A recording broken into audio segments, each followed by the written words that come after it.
máa dọ́lẹ̀ tó yìí tó dé bá òtún ní kó bá dọ́lẹ̀ wò ẹ̀wò ní mayara ẹ̀dùnmí ẹ̀fẹ̀ bọ́ fún wákàrà láwùwé tó dé bá òtún ní kó bá dọ́lẹ̀ wò. Ẹ̀dùn ní ro wáyà kẹ̀rẹ̀ ẹ̀dùn mẹ́rẹ̀ nírìsì wákì má sí èsì rẹ̀ mẹ́tò méjàgà máa wako waga fomara agizozo o waga mara na porugo o de no mono baburo wagi maya moese wagi ma ko bokupe na ya jole do maji e ko waga fomara agizozo o waga mara na porugo wani nego wani ne mata o wagamu mwina boyedo no kwizozo sijo wayani ne igore wayani ne mata o waga mama ogweke ni mose imuna garedo moizozo imuna garobo ogweke ni morise iko yere na se Gbkm Waya mi rukusa Ogo ni magamie Imamie boni ya gedo Ya no lega edo ereko Emota no kawe kerdo ye Ebo nagi so bomeria Oya ya simye wama na yidiani yesige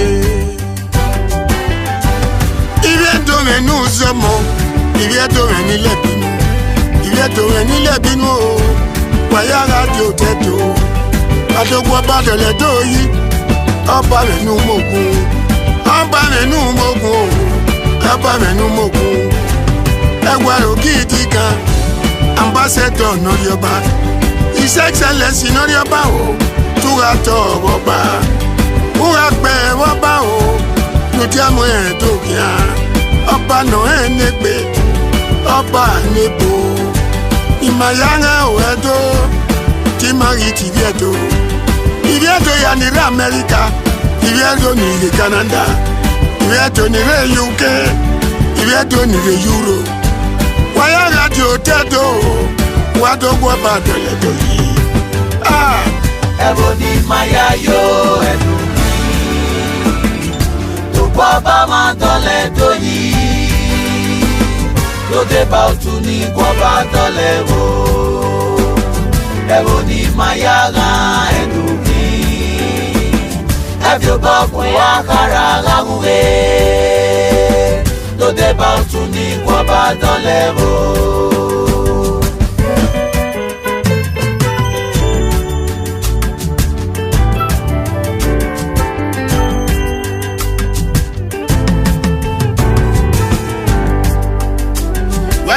Sunobun kakwa bawa dole doyi wa madore o edori si agbon o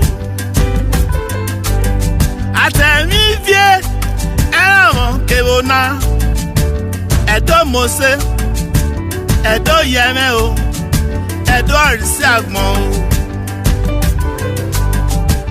ọmọ náà bá ẹwà rẹ̀ ò gidi gan ọ̀sẹ̀ do koko ọ̀sẹ̀ máa koko ọba do gbòrìrì.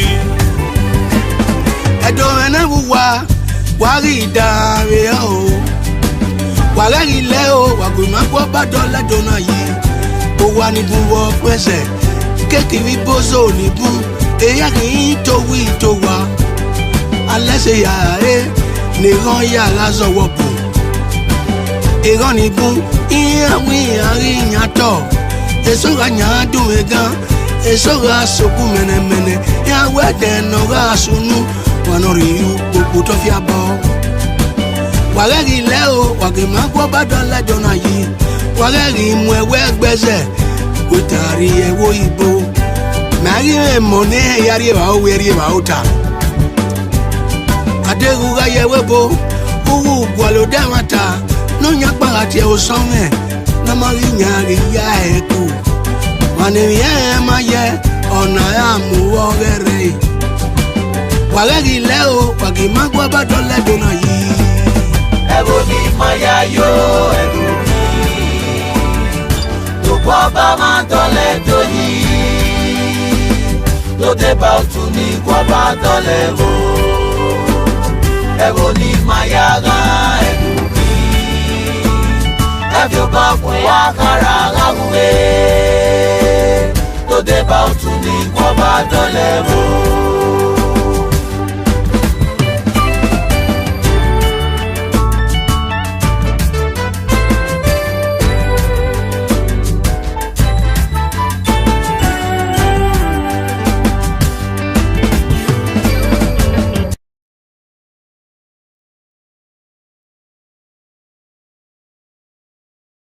All right, good evening. Welcome to the Smart Investing Show with Alton Brooks. Tonight we have with us Valerie Williams, who's running a parent educator and motivational speaker business. She's a long and fulfilling career as a child and youth worker with an Ontario school board. She specialized in motivating students and coaching parents to help them build stronger relationships. She's also been a keynote speaker both locally and internationally. So we'll hear from Valerie. So let's go.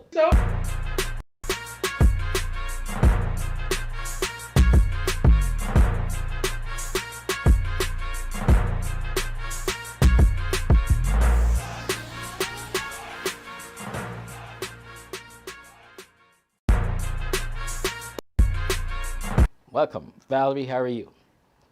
I'm great, thank you, Alton. So thank you for having us. As mentioned, you have transitioned from your career as a child and youth worker into now looking to managing a successful small business. No, I've always been a fairly organized person, and I like, even though I am retired, I still keep an agenda book. Oh. And I tell people that all the time, because if I did not have that, I would not be able to recognize and remember what I have to do on a daily basis. So those are some of the ways. I still use an old-fashioned calendar, both in my kitchen and in my bedroom, because I feel that's how I stay organized. I wake up, I know what day it is, and I know what my plans are for that day. Yes. So you're more of a visual person. You just look on that calendar on the wall, and you know exactly what you're doing. It's very helpful.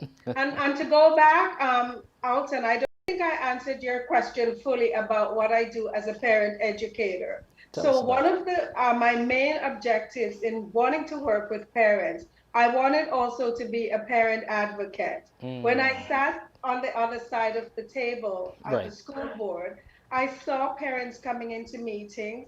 And I know that sometimes it was overwhelming for parents because it would be a number of school board officials and maybe one sole parent. Okay. And so I wanted to be able to help parents so that when they attend these meetings, they're prepared. They know the right questions to ask, and then they know what to do with the information once they've gathered it. Right. So what I do now, I sit and I plan with parents. They have a meeting to meet with their child's teacher, and I plan it out. These are some of the questions you're going to ask.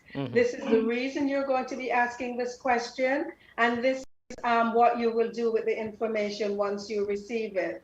So I absolutely help parents and it minimizes their feelings of being overwhelmed because they're going into these meetings more prepared, knowing that they can ask the right questions. Now, when you get in front of these parents, I mean, you got to talk about your service, your fees, etc. You know, how do you win them over, or what gives you that moxie to say, you know what, I'm the person for you that can get this done? What do you do to tell them or make them feel secure that you can make a successful pitch for them? Yeah, I have a lot of past experiences, and I sometimes will give them ideas and examples of other situations where I've helped parents. I've even had parents calling some of my current former clients even, and asking them what did I do? Was it helpful? Right. They feel comfortable. So I use some of my, as I said, former clients, former slash present clients, because really there are no former clients as long as their children are still in school. They still call on me. Right. But no, and parents do have to trust me. There's a lot of trust factor, but I think I can sell myself. I'm able to do that. And I'm not trying to gouge parents either. I'm trying to help my community. That's always what I've been interested in doing, helping parents in the communities be champions for their children. So I champion the parents so they can champion their children. And how do you find, from a client basis, is there a lot of demand for this type of service, and how well are you at capturing that demand? The demand is growing. It started out very slowly, and parents do have some issues trusting trusting someone such as myself. I come in telling them this is what I do, so they sometimes they don't trust readily, and I perfectly understand that. Right. I mean, and if we speak specifically of Black parents, we know that they've had some very difficult situations that they've had to deal with as far as the school system is concerned. And even beyond that, as far as some of the other agencies are concerned, such as Children's Aid, and parents are sometimes paranoid to speak about their children for fear of saying the wrong thing that might end up in the voices of the Children's Aid, and they may get their children taken away. So for me, a big job I have, first and foremost, is building rapport with parents, letting them know that I'm here to help them, and I'm definitely not interested in doing anything that will alienate them from the school or alienate them from their children. I believe school and home should be a fantastic partnership. And when it works well, it can be a great partnership. The relationships have to develop, and I help parents to learn to trust me first of all, and then to trust their child's teachers. Yeah, I think you hit it right on the head with the rapport aspect. No matter how great you are at something, building rapport, having someone take their shield down to trust what you're saying, I think that is so very important. And you can tell that you have a lot of passion for this type of work. It just exudes right through your voice. So where does some of that passion come from? I've always been passionate, I suppose. I love my job. I love my people. Yeah. Speaking of passion, I cannot do anything that I'm not enjoying. So I worked for the school board for a very long time. I started very early, and I've worked for 29 years, but I started at age 10. No, it can't be 29 years. Come on now, you're just pulling my But leg. I said I started at age 10. I was about to say. So I am always passionate. I had to get up to go to work every day. So I had to feel the passion, and I had to see the reasons I was doing it. So my passion, it's a genuine thing. Yeah. But I have to feel it in order to perform. And the good thing about passion is it doesn't feel like you're working. You're just having fun, but just being paid well for it. Absolutely. Paid well? Okay. Paid. Now, speaking of that and getting paid and the kind of work that you do, how hard has it been for you to be recognized as an expert in your field and for people to want to pay for that expertise? I mean, sometimes we may get maligned because we may be of a certain, a look or so on. How have you gotten past that and for people to recognize you for the expert that you are? Every family I meet, I have to start from scratch, frankly. Because every family who is meeting me for the first time, I have to prove myself to them. I have to show them my credentials. I have to explain to them what I can and I'm able to do to help them and their children. So it is not, I don't go sailing into every family. Once they have gotten to know me, it gets better. And then I've had a few referrals, which is the best. A family that I've worked with that saw the results of what we did, they have sometimes referred their friends. They'll say, so-and-so, at my son's school is having this problem. Can you speak to them? And then those ones are the easier ones because at least I'm coming with a referral. Nice. So tell us about some of the challenges of starting up your business. Have you, had any issues, for instance, in establishing your business, getting it out of the gate? Tell us about any challenges you've had and how you've overcome them. I'm still overcoming some of my challenges. It's a work in progress, quite frankly. It is a work because it's passion work as well. And because it's a job where people have to know you and trust you. It has many, many challenges. I see. But slowly and surely, I get through them, I get past them, I get the job done, and parents start to feel better. They start to trust me more. For sure. It's very similar, actually, when I worked with high school students. Okay. They don't trust me readily. And they would come into my office and they would check me out, ask me questions. And I said to them, go right ahead. If you interview me. Right. And if you don't feel comfortable, I'll understand if you choose not to come back. Because they have to feel like I'm somebody they can share their most intimate details with. Yes. For sure. Well, tonight we are with Valerie Williams. She is a motivational speaker and parent educator. We'll be right back after these messages with more. Hi, welcome to ZFM's exciting summer program. Last year, the children learned awesome ways of making animation videos. Let's give you a sneak peek of what the children learned last year. This year, we have some exciting programs for this summer. The first program is the cartoon character rigging. This program will teach the children about basic shapes, character designs, character refining, flexi binding, and lots more. This is where children bring their imagination into reality. The program starts from July 5th to July 22nd, and the programs are in 3 phases. The second program is the Kids Choral Draw. This is where children learn how to explore their creative minds by using the software to learn how to draw. The program starts from July 26th to July 29th. Details and registration links are on the flyers. Zoom ID will be sent after payment and registration. Hurry up and register quickly for these exciting programs before the seats are full. Do you want to be your own boss and make income or extra income with flexible schedule?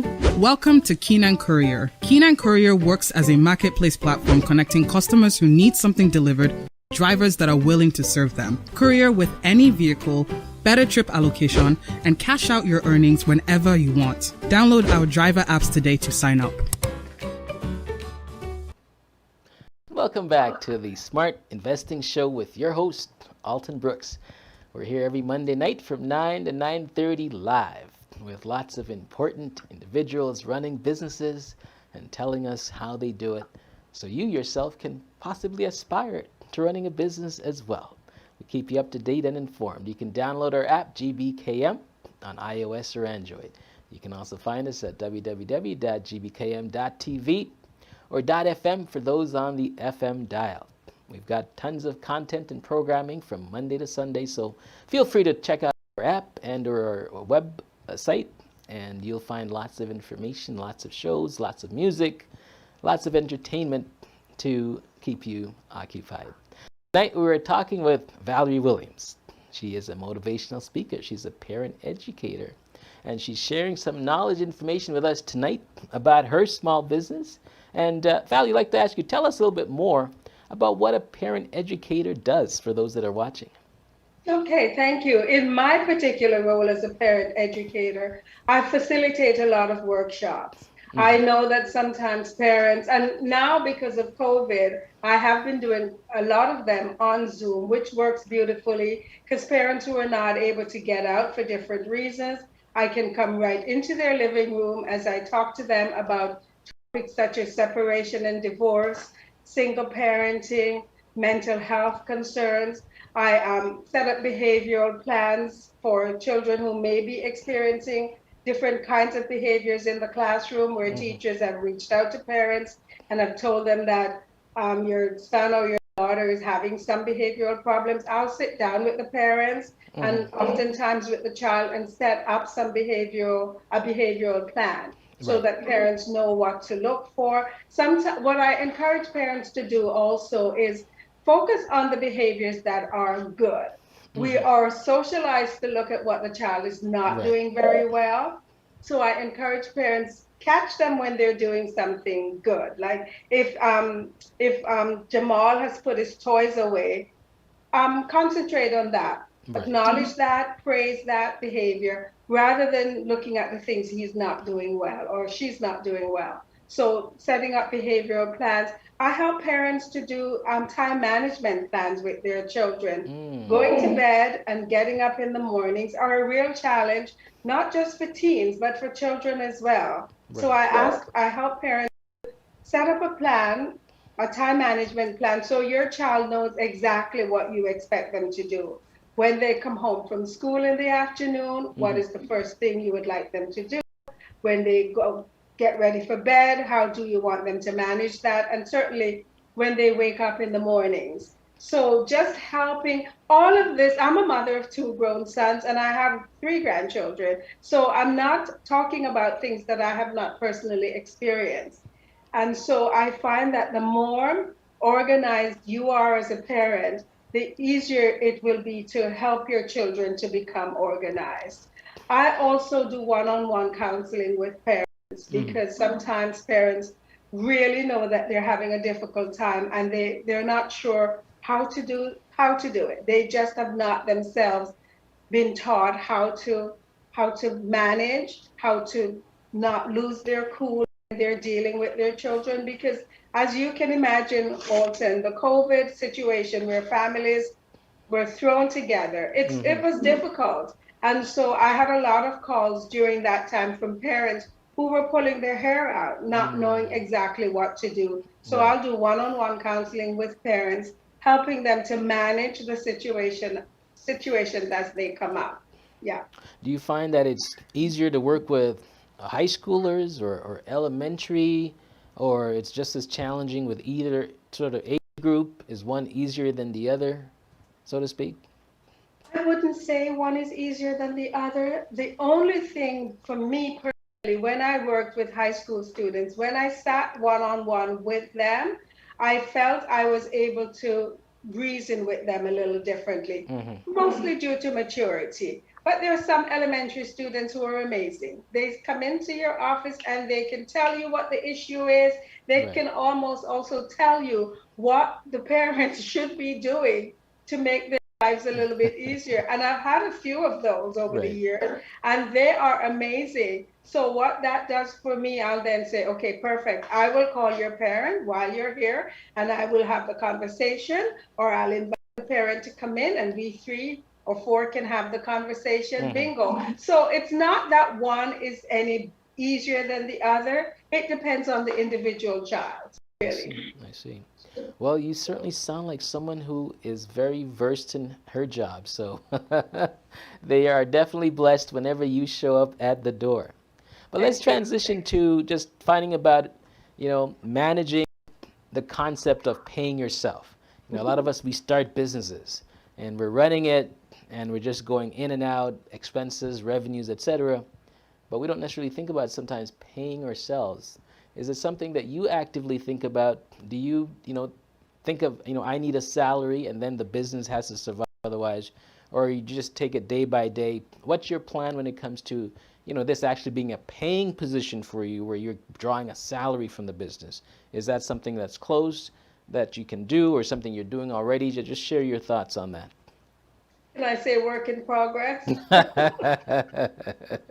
All of these concepts are things that I personally know extremely well, but when it comes to actually actualizing them, Right. it's a whole different matter. So it is a work in progress. Obviously, I'm going to have their bills to be paid, and they have to get paid somehow. Right. And so it's a lot of, I have a great accountant as well. And I That talk certainly to him helps. a lot, and he helps me to sort things out. Right. And I do follow directions very well too, so that helps me.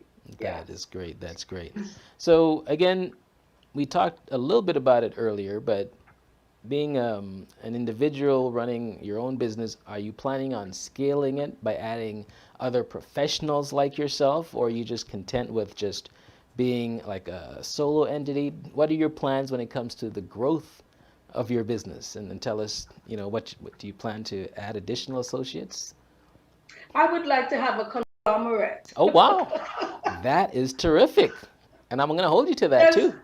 I'm sorry, you're I'm gonna going to hold you to that. Yeah. I'm going to hold you to that. Yeah, I would love a conglomerate where we have a little, some social workers, some child and youth workers, some parent educators, some motivational speakers. We're all working together under this huge umbrella where we support one another. But as of right now, I'm a sole, Right. I'm a sole person, and I'm taking my time. I'm retired, to be honest with you, Okay. so I have to manage my time I want to manage my time Hmm. very carefully because I believe in a balanced life. I talk to parents and students about having balance in their lives, so I certainly have to practice that. So I manage it. I have to manage it very carefully. Well, that was exactly bringing me to my next question about, having a business take a toll. Because a lot of us, when you start a business, depending on how hands-on and labor intensive it is, you got to put in 15 hours, lots of long days, nights. You mentioned you being retired, but how do you sort of manage just keeping everything even keel and making sure that on a mental health level that you're keeping things 100 for yourself so that you're not taking on too much if you don't have to? How do you manage your stress levels when it comes to the business and everything? Yeah, I love to exercise. That is a great question. I love that question. I love to exercise. I love to walk. And Nice. I have been known to drop everything to go for a walk. Oh, wow. That is great. Now, And to be honest, don't tell my former employers, but I did that at work as well. I would be at work and things would start to pile up and I would start to become very stressed and I mhm. would actually leave the building and go out for a walk. And I still Wow. maintain that practice. I also do yoga. I Mm, also love spending time with my family and I see. friends. Okay. I'm a great cook, but I like to cook for my children and grandchildren. So that also de-stresses me. And then by the Hmm. time they show up, we sit and we eat. And it's all ways, and I realize of my coping. And of That's course, I right. love going out. I love to go out to eat. I love to party, dance, music, all S- of that So stuff. you must Yes. be happy that things are finally opening again with COVID and a lot of these establishments socially being able to accept people once again, because that's definitely helping you and others who's been stuck inside to help deal Absolutely. with some of Yes. their situations. So, Yes. we all know that running a business is not easy. We're going to have customers that, for rightly or wrongly, they're going to be upset with us. And, they're going to think that we didn't do the right job or do it well. Do you have anything you can share in regard to some feedback on how you've handled situations where the client wasn't happy, but you still found a way to reach them, to let them know that we can fix the issues? What are some tools that you use to quell some of any customer related issues that you might have had? Sometimes they'll give you constructive feedback or maybe not in a constructive way. How do you deal with that, and any examples you can share with us? Yeah. Good question. This job is like being a parent. Mm, Sometimes you don't see results till way later. mm-hmm. It's the same thing as a child and youth worker slash parent educator. You don't always see the results until down the road. I'm always open to feedback. When I spoke about my workshops earlier, the workshops I do, I make them interactive because Right. I think it's critical for parents to be able to ask questions, agree, disagree. And I Mm-hmm. tell parents right off the bat, I am just imparting information on to you. You are the expert where your children are concerned. So if I make suggestions Yeah. about suggesting things for your child and you think that is not going to work because you know your child way better than I do, then please tell me. And that's how I've always approached it. I'm open to that. They will say that will not work with my child. I'll Mm-hmm. say, okay, why don't we try this?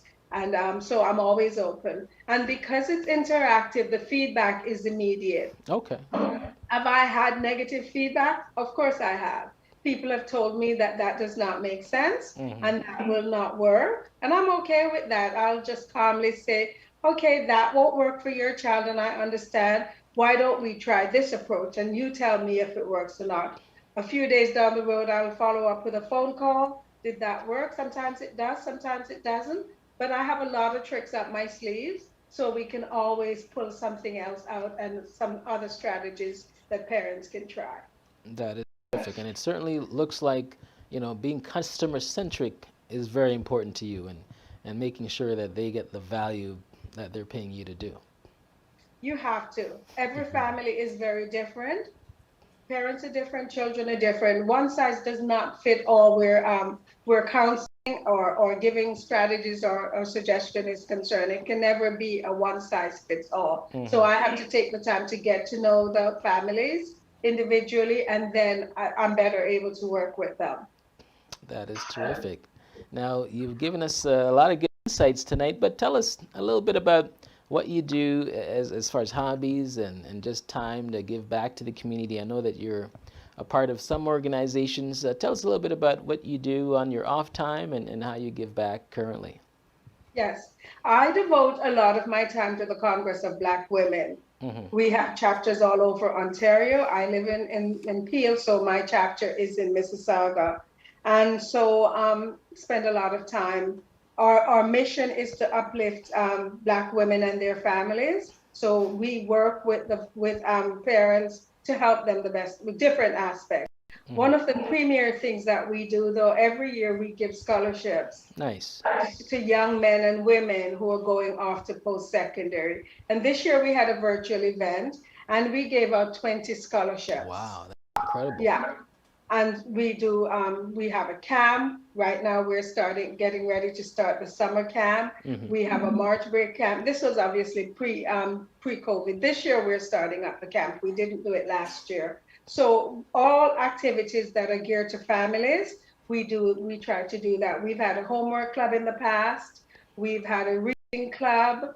And the Congress of Black Women, we're just an amazing group of women who do things to help Black women and their families. Yes. Well, that's very commendable. I mean, you work hard, but you also find time to, share some of your expertise in the community and the places that you volunteer.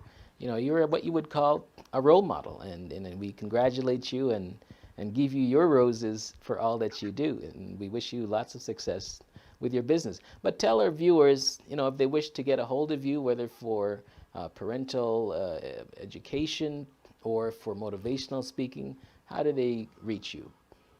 I'm on all of the social medias. I'm on Twitter, I'm on LinkedIn, I'm on Instagram, and I'm under my name, in all cases, Valerie Williams. But I'm happy to give my email address in case somebody needs to reach out. And it's VWilliams in small letters, 002@gmail.com. All right, terrific. So that is VWilliams002@gmail.com. So parents, if you have some issues with children, your young adolescents, any help that you wish to confer, Miss Williams is more than willing to help you with that. So we'd like to thank you, Valerie, for joining us tonight and sharing your thoughts with us. We certainly appreciate that. And one thing that resonated tonight from you, Valerie, was the word passion. And you'd said that with a smile quite a few times. So I encourage any viewers looking to start a business tonight, be passionate about what you do. You're going to have so much fun at it, it won't even seem like a job, and you'll be paid handsomely for it as well. So thank you for watching us tonight. Tune in to us next Monday night at 9 p.m. and have yourself a great week. Take care. Filled up. See you there. Hi, welcome to ZFM's exciting summer program. Last year, the children learned awesome ways of making animation videos. Let's give you a sneak peek of what the children learned last year. This year, we have some exciting programs for this summer. The first program is the cartoon character rigging. This program will teach the children about basic shapes, character designs, character refining, flexi binding, and lots more. This is where children bring their imagination into reality. The program starts from July 5th to July 22nd, and the programs are in 3 phases. The second program is the Kids Choral Draw. This is where children learn how to explore their creative minds by using the software to learn how to draw. The program starts from July 26th to July 29th. Details and registration links are on the flyers. Zoom ID will be sent after payment and registration.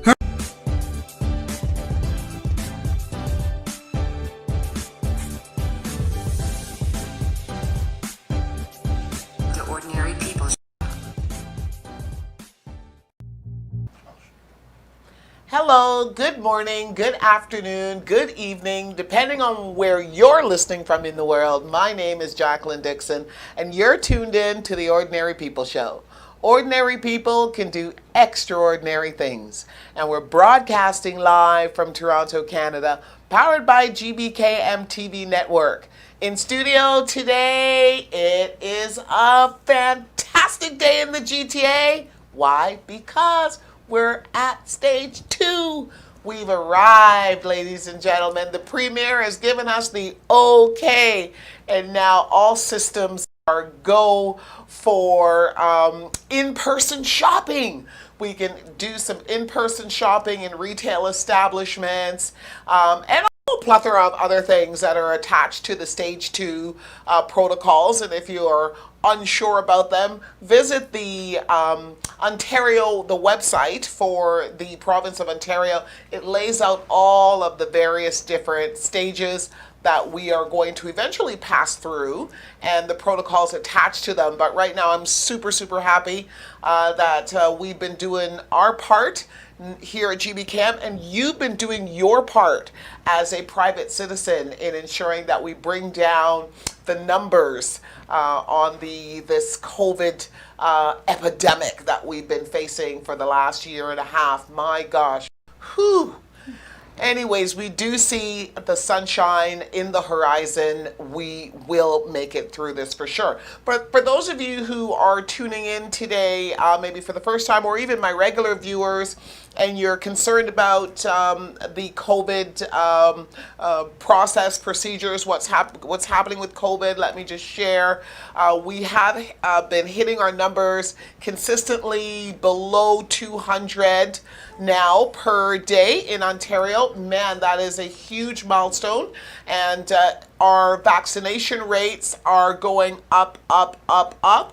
At last check-in, we were approximately better than 75% vaccinated here in Ontario with the first dose, and we were approaching the 50% mark on the second dose. So kudos to all of those who are willing participants in the vaccination process. We respect you for that, and keep up the good work. Now, for those who are looking to become vaccinated, there's lots of hope still. Don't worry about it. We've got the mRNA, which is Moderna, which is, in all honesty, Moderna and Pfizer are supposedly sister medications. So they're both called mRNA, for those of you who sometimes get confused. I sometimes get confused as well. But Moderna, which seems to be the vaccination of choice, is heavily flooded here in Ontario. So if you were looking for the top shelf vaccination product, that would be currently Moderna, and that is out there. And for those of you in the Humber River Black Creek area, which is where the GBKM studios is located, because we are the mouthpiece of the community, you can check out today a pop-up clinic. It's happening today and tomorrow, and it's located at 995 Arrow Road. That would be the Jamaican Canadian Center. That pop-up clinic is going to be filled with healthcare professionals, doctors, nurses, scientists are going to be there to answer your questions, any concerns that you might have in regards to the vaccine, before and after effects. All of that good stuff is taking place today at the Jamaican Canadian Center, and mRNA is what they will be providing there. You can go there whether you've had your first dose or maybe you're looking for your second dose. Either one is fantastic if you're in the hotspot area, areas of Humber River Black Creek. So check out the Jamaican Canadian Center. Big shout out to them for bringing the Black community together in order to deal with this pandemic. And for those of you who enjoy the sweet drum beats of reggae music and all of the little festivities that happen in the Caribbean community, you really want to go down there today, because they're going to have a great time. There's music and all kinds of other stuff happening at the same time as well. Okay, so don't forget to check out 995 Arrow Road today between 10 a.m. and 6 p.m. for the COVID-19 vaccination pop-up clinic for the Black community. Ladies and gentlemen, I'm not going to waste too much time today because I've got a fantastic guest already in studio with me. We're going to chat it up today. For those of you who follow me on social media, you know what we're going to be talking about. We're talking about support systems in the Black community. Are you a member of the Black community? Are you an entrepreneur or considering to become an entrepreneur? And you would like to find out about the support systems, if any, that are out there to help you to become as successful as possible, then if that's the case, you don't want to touch that dial, you don't want to move that mouse, you want to sit tight, get yourself a pen and paper, because we're going to be giving you some life-changing information today that could start off your entrepreneurial career, I'm sure. Ladies and gentlemen, before we take our first commercial break, we want to thank our sponsor, of course, for giving us the opportunity to be on air today, and that would be none other than New Era Communications. New Era Communications is a professional sales training and speaking platform dedicated to up-and-coming sales professionals and entrepreneurs. Are you looking to master your ability to generate continuous income for your business? Then you need to introduce yourself to the sales process. Contact neweracommunications.ca for more information. Ladies and gentlemen, thank you once again for tuning in. I'm your host, Jacqueline Dixon, and I'm buckling in right now and get ready for a cool ride. We're going to take our first commercial break and be back with our guest, Faith Greaves, founder of the Mosiah Women's Business Center and Mosiah Women's Network and Business Center. Ladies and gentlemen, don't go anywhere. I'll be right back. Hi, welcome to ZFM's exciting summer program. Last year, the children learned awesome ways of making animation videos. Let's give you a sneak peek of what the children learned last year. This year, we have some exciting programs for this summer. The first program is the cartoon character rigging. This program will teach the children about basic shapes, character designs, character refining, flexi binding, lots more. This is where children bring their imagination into reality. The program starts from July 5th to July 22nd, and the programs are in 3 phases. The second program is the Kids Choral Draw. This is where children learn how to explore their creative minds by using the software to learn how to draw. The program starts from July 26th to July 29th. Details and registration links are on the flyers. Zoom ID will be sent after payment and registration. Hurry up and register quickly for these exciting programs before the seats. Do you want to be your own boss and make income or extra income with flexible schedule? Welcome to Keenan Courier. Keenan Courier works as a marketplace platform connecting customers who need something delivered with drivers that are willing to serve them. Courier with any vehicle, better trip allocation, and cash out your earnings whenever you want. Download our driver apps today to sign up.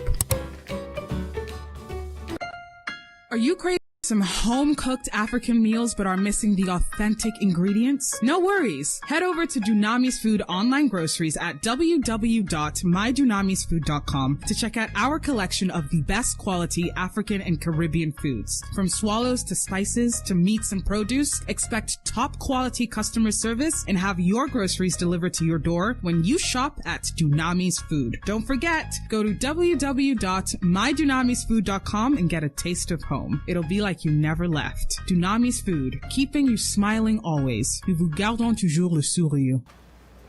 Hello and welcome back, ladies and gentlemen. Welcome back to the Ordinary People Show. I'm your host, Jacqueline Dixon, here each and every Saturday from 12:30 to 1:30, and I'm here with an extraordinary guest today, and she's no stranger to the GBKM studios. I'm going to turn it over to her now to tell you a little bit more about herself, but let me just share that she is the founder of the Mosiah Women's Network Society, and she has launched a brand new project which incorporates the Mosiah Women's Network Society, of course, which is a business center located right here in the GTA. Her name is Faith Greaves. She's a philanthropist, she's a community leader, she's an activist, she's an all-around serial entrepreneur and go-getter, and we're going to be talking about everything to do with business and more today. Welcome to the Ordinary People Show, Faith. Welcome, Jackie. Thank you so much for having me here. It's always a pleasure being here. Oh my gosh, we have so much fun. Oh my God, yes, we do, right? we do, yes, we I do. love it, love it. We love go it, back, we go back on the Ordinary yes. People Show. You know, Faith, I don't often get the opportunity to to really talk it out with a sister, you know, with a fellow entrepreneur, a person who's not just talking the talk but walking the walk as well, as you know what it's like to be in this skin and be an entrepreneur here in the GTA. And today, my listeners, my viewers, and myself, this is juicy for us. So we're gonna get to hear it straight from the horse's mouth, if you want to use that term. But before we do that, because we've got a number of topics to cover today, we're talking about the support systems for an entrepreneur here in the GTA. We're talking about where they're located, who they are, who's controlling these support systems, you know, and we're talking about some other auxiliary things too, like personal accountability and so much more. If you want to be successful, you've got to do what successful people do. Absolutely. So let's hear from Faith Greaves. Tell us a little bit more about yourself. I know a whole bunch about you, but tell my listeners and viewers a little bit more about you. Oh my gosh, Jack. This is something I never enjoy doing, talking about myself, because they're so... Most leaders do have a problem with that. Yes, I don't like doing that. So for me, I am a community person. Oh my goodness. For the past 10 years, I was out of the GTA. I was in Calgary, and with being in Calgary means I had to put on a new personality, new attitude as to how we're going to connect with the community, what it is I'm going to do. So I actually went back to school there in human services and started Messiah's shows while I was in college. Got into a car accident, brought a play with some amazing people from the Toronto area, Marcia Brown, Miss Letna Allen.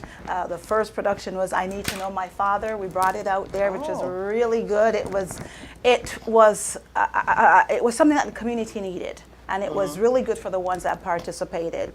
And from there, we birthed Messiah's Women's Network Society. And that was more so a community-based organization where the community really worked.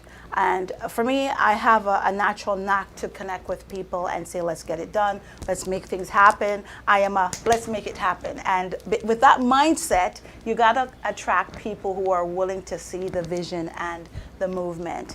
And so from there, that was Messiah's Women's Network, still doing a lot of work. We did something called Ring Ding Our Children Teen Talent Show, and that was actually orchestrated because I love Miss Louise Bennett Coverley, amazing woman. So it was dubbed from when I was a kid in Jamaica, Ring Ding, where the kids get to showcase their talent.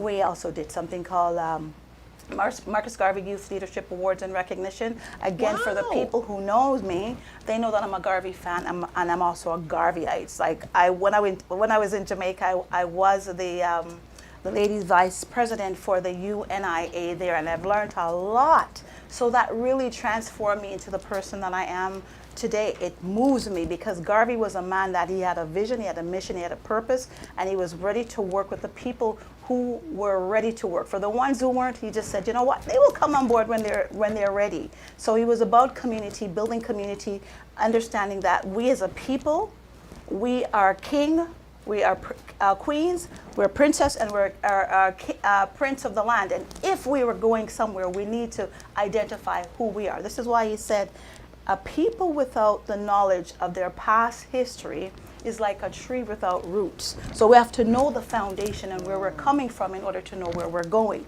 So I believe in that strong philosophy of community and working together. So that's another aspect. Wow, and amazing. My gosh, I went into the insurance industry, worked with a couple of organizations, loved it. Then I also moved and ran for city council back in 2017. And the call was my daughter, who said in the end of 2017, Mom, you need to come home. We need you here. Whatever you're doing in Calgary, you can do it there. And so that journey was like, okay, yes, I'll come home. Didn't have a timetable because I just said yes because she needed to hear yes. But she made it her duty to come out there in 2018, the May, and packed me up and said, you're coming home. So I'm all about community, anything to do with community and building abundant community, which means you got to work hard. It's not about the lip service. It's about the actual doing the work. It's grassroots, starting somewhere in order to get to your destination. So when I got here, what I did, I was watching to see what was going on in this beautiful community, because while I was in Calgary, nothing entertained me more or pleased me more to talk about my beautiful city, Toronto, and the people and how they're connected and they're doing this and they're doing that, and also looking on social media to see what they were doing.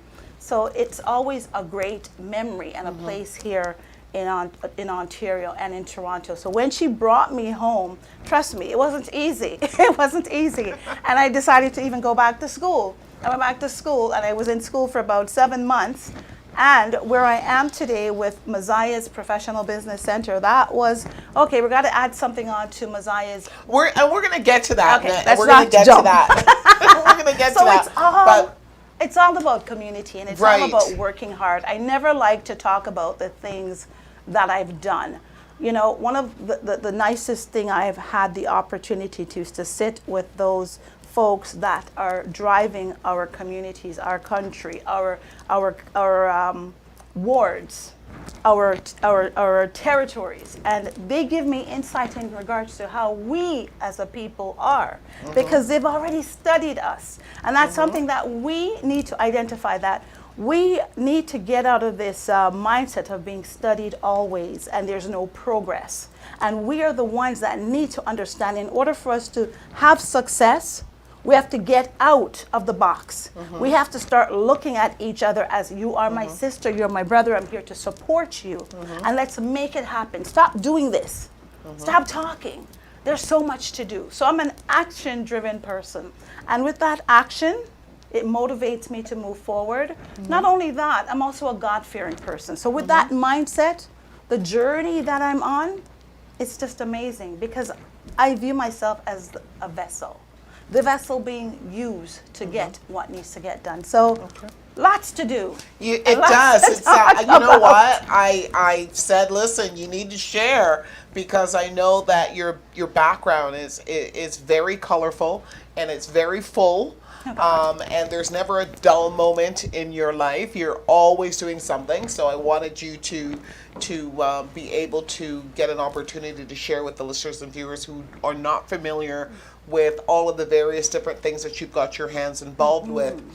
So I'm sure that everybody can now appreciate quite a bit where you're coming from. But, you know, you talked about one of the mentors in your life being Marcus Garvey. And I couldn't think of a better mentor when it comes to grassroots, grassroots projects and the whole ideal of community. He is exemplary model for that. So if that's where your desire to work with your community is coming from, I couldn't think of a better mentor. Now, so let's break it down now, because we do have a lot to talk about. You've got a lot that you want to share, and we have a lot together that we want to share with you, the listener and the viewer. So, Messiah's Woman Center. First, we want to talk about the Black community and the support systems within the Black community. Did you know that the fastest growing group of entrepreneurs right now are Black females? The fastest growing group of entrepreneurs are Black women, and that is in North America. Statistically proven that we are the fastest growing group. Why? Why is it so that Black females are, do you believe, are the fastest growing group of entrepreneurs right now? Do you have any reason to think that you have an understanding of it? Of course. I mean, there is a vision, and you have to literally want to step out of your comfort zone in order to attain it. Our brothers, so we're just going to go a little back. Our brothers have been beaten down. And because of that beating down, they lose their own self identity, self-driven determination. And we ourselves also beat them down. That's the truth of the matter. And as women, we're nurturers, we're mothers, we're foundations, we're aunts, we're sisters. So when it comes to getting and pulling ourselves up by the bootstrap, we're going to go out there. We're going to face it. We're going to face oppression. We're going to face discrimination. We're going to face challenges. We're going to face from within our own circle problems, confusion, but because of the mindset and the psyche and to know where we're coming from. Some of us have seen our mothers raise us single-handedly without a father. Some have seen us raised within a family, and mom takes on this role and this leadership as to what she has to offer. Some of us mothers are by themselves and trying to do. So we, as we are growing older, we realize that we have to make a difference. We have to see the need to see that this cup, it doesn't belong here. It belongs over there. What do I need to get it to move over there? So we have to empower each other. We have to show that So you think that that one of the reasons why that Black women are the fastest growing group of entrepreneurs is out of the despairs and the various different traumas that they have experienced, whether willingly or unwillingly, and from there they found a strength that they didn't know that they had, and now they're transferring that strength into business ownership. It's a very, you know, it's very plausible. Yes. Very plausible. That's a part of it too. And some are just knowing, they decided, hey, education, I'm going to take it, I'm going to run with it, and then they put themselves with people who are going to push them up, who believe in them, who is there to be a mentor, a guide, a support system, a coach,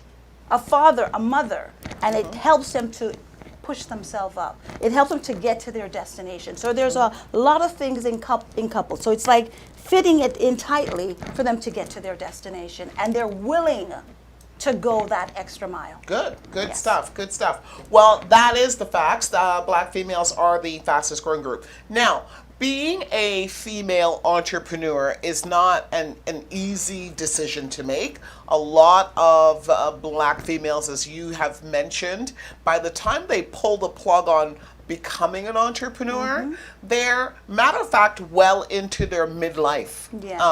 And the vast majority of them are 40 plus. Absolutely. And is what statistics are showing us. And they weren't really, say, cut out for this journey, so they need a lot of help. They need there's a lot of supports that any individual choosing to go into business is going to need. Trust me on that. There's research that needs to be done. There is education that needs to be consumed. And then there's the time, the willingness, and the effort, and of course, discipline that is needed in order to guarantee your success. So all of these things put together can be extremely overwhelming for so many entrepreneurs that are out there. So what are they to do? You ask yourself, you know, where can I go to get the support systems? And I was looking at the Black community specifically within Ontario, and then I kind of zoomed into the GTA. And I don't know if you're familiar with some of these organizations, if you would consider them support systems. We've got one organization called the BBPA, which is the Black Business Professional Association. We've got them. We've also recently acquired a Black Chamber of Commerce here in the GTA as well. Are you aware of any more other than those two that are out there doing the work to help support businesses or entrepreneurs within the Black community? There are so many. There literally are so many. I think one of the things that we need to look at is to also merge some of these great talents and skills that is being offered, because they're there, but we don't know that they exist. So you've got, for example, there's of course the Jamaican Canadian Association with they have a sister organization. I think they're called SOCAN. Okay. SOCAN. There's also Ryan Knight with his organization, which is the NCBA, and there is a National Policy Alliance There is Karifaka, so they're all about community and community-based. National Policy Alliances is about the policy making of the organization, and they also have a chapter in the U.S. as well. Ryan also have a company that he does in the summer for our kids. It's called Nights Detailing, I think. Please don't kill me, Ryan, if I didn't say it correctly. But that is also to empower our youngsters who are looking for summer opportunities, jobs. He create these opportunities.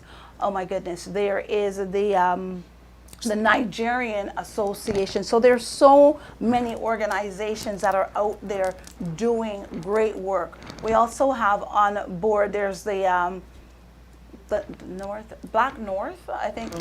Black North Initiative, yeah, they're on board as well. So, and there's a Black Funds opportunity. There's a lot of them. Okay, great. So there are some support systems out there. Yes, okay? there's a lot. There are some support systems out there, primarily in Ontario. These ones are operating in Ontario that we've mentioned just recently. And, but you know what, the question then is, okay, who is controlling them? And what, where are they located? What exactly are they doing or can they do for small to medium-sized businesses? Or maybe that individual who hasn't pulled a plug yet, but they're seriously considering becoming an entrepreneur. What are these organizations really doing? Because the question that is circulating in the community is, what are they really doing? Yes, what are they doing? How much help are they really bringing to the Black community? Yes. And are we seeing some quantitative results coming from these organizations that are supposedly out there to help the small business person or the entrepreneur? This is the question that's really floating around, and we're wondering if it's simply just the same old group of businesses or entrepreneurs that are getting assistance and are and leaving out so many others. What do you have to say about that? I think we need to really do a self-reflection of the organization. The organization themselves need to do a self-reflection as to how we can better the grassroots organization, plus the people that really need the services within the community. What is it that we're doing? Number one of the things I think they should do is have a trade show. Why a trade show? So people identify who they are. There shouldn't be worrying about, I'm better and I shouldn't be here, or this one shouldn't be here. That's a great idea. That's a great idea. Everyone should be there. If they are about changes, if they're about wanting to help the community, they all need to say, let's do. I'm not talking about a forum. I'm talking about a trade show where people can come in and literally understand and know what services you provide, and also offer services that will impact the community and individual lives. Fantastic idea. Now let's talk about this trade show, because that's a real solution right there. Is that rather than finding piece of information out there, why not bring all of these organizations under one roof to have a trade show, which is quite often happens in other types of communities, and that way it's one-stop shopping for those who attend, and they can just go around to the various different booths and find out. So we need somebody to champion something like that, because I don't think that's ever taken place. To the best of my knowledge, I do not know that something like that has ever taken place, because to be able to have the BBPA along with FACE, which is another organization which is behind the Black Entrepreneurs Fund, which we're going to talk about in a little bit, along with the Jamaican Canadian Center and the Ryan Knights and whoever else is out there claiming to be support systems for the Black community. If they're all under one roof, making it easy access, that would be an absolutely fabulous. I think so. Fabulous idea. Yes, it would be. We need that. We need that. Yeah, absolutely. So the support systems that are in place, have you personally as an entrepreneur ever tried to utilize any of the support systems, and what was your experience like? I have tried utilizing a couple of them. One of the things I find with our community, these little cliques I don't like. And when I say cliques, it's like who is going to get you to your destination versus who's going to sit and watch you fall through the crack. We need to stop that. We need to value our people. We need to value our community. We need to see, okay, Jackie Dixon have these qualities. We need her to do this. It shouldn't be about, hey, she's not worthy of or he's not worthy of. And I'm not being apologetic about what I'm saying today. Okay. Because I'm speaking from experience. We need to stop putting up roadblocks for people. If we value our communities, we will want to see everyone thrive. Okay. Make sense? We want to see people thrive to be able to get to their destination. We want to make things easier for them to get to their So destination. you feel that there's some, in certain instances, based on your personal experience, that some of these organizations have been a hindrance to you? They've been a hindrance, and if they've been a hindrance to me, how many other organization and individual would feel this way? But because I'm very in-your-face kind of a person, I will say it. If you choose to block me, ban me, I don't care. Because that is how Garvey is. He's running. And he has no time to look back. So today, we need to understand, if we're about community, we need to display it, we need to showcase it, we need to do it, because the sad thing is, our governments already studied our behavior, and they know how we operate. So they'll put a few organizations in as the traps to see, okay, let them deal with it. Because we know we're not going to get the results that we're supposed to get, but let them deal with it. So we have to show them in regards to the people that we are. I remember one of my counselors said to me, your Black community, you're about having fun, partying, and there's no educational components. And there's no continuation of the services that you do. And I had to prove him wrong, because I said, listen, we have educated people amongst us. We have people who want to make a change. We have people who's going to say, I'm putting my life out there because I believe in my community. So we have to step up and step out and bring everyone who's willing. Okay, all right. So what it sounds like to me, and this is good. This is really good stuff. You know what? And I always, what's important here is that you are speaking from your perspective and your experience. So you're speaking your truth.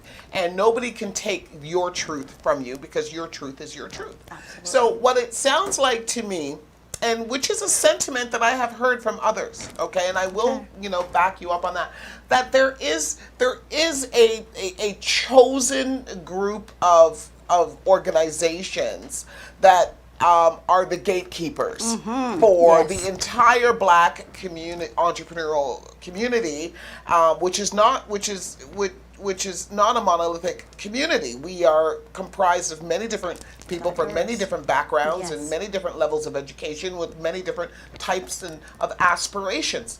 So knowing all of that, it's very, very important to not exclude, is what I'm hearing, certain individuals, because maybe they don't fit the profile for being a part of profile, but the that's persona that you want to give. Is that something similar to what you're trying to say, or we have a tendency of also this thing, like to listen to things and instead of investigate and allowing persons to be. If, for example, if your sweater is worn backwards and without your knowledge, my responsibility is to let you know, Jackie, your sweater is on backwards. How are we going to get people to their destination if we're not really truly helping them?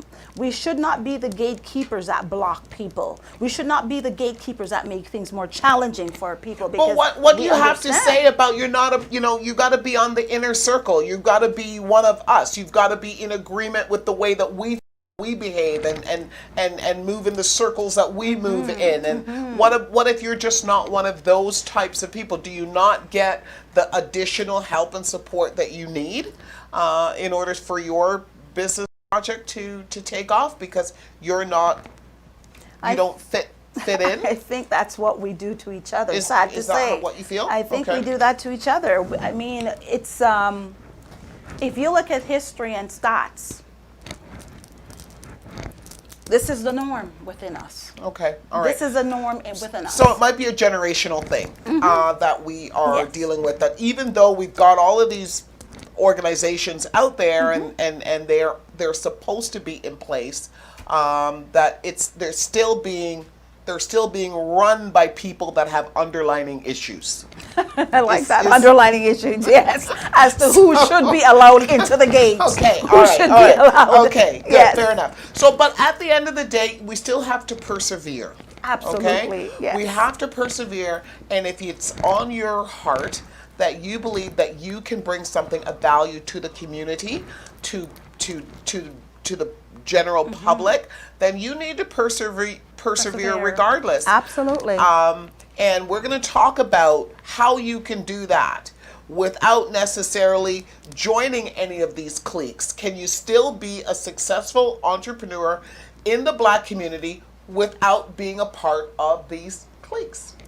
We're going to be right back after this quick commercial break to talk about the solutions, the steps, and the processes that you can take for yourself to guarantee your success.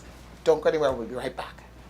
Are filled up. See you there. Hi, welcome to ZFM's exciting summer program. Last year, the children learned awesome ways of making animation videos. Let's give you a sneak peek of what the children learned last year. This year, we have some exciting programs for this summer. The first program is the cartoon character rigging. This program will teach the children about basic shapes, character designs, character refining, flexi binding, and lots more. This is where children bring their imagination into reality. The program starts from July 5th to July 22nd, and the programs are in 3 phases. The second program is the Kids Coral Draw. This is where children learn how to explore their creative minds by using the software to learn how to draw. The program starts from July 26th to July 29th. Details and registration links are on the flyers. Zoom ID will be sent after payment and registration. Hurry up and register quickly for these exciting programs before the seats are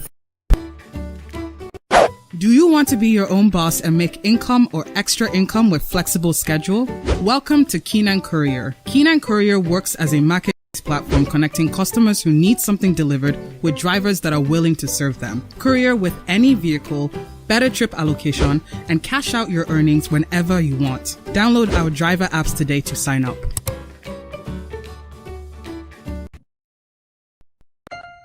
Are you craving some home-cooked African meals but are missing the authentic ingredients? No worries. Head over to Dunami's Food online groceries at www.mydunamisfood.com to check out our collection of the best quality African and Caribbean foods. From swallows to spices to meats and produce, expect top quality customer service and have your groceries delivered to your door when you shop at Dunami's Food. Don't forget, go to www.mydunamisfood.com and get a taste of home. It'll be like you never left. Dunami's Food, keeping you smiling always. Nous vous gardons toujours le sourire.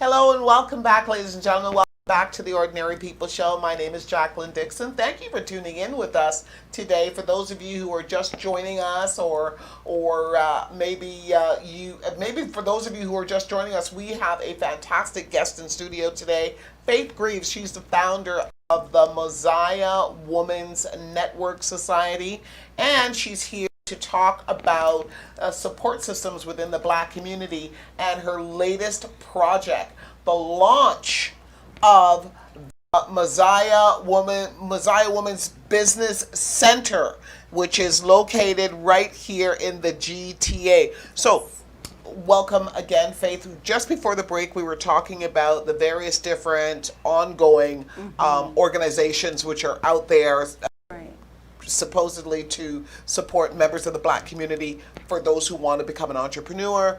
And in many cases, we've heard stories where, they felt that the door was shut on them, or they felt that they were excluded, they didn't fit the profile.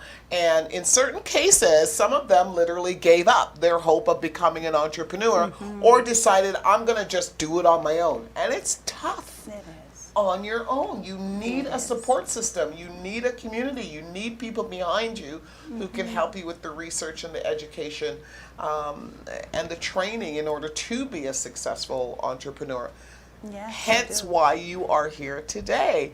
You, having had that experience yourself, decided that you were going to provide a solution to individuals who didn't want to be a part of that experience and give them a new one with the Messiah Business Center. Tell us about this Messiah Business Center. What is it exactly? Where is it located? All right. So Messiah's Professional Business Center is located, yes, in the heart of the city. We're right at 10 Belfield Road, and that's the intersection of Kipling and Belfield. So it's like coming in from the east to the west. You're literally sliding off the highway and in the facility. We have a bus stop adjacent to the building as well as in front of the building. We're 4 minutes away from our beautiful airport. We are about 15 minutes from the the subway station, and about 20 minutes from downtown. We also have the GO train, which is a 2-minute walk right behind us. Wow. We're sitting on prime real estate, and we are like 10,000 square feet of pure space. We've got office space that we lease out. So we have executive office as well. They're furnished, and they come with your own personal coffee maker as well as hot water. So Don't just tell to ya. back it up, a little bit, and so that my listeners and viewers know that I personally have visited the business center. I was invited to come and tour the Messiah Women's Business Center, and I took Faith up on that offer, and boy was I blown away. I was absolutely blown away. She's exactly correct. Where you are situated as far as location is perfect. Whether you are a public transit user or you drive, the highway access, fantastic, lots of ample parking and all of the rest. So what you offer is a community business address in a sense, right? Yes, we offer that as well. So yes. it's 10,000 square feet, in which case you rent offices out to individuals who would like to run their business out of the center. Am I correct? Yes. So for those individuals who would like to run their business out of the center, what are some of the benefits that you would get for becoming a tenant within the Messiah Business Center? So there's access to our boardroom because we do rent the boardrooms as well. And there is internet accessibility.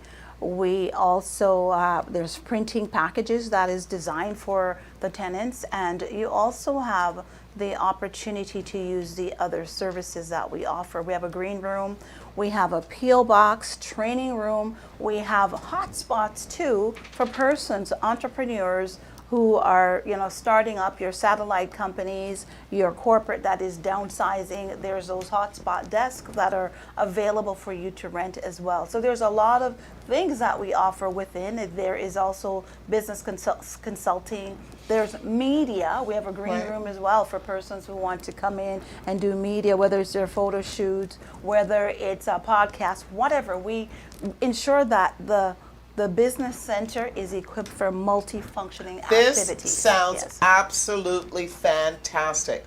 Coming out of this pandemic, research has shown us that there is a number of people that will not be returning to the traditional workplace. Yes.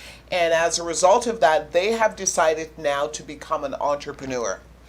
And you are going to decide to do one of two things. You're either going to have to set up shop within your own home in order to become an entrepreneur, or you're going to need to go rent an office space somewhere in order to conduct business. What you're offering them is to come and rent already pre-designed office spaces within this complex that come equipped with absolutely everything, even a coffee maker. Yes. Free coffee. You've got free coffee at your service. So, we want to make sure that people What about are a reception? comfortable. Is there a reception? receptionist, Is that reception area, is she shared between all the other within the businesses? If they need the service, they can, of course, request the service as well. And we do have virtual office assistant, and we also, my apologies, we also offer office support for people who have their own business at home, VPN services, so persons who need that high-speed internet, whether it's cable, telephone services. We offer that for the clients who are working. Starting up a from business, home. it's not that, there's a lot of money involved. We're talking Absolutely. about getting fax machines, printers, and computers, and you're saying that your business center provides all of that as well. Yes. So you can literally decide to start your business tomorrow, and you're ready to go. You can start seeing clients as little as $20 per hour. You can meet your clients in the facility, and you've been there. You see the space, how it looks. Yes. My responsibility was to ensure that it has a presence. It had a certain look to it. So when you come in, you feel, yes, this is a place that I want to be in. So whether I decide to move my entire business operation in the building, Yes. or I simply just want to use the building services for specific things like my corporate meetings, or to interview for training for my staff, or to meet a client, I can rent the boardroom, the training room, and the media room for those specific services. Yes. And also if you need a P.O. box, because one of the things is you do not want to invite intruders into your home. So you need a professional mailing address. So we offer that as well. So those are the P.O. box. And we have the VIP and the regular P.O. box as well. We try to ensure that we're looking at the entire piece as to what people need. So you might not have everything that you can have in reference to renting an office, but you have the services there that will allow you to set up your business so that you can move forward. But the other wonderful thing that I really liked about your place is that if I, choosing to set up my business from within your facility, I have my own office and my office space, but then I'm also a part of a bigger community as well, so that if I need any supports, there are other businesses within the building that I can lean on for that knowledge, that support. I understand that you're planning on bringing in trainers in there at various different times to help these small business people out by providing training programs and workshops and seminars that they can media so that they can take part in. Of course, and build and grow their business. So it makes a huge difference as to how I view our community. Our motto is for people to connect and make things happen. So you want to network, and you want to know that the persons next door beside you, you can use their service and vice versa. You can connect and you can make great things happen. And so that's what our facility is about. That's wonderful. Yes. That's wonderful. That's a great concept. So now that's the business center, and you've got lots of. Could you give us an idea as to how small of an office you could get up to? How large of an office space you can get? I think we have our largest office. I think it's 13 feet by 16, because I'm just going off head knowledge here. I think the smallest one is 10 by 11 or so. Yes. So one of the things I like about the office too, the way they are set up, you can have multiple business. So for example, you have your business, colleague have a business, and you want to come together, you can rent that space together, but you'd have your own lease. Right. In that regards, because we want to ensure that we are supporting our community. We understand that COVID has made a huge impact as to how we do business today, and we don't want to leave anyone behind. That's the mindset as well. Wonderful, wonderful. So that is the business center.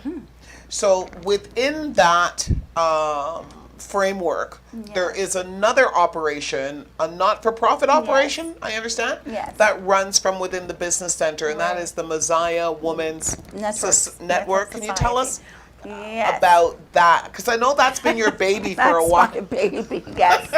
And my baby for a long while. From Calgary, it's not a today thing. And this is where those programs come into play. The Ring Ding, our Marcus Garvey Youth Leadership Awards. I love it. So what are you doing for the women? What are you doing for the women through this particular not-for-profit? So let me get straight to the point. So last year was quite challenging for us. So when we got this facility, we got the space in October of last year. And that was when everything was shut down. It was just cleaning and painting and organizing how we're going to make the space look. And I like to say how we, and really the we is my father up there, okay? Because to acquire that space, he had a lot. It's the best partner Exactly. to work with. He was the one and still is driving that ship, the car. And so I'm the vessel that is being used. So that period from October right back to this date, we're still making sure that all those elements are together. So one of the greatest thing that we did, and we were doing it from last, I think in the summer, is the feeding program. So we were feeding people on Saturdays, so seniors and so forth. And we were privileged to receive a small grant in December that helped us too, so we were able to get some additional items on board to support. And so that was what we're focusing. So every Saturday we feed at least 53 shut-in seniors. Wow. 53 shut-in seniors. And right now how we're able to support that is my friends and my colleagues, and they would help in regards to putting things together. And also one of the church that has been a a huge impact to us is oh my gosh, my goodness, I can't think of the name of the organization. But anyways, this church is just amazing. Fruitful Distribution. Sister Pastor Susan. So out of the Women's Network, you one of the things that you do through the Women's Network is you feed the elderly. Yes. Okay. Anything else? And anyone else who needs a support. So we have a food bank going there as well. All right. And so what we're doing right now is creating a program for the seniors for the fall. And we are going to be looking at teaching them how to use a cell phone, and also that's so awesome. While they're at home exercising. And we have a nurse on board that is going to ensure that they are okay, not just health-wise, but also spiritually and mindset. So we've got some great people that are coming on board that are helping us. We're starting our children's program later on in and the these year. are all going to be done from within the facility itself, the business center itself. Yes, so under Messiah's Women's Network Society, so we have the Messiah Legacy Seniors. So that's where our seniors come into play. We have Messiah's Children's Network, so the children is from age 4 to 12, because you got to bend the branch before it grows up into a tree. Right. All right, because you have to set directions for them. So we have mentorship for them and financial wellness, a number of programs that we have laid out. Wonderful. We also have the youth. We can't forget about them. So we've got Messiah Big Up the Youth. We thought that was something that will attract them. And so our youth start from age 13 to 29. And there's a program that we're building. It's called Pull Up Your Pants, because our kids really need to understand what that really means. And we also have the Messiah Woman of the North. And so the Woman of the North now is ensuring that the younger women who are aspiring to be leaders, they have the tools that they need to be successful, because that's what we're talking about. We need to ensure that they are successful. We also have the family portion where our brothers are involved, because we believe that we need to strengthen the family. The family is so disarray, fragmented today, and it needs that support system. And within the family, we're also trying to get the arm of the big brother, big sister, because we need that. We need that support. Our This boys is amazing. So all of these things are taking place. They're working under the umbrella and within the Messiah Business Center. Yes. Amazing. Yes. But there's one particular product that you shared with me. Oh, yes. Prior to the interview that I thought this is absolutely amazing. And then your reasoning for going out and fighting to get this product offered through the Messiah Business Women's Network is amazing. And that's called life insurance. Yes. Now, I mean, I know a lot of not-for-profit organizations, a lot of women's groups, a lot of men's groups out there. I don't know any of them that offer life insurance. And you felt that this was an absolutely mandatory thing, a necessity, because you said that our community is in need. Yes. Can you share us what do you mean by that? Okay, so we have a group insurance, and that was worked on from last May with one of the ladies in our platform. This woman is phenomenal because she worked over 9 months to grab us this package from one of the most reputable insurance organization in Canada. Well-known, well-established organization. And so she really worked hard. I remember at one point she said, Faith, I can't find any organization that's going to support us. They all say no. They all say this. I said, no, you got to find it. And so she connected with it, and that's where the, yes, let's get it done mindset comes in. So she worked with another fabulous, amazing brother, and they were able to get the group insurance for our community, our membership. So once you are a member of Messiah's Women's Network Society, you can access the group insurance. So the group insurance include life insurance, accidental death and dismemberment, dental, help me out, hospital, semi-private hospital stay. I was reading some of the massage and all of that. A huge package. And it is affordable, because my attitude is when I came back in 2018, I was seeing so much death within the Black community, whether it's a child, whether it's a male, female, whomever. There was just too many. And then what really bothered me is that we are a brand community. And when I use the word brand, you know where I'm coming from. Yes, yes. Yes, we're a brand community. And if we're a brand community, why is it that we are not branding our lives? Why is it that family have to pick up the pieces when we are not there? Why is it that we're not setting up foundation for them? So when we, unfortunately, isn't there, they can go and bury you. I'm going to just put it like that. Can lay you to rest with peace and dignity. Instead of using the platform, GoFundMe, we use it to aid. And when we don't have to, we can't always just you know what? Good. It's a valid point. And when you brought that up, it hit me like, oh my God, I never even connected the fact that we are out there branding ourselves with, you know, top-notch clothing and hair, nails, whatever it is. But we're not carrying, in many cases, the basic necessities that individuals and families need to carry, and that is life insurance. Because if there's anything that you can count on, it's death. Right? At some point, it's going to happen. And here's what when you shared that with me, I thought I've got to get you on to so that you can tell people how easy and simple it is to join the Messiah Women's Network, join this insurance plan with you. You don't have to be working. You don't have to be none of that kind of stuff. You can just simply join on to her network, start making your monthly premiums, and you've got all of these insurance benefits and prescription drugs and masseuse and all that kind of stuff as if you were working for IBM.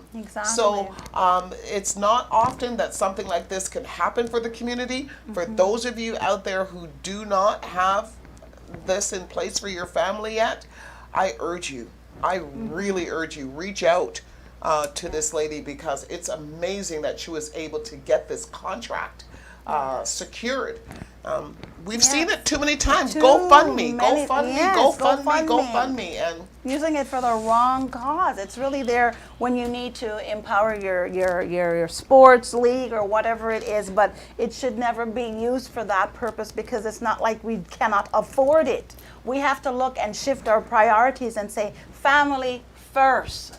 Family first. And the beauty about this group insurance, you don't have to worry about doing a blood work. It's cheap. Exactly. Blood work, taking a urine test or so, because you're under a blanket plan. A blanket plan means that you are covered.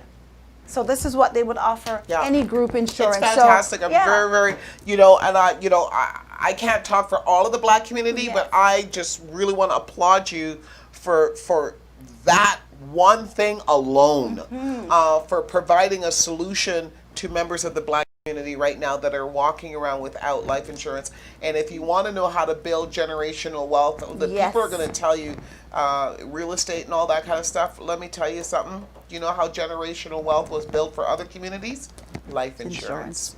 Life insurance, yes. Life insurance is how other communities were able to successfully build generational wealth. And as I said at the opening of the show, if you want to be successful, you have to do what successful people do. Absolutely. Anyways, listen, you and I can talk forever and ever and ever. We're wrapping up the show now. We need to know how to get a hold of you. Sure. How do we get down to the Mosiah Women's, how do we get involved with the insurance, and how do we check out the business center to see whether or not it's one that can work for Of course. So again, telephone number for the office is 416-244-3332. Or, yes, my cell, I like to give that number out. It's 416-472-7437. You can also email us at info@Mosiah, M-O-Z-I-A, MosiahPBCI.com, or Mosiah Women's Network Society.com.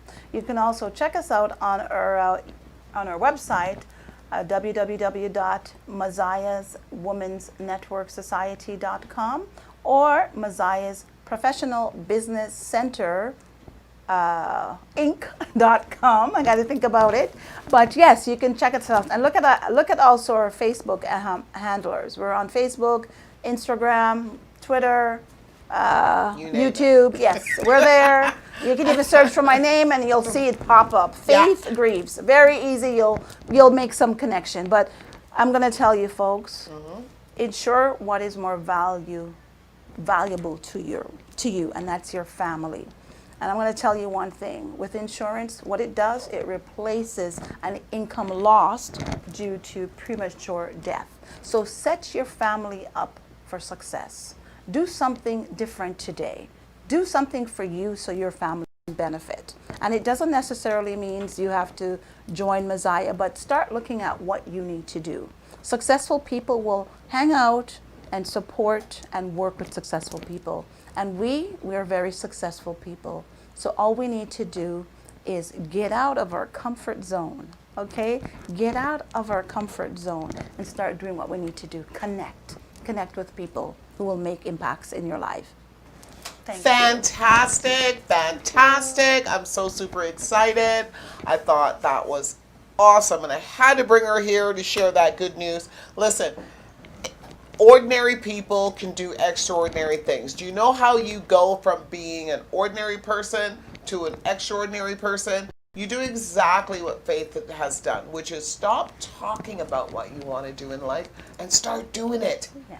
And that's what she did. She stopped talking about providing solutions and she went out and started to provide the solutions. Hence the Mosiah Women's Business Network, the Mosiah Women's Business Center, and so many more of her projects. Let's give Faith a helping hand. Let's support her. And if you don't have any life insurance or you're looking for an office space, contact her ASAP or contact Gbkm TV and we will connect you with Faith. Faith, I just want to thank you so much for joining me here today. We're looking forward to celebrating with you at your business center. We know that we're going to be there lots. Yes. Because you know we want to celebrate the success with you. Thank you. You're very welcome. And thank you, the listeners and the viewers, for tuning in today. And if you're watching this episode live, then like and share the video, please. Tell a friend to tell a friend. If you're watching it on demand, Faith is waiting to hear from you. Give her a call. Ladies and gentlemen, we're going to sign off today from another excellent episode of the Ordinary People Show. We'll be back same time, same place right here next week on Gbkm TV. Don't forget to follow the Ordinary People Show on Facebook. They've got their own page at the Ordinary People Show. Once again, thank you so much for tuning in. Cheers. Hi, welcome to ZFM's exciting summer program. Last year, the children learned awesome ways of making animation videos. Let's give you a sneak peek of what the children learned last year. This year, we have some exciting programs for this summer. The first program is the cartoon character rigging. This program will teach the children about basic shapes, character designs, character refining, flexi binding, and lots more. This is where children bring their imagination into reality. The program starts from July 5th to July 22nd, and the programs are in 3 phases. The second program is the Kids Choral Draw. This is where children learn how to explore their creative minds by using the software to learn how to draw. The program starts from July 26th to July 29th. Details and registration links are on the flyers. Zoom ID will be sent after payment and registration. Hurry up and register quickly for these exciting programs before the seats are filled up. Do you want to be your own boss and make income or extra income with flexible schedule? Welcome to Keenan Courier. Keenan Courier works as a marketplace platform connecting customers who need something delivered with drivers that are willing to serve them. Courier with any vehicle, better trip allocation, and cash out your earnings whenever you want. Download our driver apps today to sign up. Are you craving some home-cooked African meals but are missing the authentic ingredients? No worries. Head over to Dunamis Food online groceries at www.mydunamisfood.com to check out our collection of the best quality African.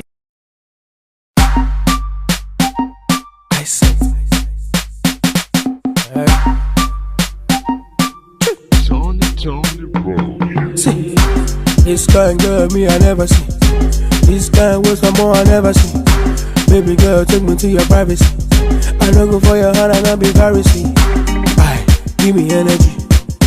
Fine girl, give me energy. Give me energy. Baby, make it give me energy. Although you fine, oh, you done make me the single. Although you bad, oh, me I go give you that ring. Although you fine, oh, you done make me the single. Although you bad, oh, me I go give you that ring. A lot of this, a lot of that. Your point I'm gonna give you that. You got the keys to my heart. So calm down, only you I got. Why anything when you do, then they complain, oh, oh, oh. Girl, if I lose you, wait till be again, oh, oh. This kind girl, me I never see. This kind with some more I never see. Baby girl, take me to your privacy. I don't go for your hand and I'll be Pharisee. Aye, give me energy. Fine girl, give me energy. Give me energy. Baby, make it give me energy. Although you fine, oh, you done make me the single. Although you bad, oh, me I go give you that ring. Although you fine, oh, you done make me the single. Although you bad, oh, me I go give you that ring. Oh no more see, you want more see. Baby, that how we want see. I swear, now you be my Beyonce. You get to wait in your body, I dey fancy. Koluma, Koluma. Now your name I dey see all over. Koluma, Koluma. Now your name I dey see all over. Hey. Give me energy, bad girl, give me energy. Give me energy. She dey give me energy. Oh, you fine, oh. Although you bad, oh. Although you fine, oh. Although you bad, oh. Quiz on the mix. Yeah. Although you bad, oh. Nice nation. Entertainment.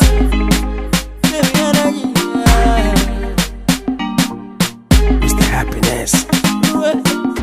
Why anything when you do, then they complain, oh, oh, oh. Girl, if I lose you, wait till be again, oh, oh.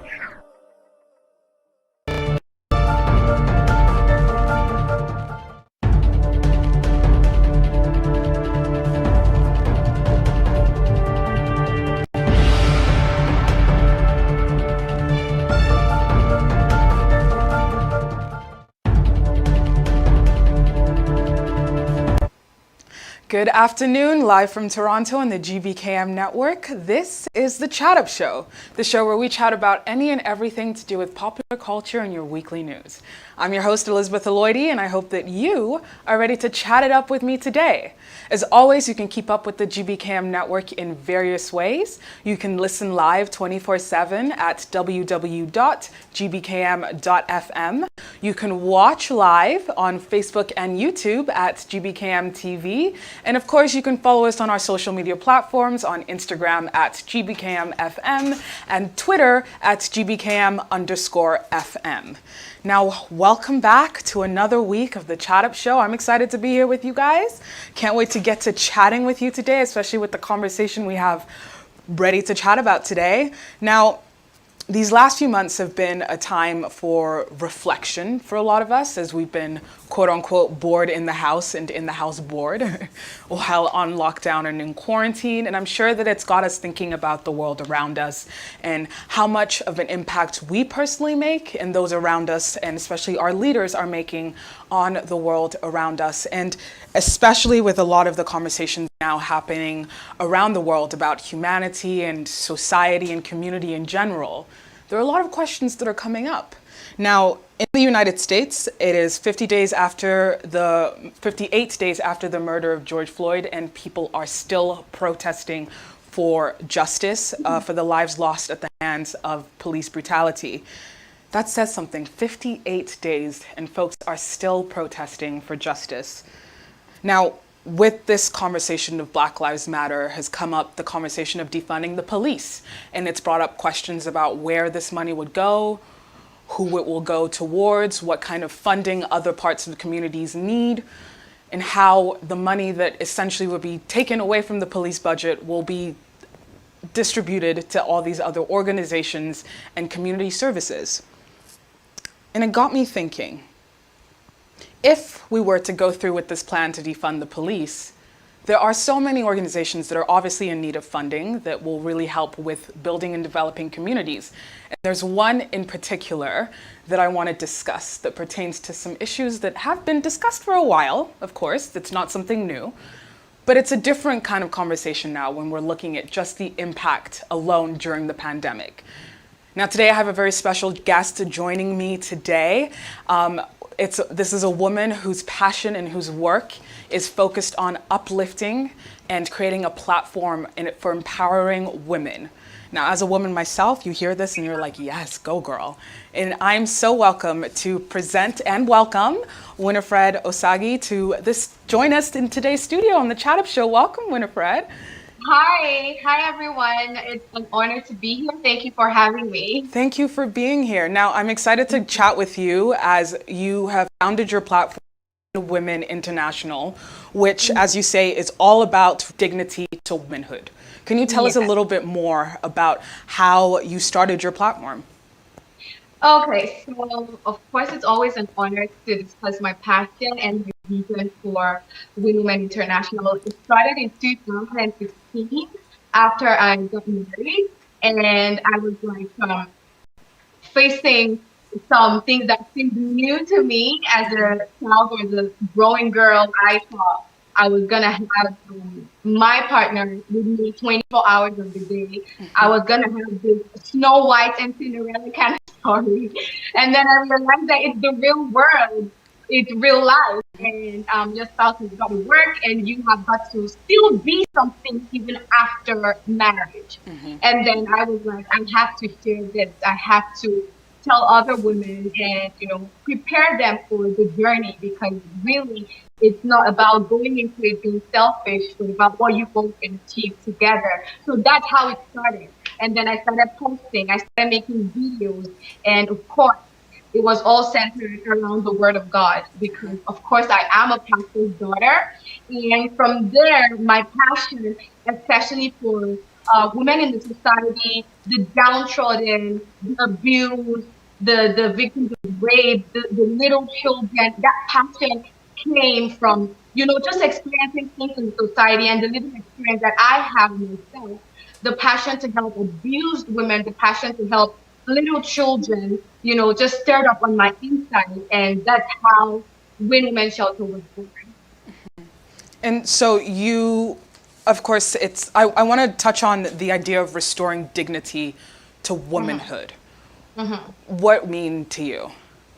Great. So I see that society has so neglected women. Women have been relegated to the background. Of course, it goes without saying. Women have been stigmatized, even for undergoing or surviving situations that ordinarily were not their fault. The woman bears the blame. The woman carries the shame. She carries the name. She carries the tag. And my passion is to be the voice, lending my voice to millions of women around the world, not just in Nigeria, but especially Africa at large, and being the voice to say we are more than society has made us seem. We are more than society has made us look. We are enough in ourselves, and we have so much more to give to society and to those around us. So when I say restoring dignity to womanhood, restoring the pride of womanhood in society, restoring the woman to her rightful place in society, socially, economically, in the home front, and otherwise. And why do you think it's taken society as a whole so long to catch up with the changes that have come with, I mean, industrially, how more women are in the workforce and developing their own independence? Why is there still... Society is it's almost impossible at this point, or looking back, it's been almost impossible for them to accept, the female gender stepping up and doing all of these things. But I feel like society basically is protecting the male ego. That's what I see, and not to mince words, that is what it is. So society is looking down on women and relegating women in a bid to protect the male ego, because they're like, oh, I've heard of situations where they're like, oh, let's say John is good to be the manager of this company, but how is Kevin gonna feel when she begins to manage him?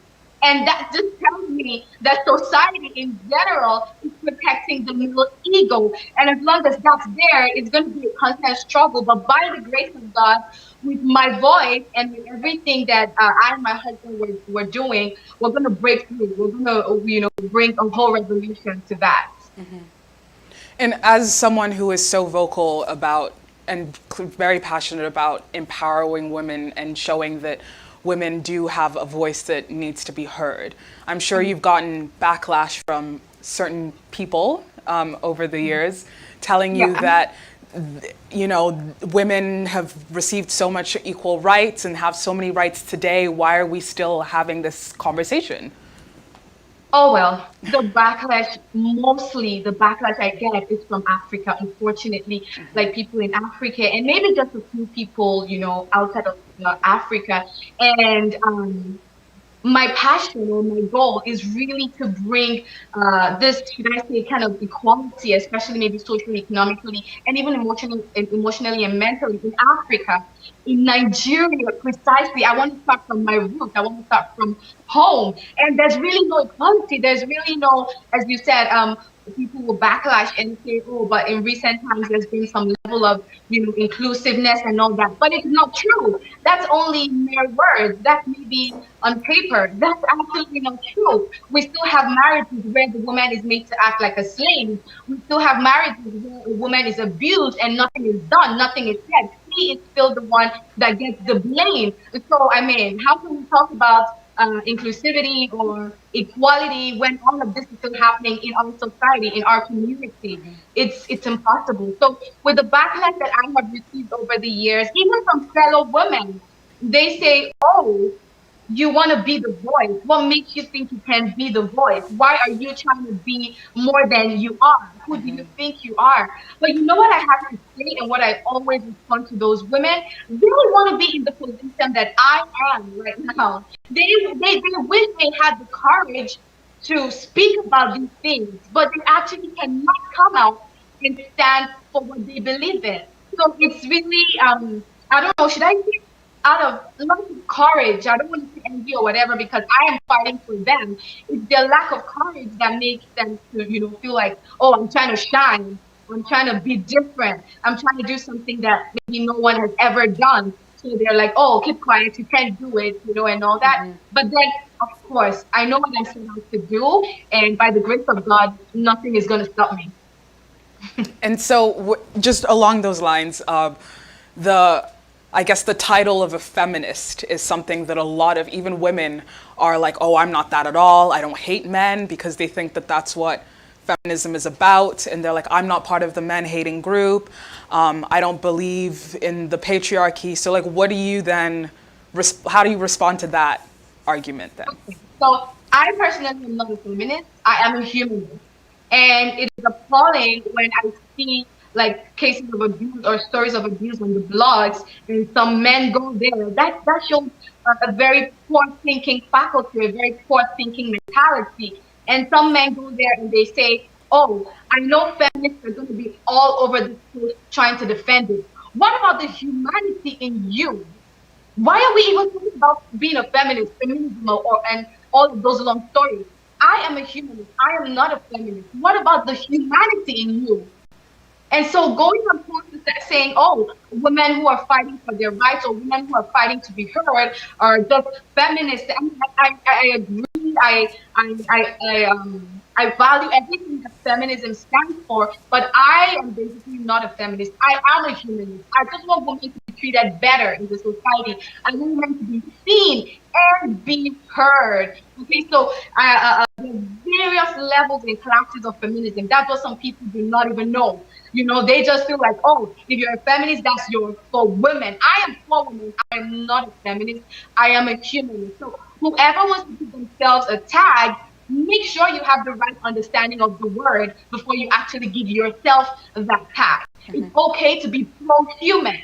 I am fighting for my gender because we have been relegated for so long. For so long, it goes without saying. So, if you want to give yourself a tag, if you're out there, you want to give yourself a tag, go ahead, but make sure you have a full understanding of what it is. And for the men who have made the term feminist seem like a curse, the term feminist seem like, I don't know, a stigma, I would like to say that you should try to educate yourself as a man to know what these women are fighting for. And maybe you too can become a humanist, because I don't see anyone who is pro-human trying to talk down or trying to discredit a woman who's out there speaking for her gender.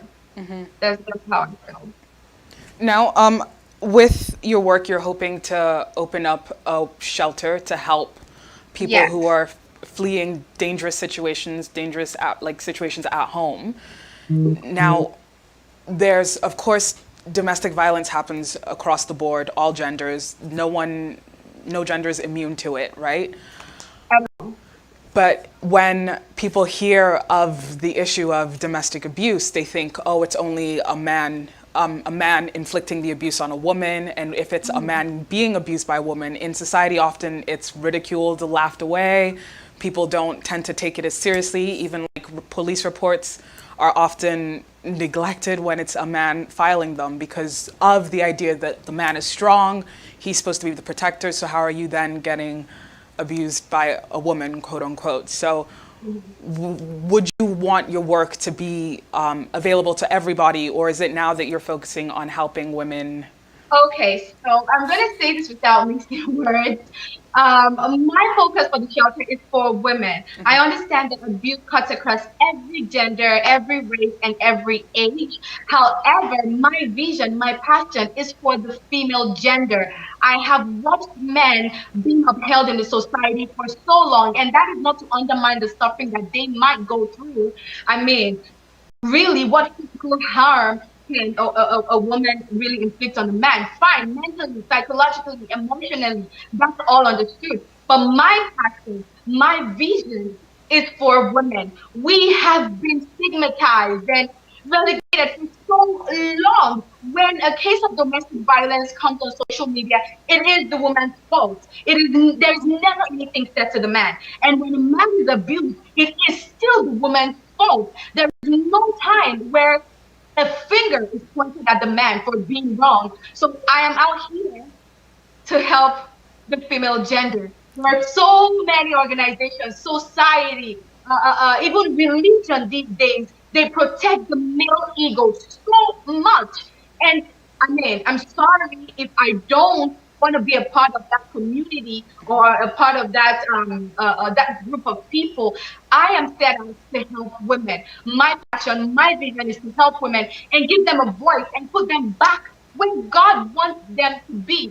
When the word of God was saying we are the light of the world, the word of God didn't say men are the light of the world. It said ye are the light of the world, men and women. So why would society take it upon themselves to make sure women don't shine? Why would any religious house or any religious leader take it upon themselves to make sure women don't shine? We are the light of the world, and I am focusing in the light in every woman. Unfortunately, not the men at this time. So women for now. Yes, women for now. Now, I mean, we're coming out sort of slowly making our way out of this pandemic, fingers crossed. Yes. And we saw that the rates of domestic abuse across the globe went up an insane amount. In Australia, it was found, according to a report published in the International Journal of Mental Health Nursing. In April, a Google report found that 75% increase in internet searches relating to support for domestic abuse in Australia. In the Italian government also began commissioning hotels to provide shelter to the increasing number of people fleeing these abusive situations. France reported about a 32% to 36% increase in domestic abuse complaints, that then followed by the implementation of self-isolation and quarantine measures. And they also went with the hotel accommodation for those fleeing from domestic abuse. So these reports are just showing that across the globe, even in Canada, CBC reported in April that the York Regional Police, which is police north of Toronto here, reported a 22% increase in domestic incidences since stay-at-home measures came into effect in March. So, I mean, from these reports, you can see that being stuck at home increased the number of people who were put in harm's way. And then with so many budget cuts that happened because essentially the economy was shut down for a few months, there wasn't enough funding going to a lot of these shelters that were helping people. And it's a scary situation to think that you have nowhere to run to, right? Like, you're supposed to stay at home, everything else is closed. And even if you do call the police, statistics show that most of those reports don't really follow through a lot of the times. And women or men are folks who are in these domestic abusive situations are forced to essentially stay in those situations. Now though, the Canadian government has, as of April 4th, planned to give up to $40 million to women and gender equality in Canada, yes, especially for women fleeing gender-based violence. Now that is a step the government's taking, recognizing that shelters like Even Win Women International need the funding, but that's not happening across the globe. And it's a wonder, like, how can we get there where these spaces can be funded and have the proper resources, the proper equipment, the proper technology to actually help people?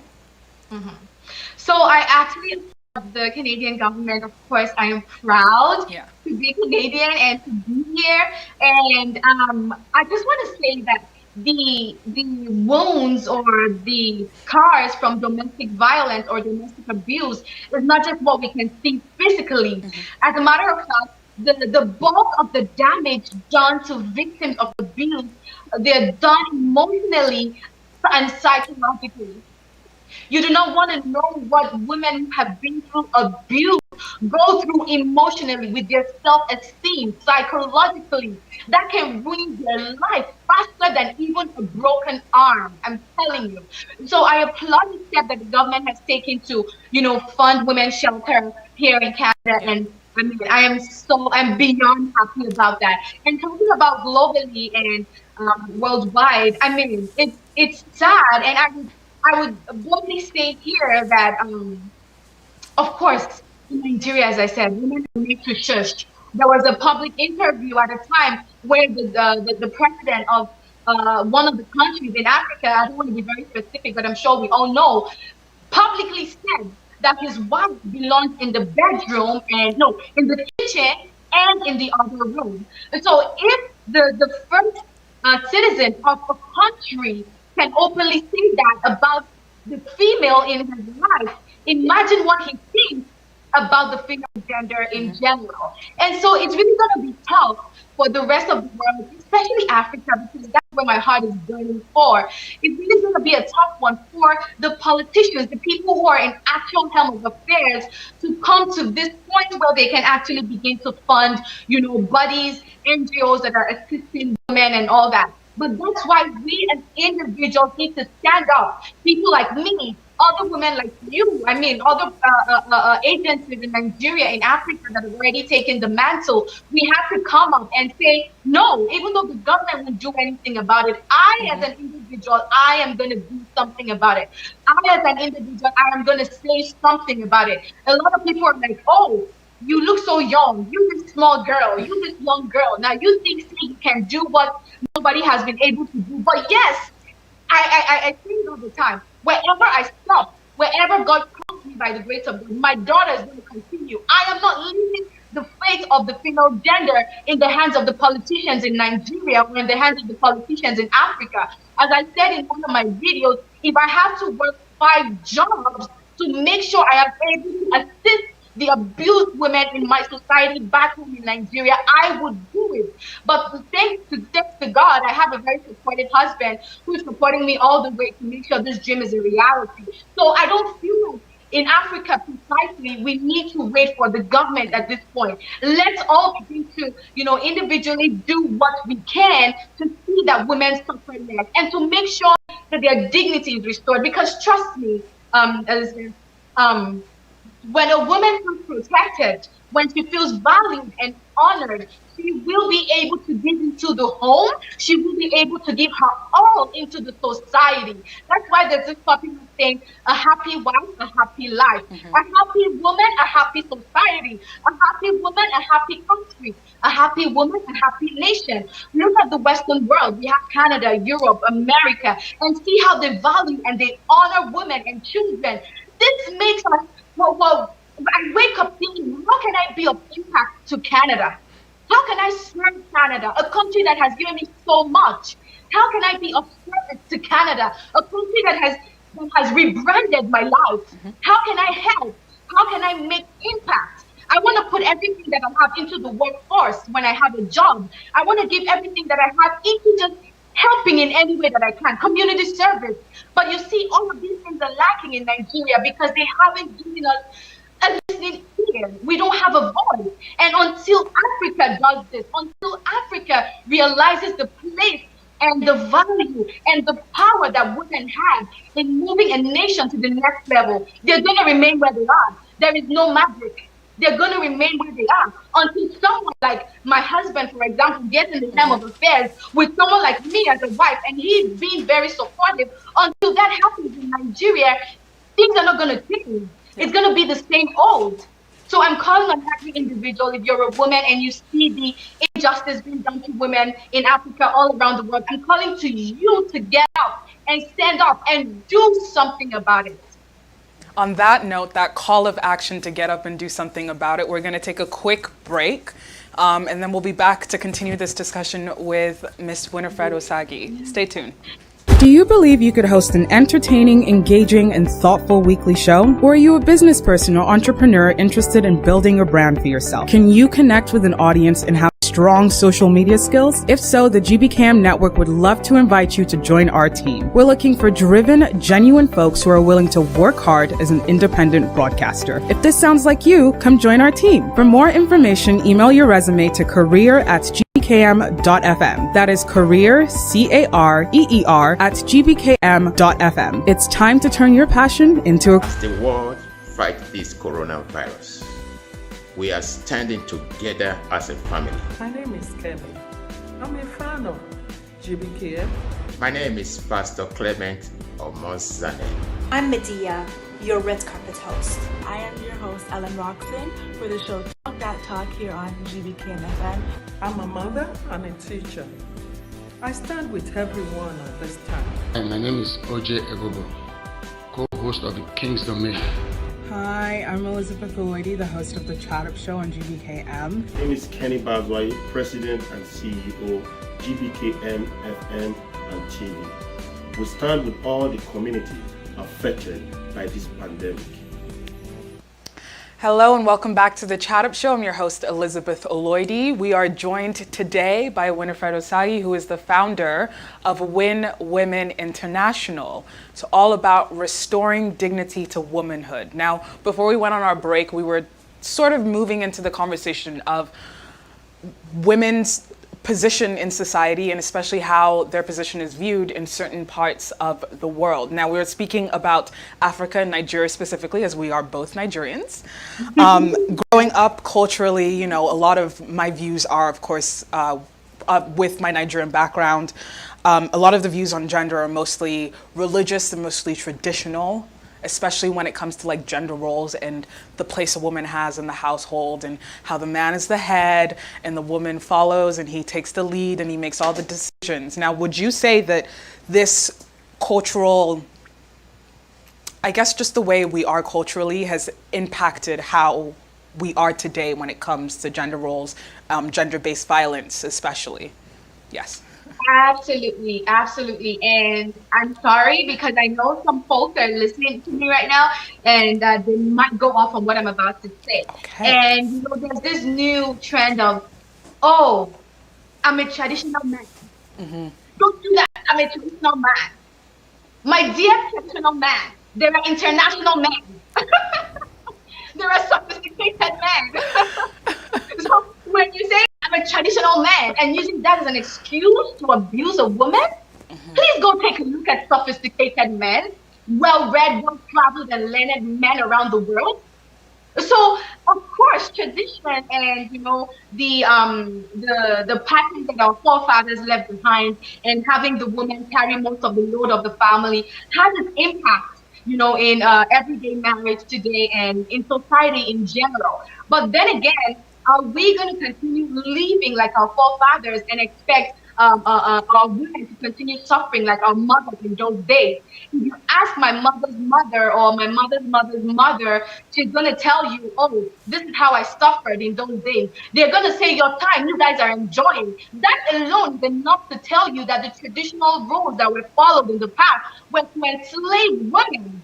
Oh, yeah, because your mothers these days will tell you, now they enjoy this time. You guys are enjoying. You guys have a better life this time because then you couldn't move an inch. You couldn't wear what you wanted. You were like, you know, you were like a property of the man. And when I say restoring dignity to womanhood or creating a shelter for abused women, some people might say my goal is to begin to uproot women from the houses of their husbands or to remove them from their families, but that is not the goal. The goal is to make sure that the woman is mentally and emotionally stable to serve her family in the best way that she can. And so being a woman who has a voice or the fight for women to be seen and to be heard is not to undermine the fact or undermine the place of the man as the head of the family. The fact that you're the head doesn't mean you should cut off the neck. No, you give the neck its free flow. So even as women, as the neck that society has said we are, it is absolutely fine. God created us to be helpmates, help meet. God didn't create us to be silent or to be slaves. So I feel like as time is passing, we're coming to see more and more women come to the realization and the acceptance of who they really are. And that's what we need in today's society. That's what we need to move forward as women, as a female gender. I mean, I'm gonna share the story of one lady who experienced violence in her home because of these traditions and religion. Now, it's the story of 22-year-old Halima Bulama. You are familiar with this story? Her husband had cut off her hand with a machete because he felt that she had disobeyed him or disrespected him at a wedding ceremony. And because they are of Muslim faith, he felt that it was his God-given right to discipline his wife how he saw fit, essentially. And there's so much intertwined in our culture with religion and our culture, it's hard to separate the two sometimes.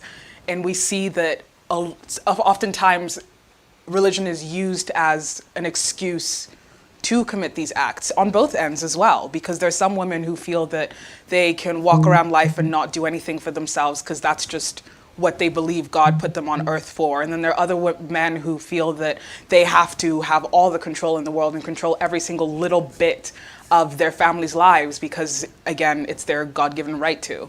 And you see a lot of these conversations, especially on social media. You see it get really heated because, of course, there are the two sides who are saying, oh, people want to move away from tradition, and then there are others who are saying the world is changing around us. And especially when it comes to financial security as well, where the man is seen as the provider, you know, and if the woman is making more money than the husband, it's seen as emasculating him and taking away his power. What do you think about that argument? Okay, so I would like to start from the story you shared. With my experience so far, I have a message coming up, and I'm just going to say on here. As a woman, there are lots of projects that you have to do in your lifetime, but one of the most important projects that you would ever have to do that would determine the next project that you would do in your life is the project of knowing the person you plan to spend the rest of your life with, his background and his beliefs. So if you know that your spouse believes, I mean, not saying we've all made those mistakes. It's in our mistakes that we get to come to the realization of some of these facts.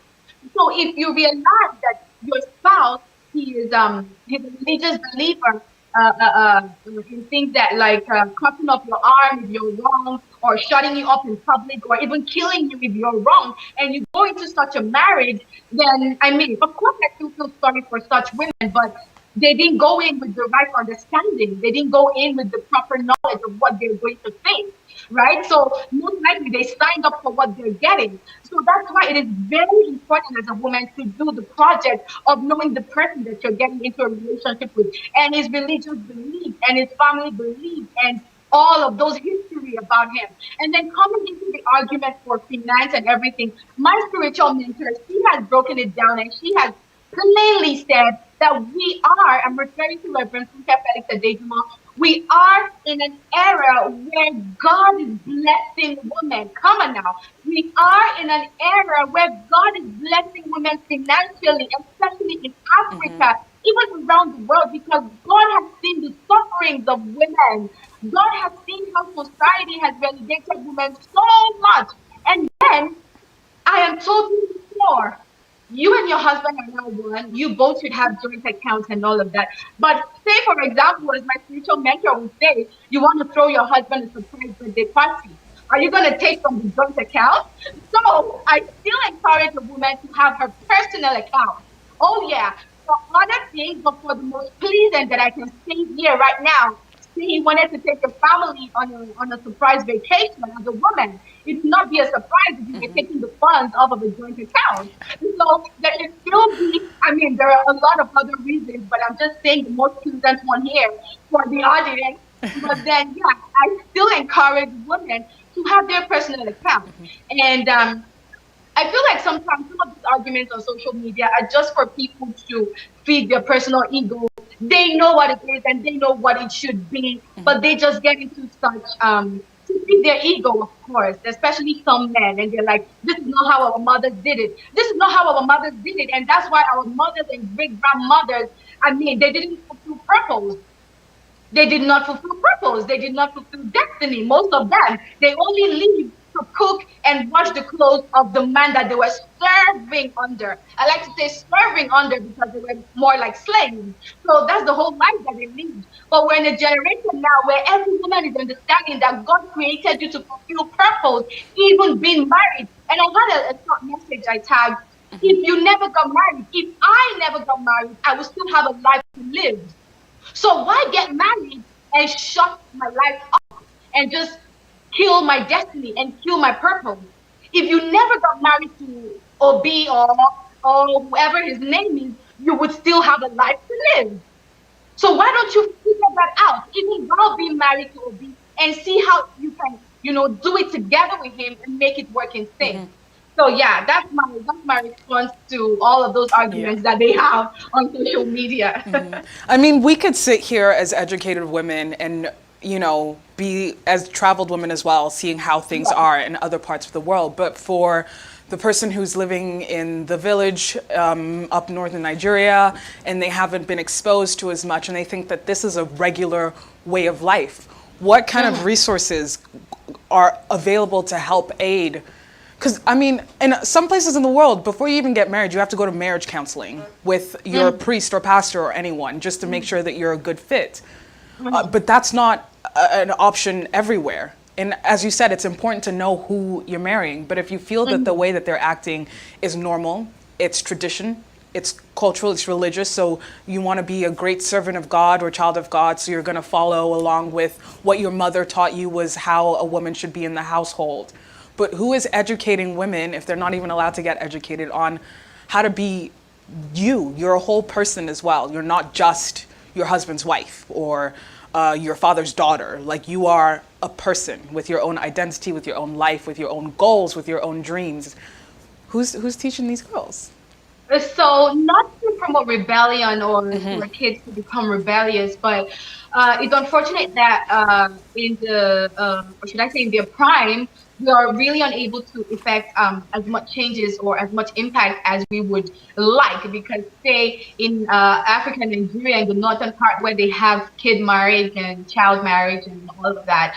But those who, by the grace of God, they are somehow preserved and somehow saved from this child marriage, I believe that when they get to 18, it's at that point that they're able to actually make a choice to decide the kind of life that they want to live and decide what is good and what is bad. And we thank God for social media. And then a girl who has been raised all her life to feel like she's been called to a life to serve a man, and she gets on social media and she sees me talking about dignity and knowing yourself and knowing who you are and knowing that God has made you to be more, not undermining the place of a man, but also working in sync with the men in society to be all that God has called you to be. I believe something is going to drop in her heart, and then it's going to be up to her at that age of 18 to take a stand. And if that means leaving your comfort zone or leaving what you have always known, then it has to come to that, and be the odds of society and community. And one thing I want to say is, to be great, to be different, you have to do something different. To be different, to be all that you have to be all that God has called you to be. You cannot roll like the others. You have to roll different. So I'm not, as I said, I'm not encouraging rebellion or rebellious attitude, but it comes a time, of course, even Nigeria recognizes the 18 as a legal age. It comes a time where you're able to take a stand. If you're hiding and you're listening to me right now and you're 18, you're 19, you're 20, and it seems like what you grew up knowing doesn't seem like the kind of life that you want. Baby girl, I'm telling you right now, you are of age and you can take a stand for yourself. You can make a move for yourself. I promise you, you would not be stranded. As long as what is in your heart is a fire that is burning to fulfill purpose, God is going to see you through. If he doesn't abandon the birds of the air, why do you think if you decide to take a stand, God is going to abandon you? If you need to speak, if you need to talk, you can absolutely reach out to me. I'm all for it. I'm not for you insulting your parents or insulting your father or bullying or what. No. But when you have to take a stand, you can take it the right way. And I support you. That's what I have to say on that. Now I have a question for you. Do you think Nigeria is ready for a female president? At all? Oh, no, they're not.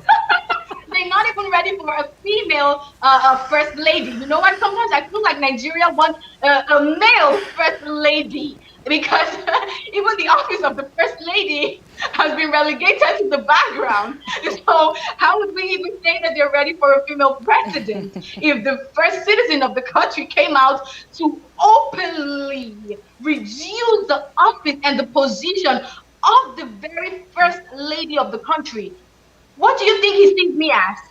He would probably say, oh, she's just talking. She's probably less busy today, so she's just talking. Yeah. He sees no importance or relevance in what I'm saying. So Nigeria is not ready for a female first female There are other things to deal with first, right? Yes. Now, in March, a Lagos government-run domestic and gender violence response team reported that there was a 60% increase in domestic violence, a 30% rise in sexual violence, and a 10% rise in physical child abuse. Now, this was of March this year. And of course, that's gone up since quarantine and people were in lockdown. And then the issue was that most people who were in lockdown couldn't even make it to the police station because A, it was too far away, or the police just didn't provide any aid in their situation. And this isn't something that just happens in Nigeria. This is across the globe, where the people who are essentially the gatekeepers of safety don't do the full follow through of the reporting of the case, and most of the cases don't even go to trial. And that's where the conversation of defunding the police comes in, and where those funds will then be reallocated to shelters like yours and resources and organizations like yours. Do you feel that that is a necessary next step to make in societies that are ready to take that step of looking at the funds that the police are getting as the first responders essentially to these kind of cases, and instead giving that money to women's shelters or even just like domestic abuse shelters, NGOs that are working to create a safer space within the community? I absolutely agree with what the government is doing. And, you know, sometimes when there's a storm, God is working behind the scene. I'm not saying this to undermine the sufferings that women have gone through, or that survivors of abuse have gone through in this period, especially during quarantine. But I would say that it has shed more light on, you know, how deep that this thing has, you know, eaten into society. And for this, do I say I'm grateful to God, or I am sorry to the victims? I'm grateful to God. It's everything, you know. So I totally feel like, for people, I know this, for people who have survived abuse, the first response is not the healing that they need. That first response from the policemen is not the healing that these people need. The NGOs, the shelters, they do more of this work. They actually bring these women, they bring these victims back to life. I am telling you the truth of the matter. I don't know if you or anybody close to you has experienced abuse, but the emotional and psychological damage is worse than your hand being cut off. So I absolutely agree, and I feel like it's the right next step for any country who's ready to cut down the rate of domestic violence. I feel like this is the next step that they should all take, and, you know, just so to encourage people who are actually working in these shelters to give us more strength and, you know, more push to keep it going, because the truth of the matter is there's hardly anything that can happen without proper funding. We can talk and talk and talk and talk, and that's why I said if I have to work 5 jobs, that's to say if I have to work and work and work to make sure that women suffer less, I'm going to do that. And if the government is stepping up to say, I'm going to fund you, I'm going to help you, oh yes, my passion is going to be tripled and quadrupled, because I'm like, yes, I have everything I need to help these women out there. So yeah, it's perfect. I feel like it's the right next step. Yeah. And even more than just organizations, education really starts in school, when they're teaching you about, you know, going through puberty and all of that. And in some, even in the province of Ontario, there was question about whether the sex ed curriculum will be taken out of the school curriculum, because they didn't feel that it was necessary to be teaching children about sex. But because there are other conversations that happen around it, especially when it's about like sexual-based violence, about consent, those types of conversation, it's really in the education of these matters that maybe not teaching, you know, like your babies about it from the first year of school, but as folks get older, you see that education is lacking in the beginning, and that's how you can see the perpetuation of these old school values, if you will, where a lot of people don't really know what they're doing is wrong because they think that, well, it's normal where I come from, everyone does it, it's fine. So would you agree that it's important to also fund that kind of education? Of course, absolutely. Like you said, not really from the day the baby is born, but from 4, from 5. And we even see, I saw a very, oh my God, oh Jesus, a picture of a newborn baby that was sexually assaulted. I don't know if you saw that in Africa. And I don't even want to, but yeah, so the moment you feel like your child is able to understand left and right, yes and no, I feel like it's a very important conversation to have, even in schools. I like to relate everything to the Word of God, and it says, "My people perish for lack of knowledge." So, knowledge is power, knowledge is freedom, and knowledge brings passion that I'm also talking about. So from an early age, we were able to give these kids the knowledge. We were able to equip them with this power in the form of knowledge. And individuals who might have some traits of being abusive, because trust me, we all make mistakes. Sometimes we ignore the signs, but there's always something to look out for. And I feel like that could be a course on its own. You know, like the red flags. How to identify a mentally unstable person. No. I think it should be tagged more interestingly. How to identify a very normal, mentally unstable person. Yeah, I feel like there should be a course, a program on how to identify such people, and also identify if you are one as well, so you can work on yourself. Yeah. Yeah. A lot of self-work that needs to be done, right? Yeah. And it's in knowing, as you said, knowledge is power. So if people don't Yes. even know that, you know, they're walking around with these narcissistic, sociopathic tendencies, then they're going to Exactly. continue inflicting this trauma on other people Yes. without realizing it. Mhm. But it's, you know, it's about both sides as well. Having those resources as well to help people who are dealing with these mental illnesses and issues in general, knowing how to cope with it. And we know that a lot of that is not as funded as well. Mental health resources for people, not only those who have been through abuse, because as you said, those scars are psychological as well. And it takes a lot of therapy, a lot of communicating, learning how to communicate your feelings, a lot of being able to unpack the trauma without it putting you back in the space. Years of work. The the damage of abuse, except you have God, it can live with you for the rest of your life. That it does to you emotionally and psychologically, trust me. But then also, what's also interesting is wondering what kind of resources are out there for those who are abusing. Because I mean, if it does go to trial and they do end up being thrown into prison, how much rehabilitation is happening that if they are let out again, they won't do the same thing or worse after? Right. I believe abroad, I feel like they have courses or classes or people who go into the prisons to speak to them. And of course, this is something that I would want to branch into in the future, especially with people who are serving time for being abusive, because this is what I'm centered on. This is what I'm passionate about. I would want to, maybe I and my team go there from time to time and speak to them as to understanding some of the pain or some of the reasons or the root cause why they act the way they do, and to ensure that when they get out, they're better refined people. So I believe the rehabilitation can go on behind bars, even in the confinement of the prison. So I just feel like with the funds that the government is making available, this is, I just feel like for the president of those NGOs, if they're passionate enough, this is something that of course they should be looking into, visiting these people. And in Africa, until we get the government funding, as individuals, we're gonna keep, you know what, it's even, sometimes when I'm talking about Africa, I just feel like giving up, because it weighs me down. And do you know there's no justice for the abusers in Africa? There's really no justice. Like they don't make them serve time, hardly before they serve time, except it's done to the child of a very popular person. But to the everyday girl, to the everyday victim, the person who actually committed the crime, the perpetrator of the crime, serves no time. Is left to walk. The person is left to walk about freely.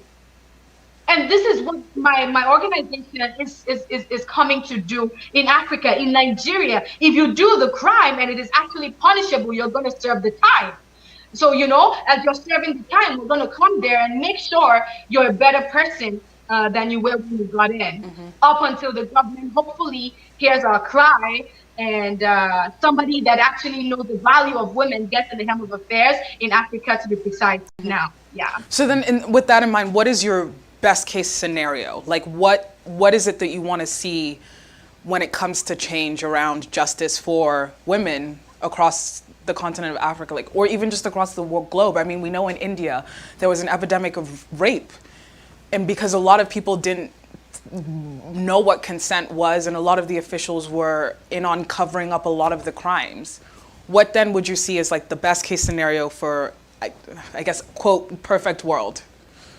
Putting it out there. If you hit a woman, you spend 25 years in prison, or you spend the rest of your life in prison. And I would like to put it, if you hit a woman, this is the crime and this is the time. This is, you have to come up with the rules or come up with the laws and make sure they're implemented. I think they have a rule for 14 years imprisonment in Nigeria, but it's not implemented. And so people are able to still commit the crime and go free without serving the time. So when you have the law, when the law is there, make sure the law is implemented in such a case to its full effect. That would be like the best case scenario, where people actually know the consequences of their actions. And this is when it comes to abuse. And when it comes to women having a voice, generally, there should be inclusivity and the consciousness that women in Africa have been left behind so much. And if they were to compare the development with African countries and the Western world, if they want to really see what is missing in the inclusivity of women in the society, in the home front, and they should fix it. So that would be my perfect scenario. And for these men, these abusers, to know that if I do this, they're coming after me, and they're coming after me, and it is real. There is no getting out of it. There is no talking out of it. There is no excuse. And some people say, oh, the woman pushed me. What she said pushed me. Her attitude pushed me. Oh, yeah. There are people who talk or who say negative things to you through the telephone or through the television.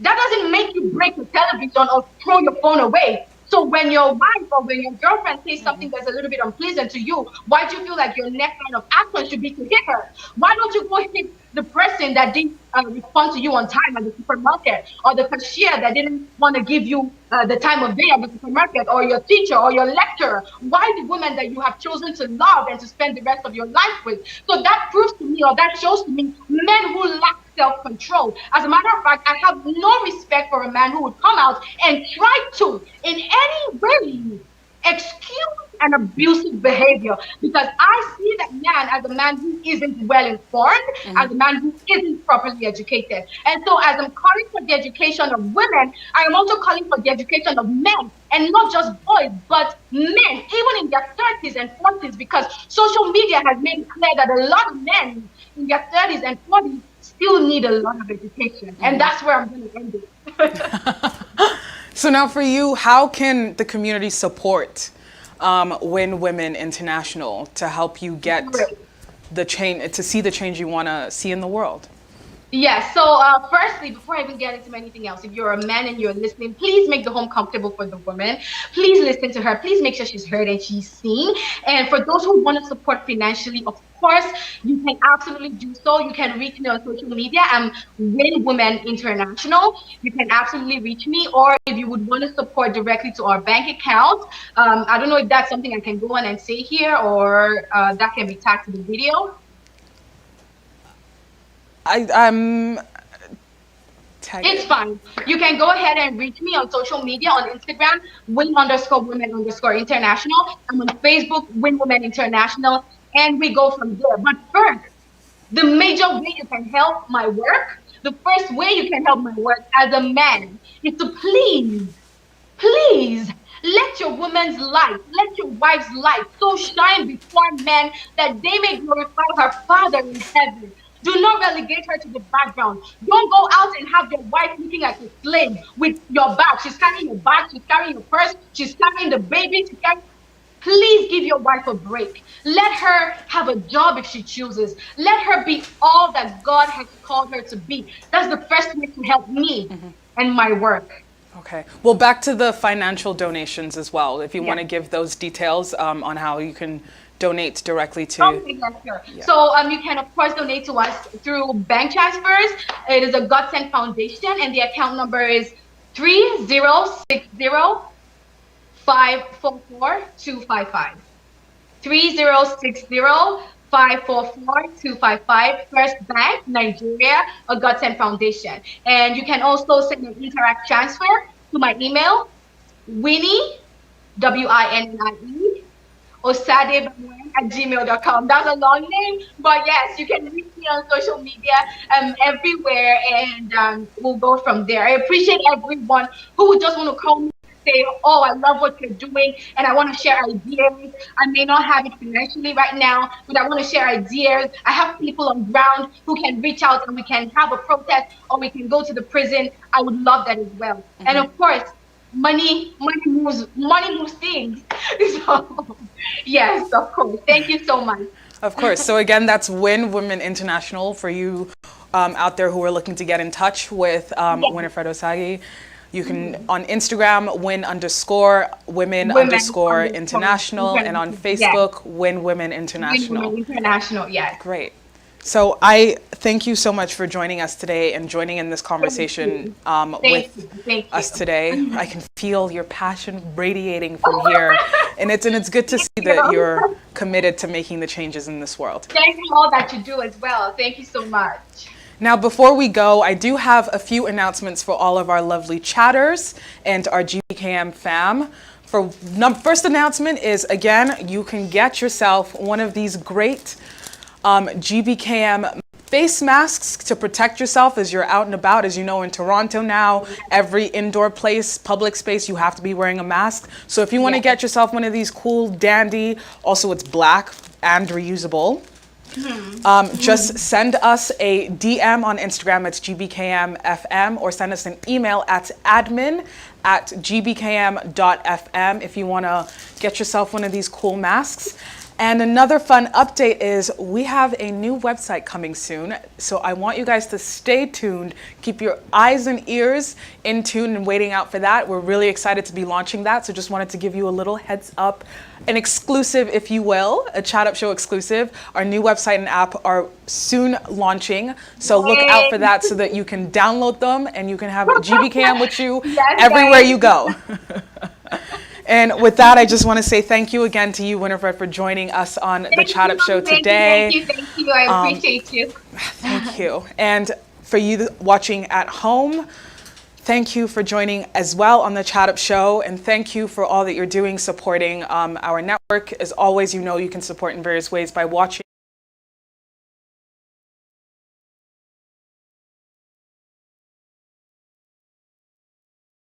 .fm. You can follow us on social media, on Twitter at GBKM_FM and Facebook at GBKMFM. You can also follow me, your host, Elizabeth Aloidi, across all social media platforms at TIS_Liz_O.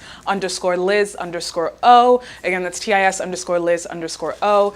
Stay tuned for that app and that new website. It's very exciting. I'm excited, okay? So you guys get excited. And with that, I hope you have a wonderful rest of your day, rest of your week, wherever you're tuning in from.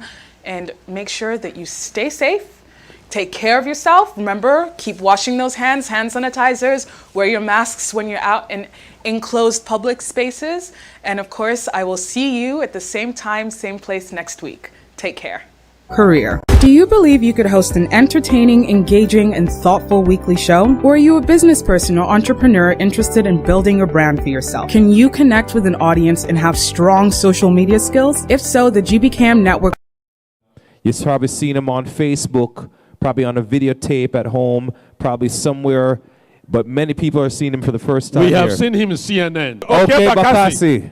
I bring you greetings from home. Nigeria is okay. It's okay. It's okay with us. Yeah.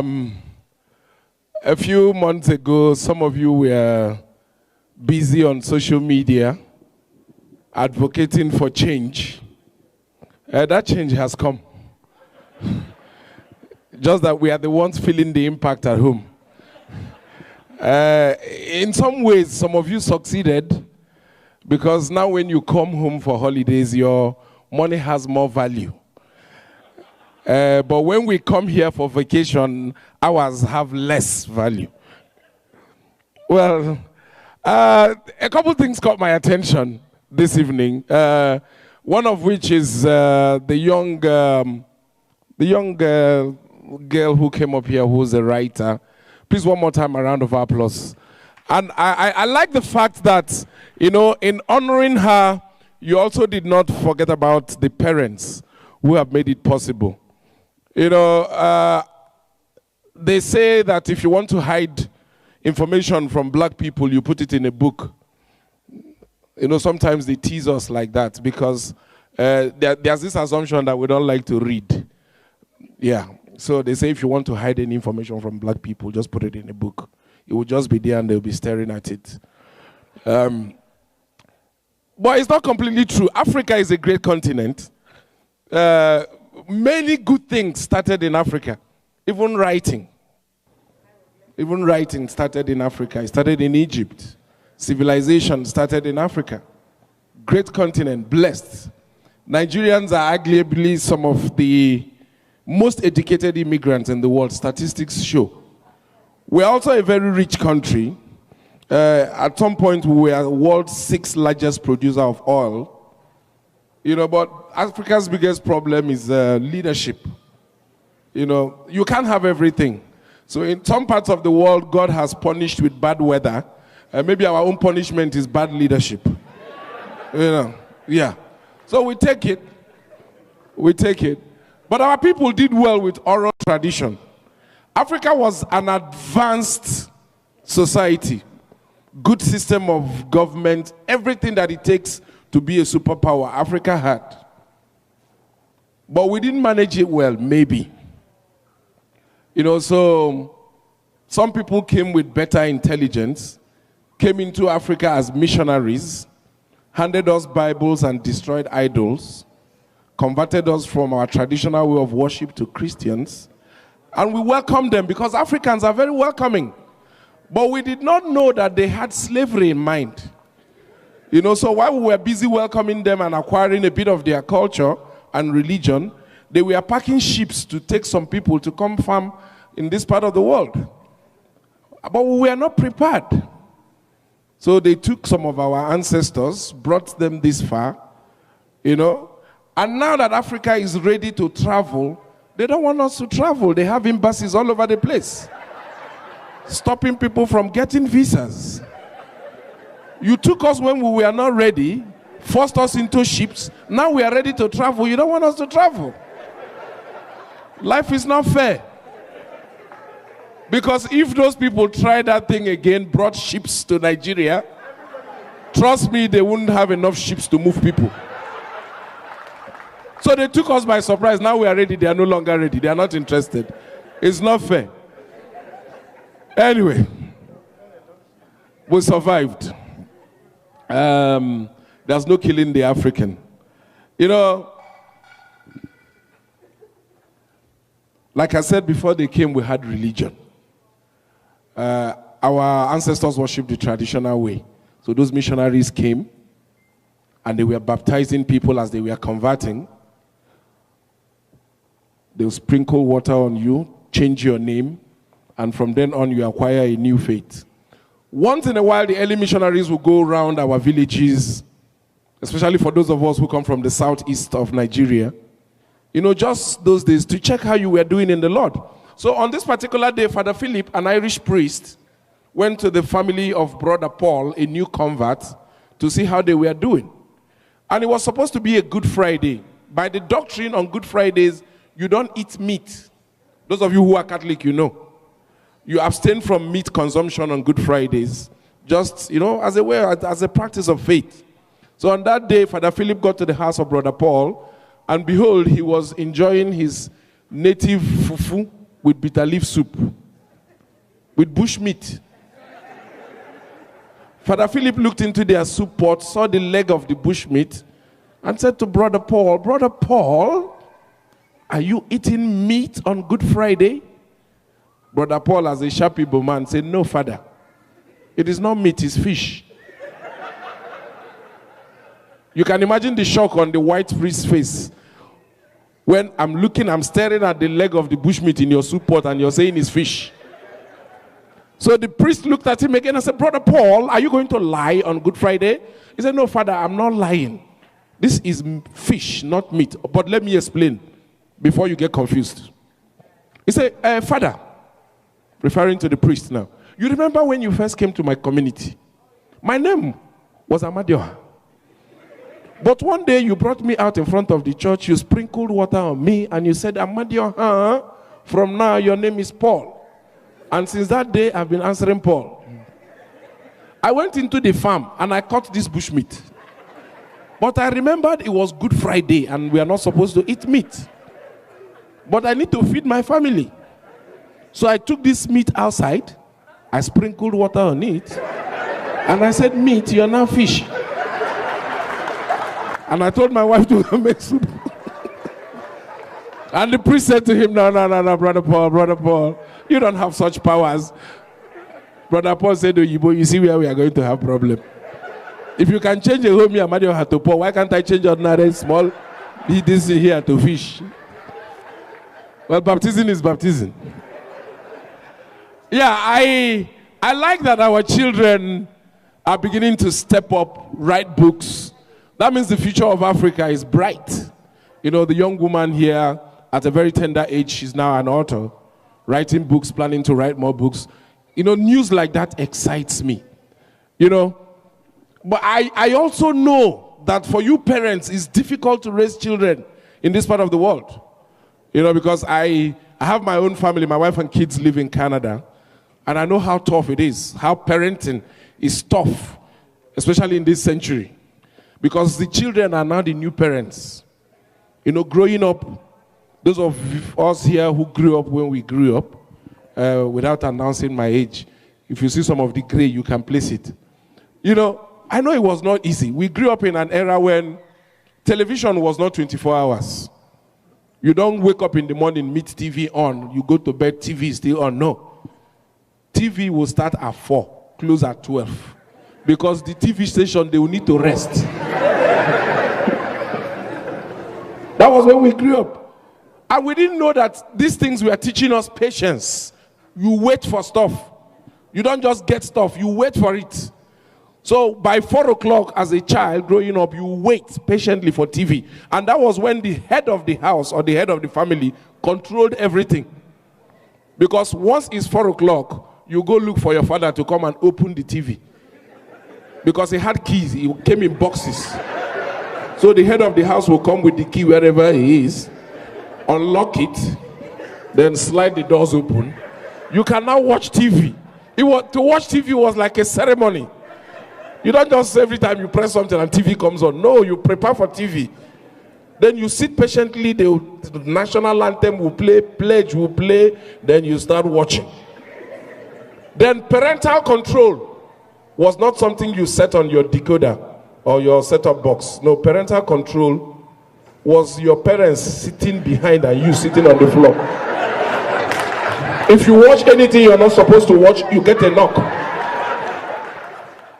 And you know, parents don't need to. Not like these days. You will talk and talk and talk. Your parents will only tell you things once. The second one, a knock will accompany it. That one is to engrave it permanently in your memory. So that next time when you hear, you will remember. You know, my father, a soldier at that time, he has no time for you. When you see his face, you correct yourself. So parental control was your parents seated on the sofa. Of course, you dare not sit on the sofa. Your position was on the floor. Chairs were reserved for parents. Floor for children.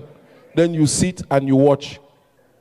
The owner of the house had power over the TV. Now I'm sure most of you don't even know where your remote control is. When you want to watch Junior, who is there? Where is the control? Can I watch my program? You're begging them to move from cartoon to news. So, no, then you don't try it. The remote was you. Your father was the controller. Because it's you. Go and turn on the TV. You go and turn on the TV. Go and increase volume. You go and increase volume. Go back and change the channel. You go back. So you were the remote and your father was the controller. It was job. And you will obey. You can't make noise. You will sit patiently and wait. And they will instruct you.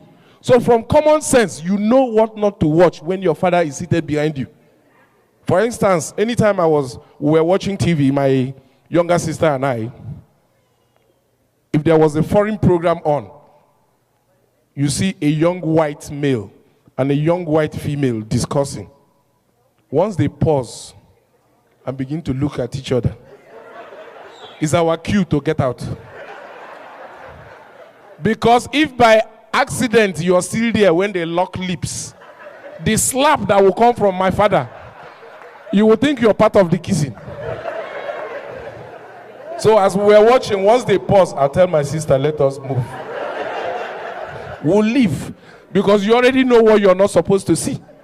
And you see, some of this training, you know, it still stayed with us. Because today, I'm watching TV, my kids are there. Once they begin to kiss, I'm the one who is feeling uncomfortable. And the kids are the ones who are so relaxed. Sometimes they even call your attention to it. Daddy, they are kissing. And imagine they hold me, I'm looking for where to hide.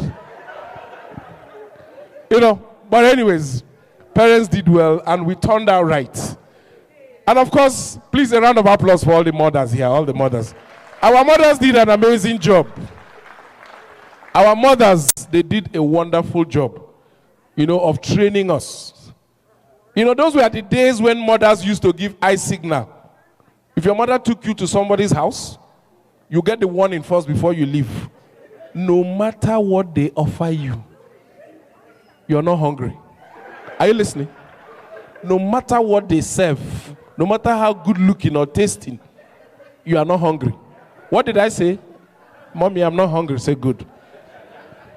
You're never to accept food from strangers. So when you go out with your mom, you go to maybe a family member's place and they bring out food. Sometimes these things can look, you know, food from other people's home for a child can look more attractive than your own home food. Because you're tired of every day your mom probably making the same thing. Then you go to their house, you see the way they are serving. And your appetite is being encouraged. Then you establish eye contact with your mom for approval. You know, there's a way they look at you and they continue what they're doing. You know that you're not part of that meal. And if for any reason she sees you walking towards the dining where the food is served, when your mom goes like this, when she does something like this and looks at you, you know you're finished. You know, I don't know how mothers did it. But now, today, you know, most of you here know you can't do that eye signal thing with children. They're not even looking at you half the time. Their eyes on their device. You know? I remember one time I got a beating of my life because I went out with my mom and this little kid who maybe they just came back, he was talking to the mother and he, Mom, I hate you. I don't like you. Hey! My mother heard. She held my ear like this and pulled me up. You see what in that boy they tell the mother? Any day you talk to me like that, any day you make mistake, I was not the one talking, but I was the one getting punished. Any day you talk to me like that, maybe to prove to me that you're grown, I will finish you. Of course, my father those days, my father can slap you for what you're planning to do. You can just be in one corner and my father will come in. What are you doing there? You look like somebody who's trying to do. But it worked. You know, kids these days, when you talk about it, they think domestic violence. Not be domestic violence. Now upbringing. Because the world out there is not going to be kind to you. The world out there is rough. And they're waiting to deal with you. All right. I also like the fact that Ike did not forget to give Madame an award. That is uncommon wisdom. I like it when men remember to honor their wives. Because, you know, women, they are the most powerful people God created. Is anybody going to doubt that? You know, most times when I say it, men are tempted to argue. Women are the most intelligent of all God creatures. Is anybody in doubt? I know the men are quiet. No, don't take my word for it. It's in the Bible. It's in the Bible. I'm not going to tell you anything that is not in the Bible. They are the most intelligent. Look, if you go to the book of Genesis, the evidence is there. You know, God set up a garden and planted a tree that brings forth the fruit of knowledge and gave instruction to man not to touch. And Adam, as the fool when him be, did not touch. The tree was there. If you eat this fruit, your eyes will open. Adam is not interested in opening eyes. You see the tree and... Not until Eve came. And women in their quest, curiosity for knowledge, became the first to eat out of that fruit. And by so doing, they were the first to open eye. Is it not simple logic? They were the first to know. Because they were full of knowledge. And you know, the funny thing is that there was no time watch calendar at the time. So we don't even know how long Eve enjoyed the fruit before she introduced it to Adam. Her eyes could have been open for like 6 years and Adam was busy fooling around everywhere. Until one day Eve decided, "Aya, come. Come, Mugu, monkey. Come, let me open your eye. Oh yeah, taste small apple." And it probably wasn't, you know, it didn't digest before God showed up. That is why men have Adam's apple. It was still somewhere here. He had not even swallowed the first piece. So the knowledge had not fully set in. It wasn't fully activated before God came. That was how man became the first of God's creation to fail an exam. You know, the first person to fail an exam wasn't Eve. It was Adam. A simple question of geography, question of location. Adam, where are you? Simple answer, I'm in the bush. Or I'm in the garden. But instead of giving a geography answer to a geography question, he gave fashion design answer. Adam, where are you? He said, I'm naked. Now, what is the relationship between your state of dressing and your location?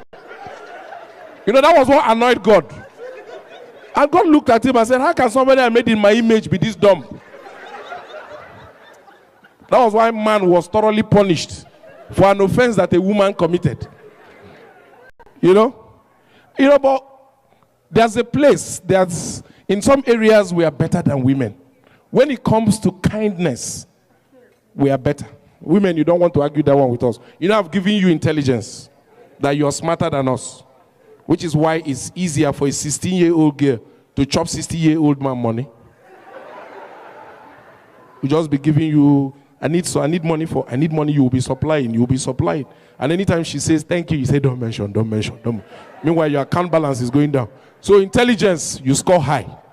But when it comes to kindness, we men, we are kind. Very kind people, so giving. There is no man, unless blood no dey your body, there's no man that can say no to a woman. Okay, I know some people are checking now. Okay, let me rephrase. There's no man that can say no to a beautiful woman. Now you're thinking about it, it's possible. Okay, let me see rephrase. There's no man that can say no to a naked woman. Now you have confirmed. That is how giving. You can't. We are so kind like that. And it's also in the Bible. It's also in the Bible. In the beginning as well, God created everything and man and put him in charge. But he was the only one who was alone. Every other person had partner, couple. Then out of pity, God said, let me make you a partner. And the way it was recorded, he put Adam to sleep. And from his side, he took a rib. So we donated in the spirit of giving. That we continue to give. He donated his rib. And Eve was made. Now flip the script. Imagine that God made Eve first. You know, women, you're not very good at giving. You know, a man can be married to an unemployed woman for 6 years, you won't hear his voice.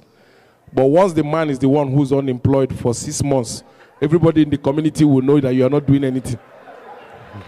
All you do is sit at home and watch TV. So giving is not your natural thing. Women just have to admit it. So now imagine that Eve was the first that God created. Now let me give you a bit about, so that you understand this thing well, let me give you a bit about the biology of women, how they are wired. This region of a woman has too many sensors. Now for those who don't know what sensor is, these are like motion dictators. It has too many sensors. You touch anywhere around here, even if she's sleeping, she will know. Everywhere here around the woman has sensors. If she's sleeping, you come close, she will wake up. That is how they are wired. We are sleeping, you can roll us over. We won't know. We'll still be sleeping. That was why it was easy for God to take that rib. But for a woman, She's sleeping. You come anywhere around here or here, she's going to wake up.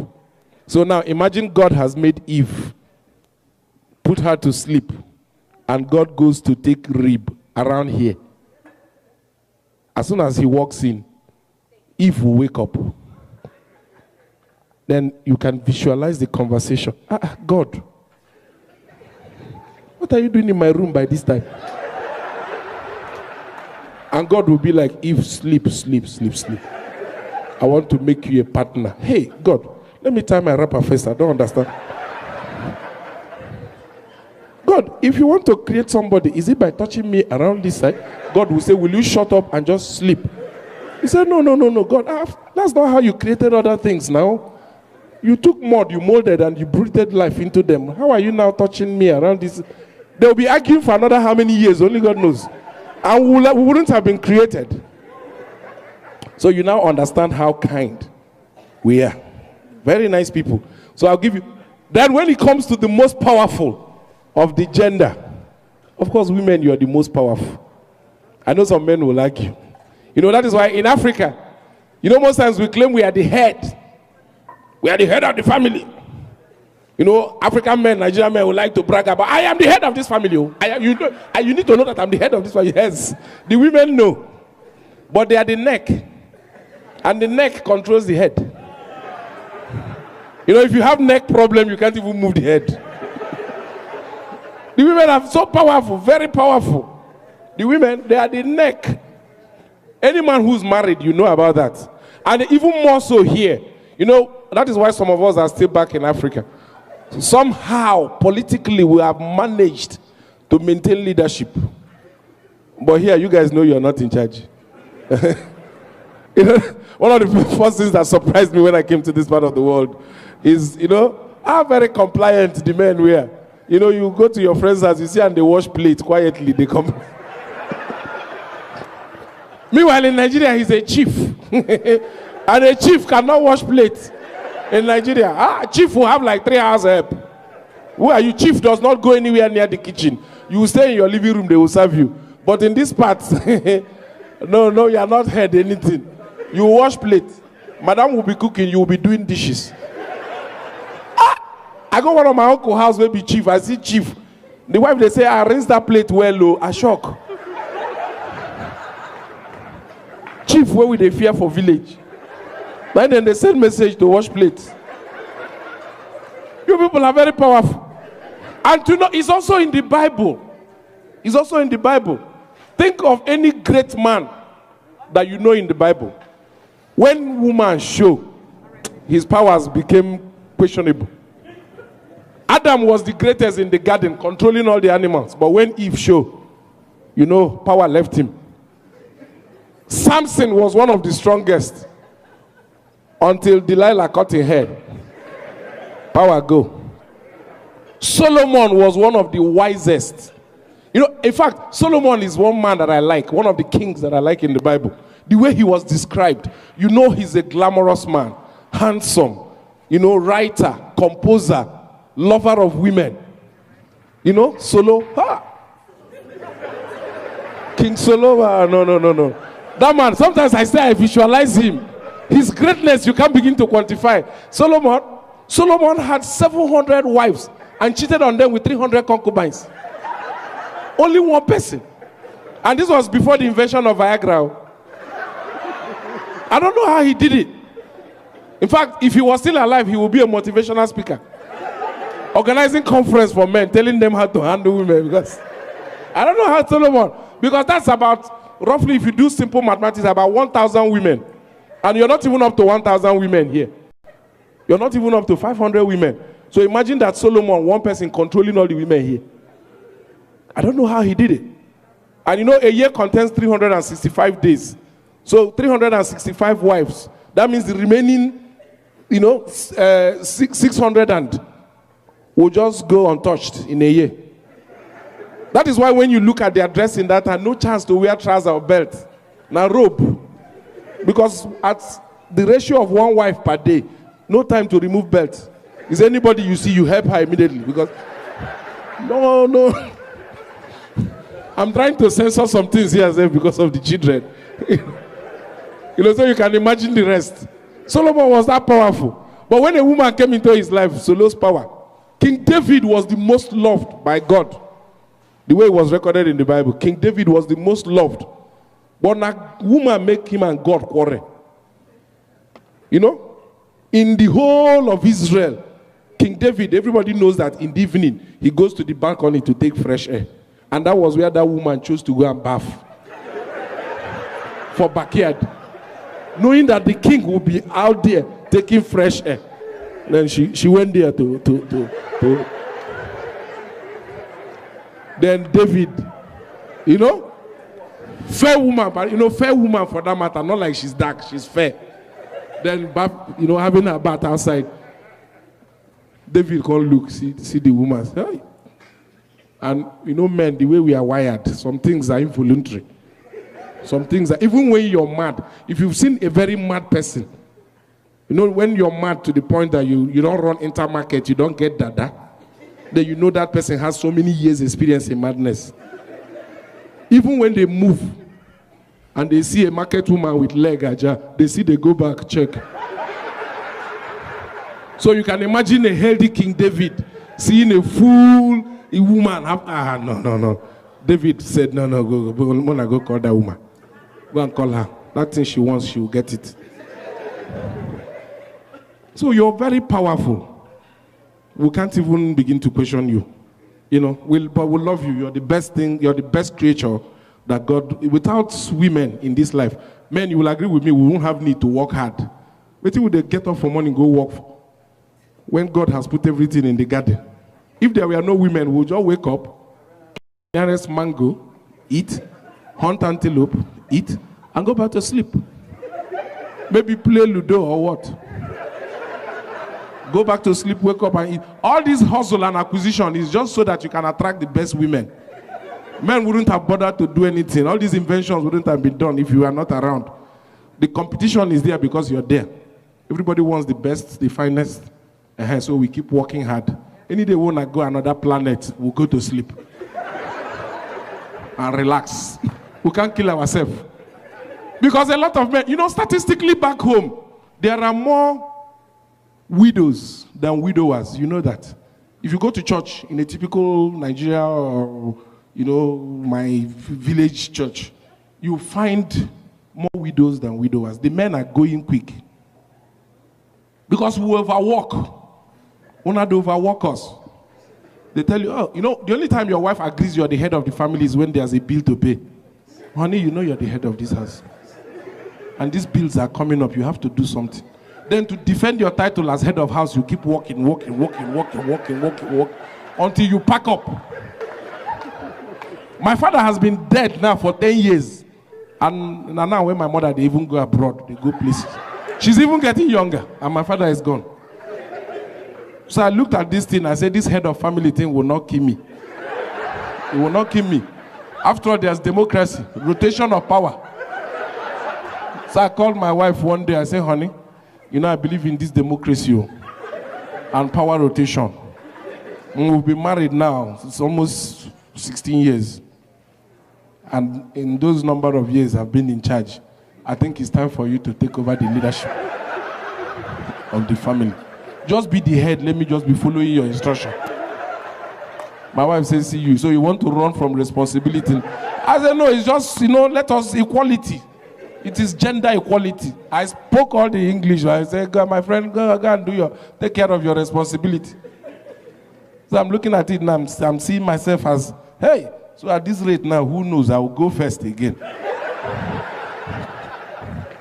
You know? And that's one thing about African women. You know, they have a different kind of wisdom. You know, in this part of the world, what is trend here is that you have a problem in your marriage, then you leave. You divorce, you go to the courts, they will grant you 50% of everything you have made together with the man. You know, they split it. Tiger Woods' wife walked away with so much money. Michael Jordan, you know, the list is endless. These women, they made so much money from getting divorced. But back home is not the trend. Our women are smarter than that.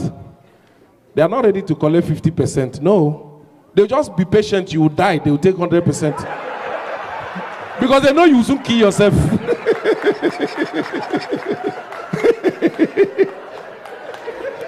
They know your life expectancy is very short. Especially when you're being unfaithful. You're carrying women outside. They will soon kill you, no problem. You will soon contact something that will end you. The only thing she will do is ban you from coming to her bed so that whatever you contact will just stay with you. You will die of that thing alone. She will stay with her family for where? Stay with the children. Watch. They will just be watching you. Any day you're sick, they will go and check you. Once in a while, she will give her children an update. You know your father is sick. You people will be praying for him. Oh.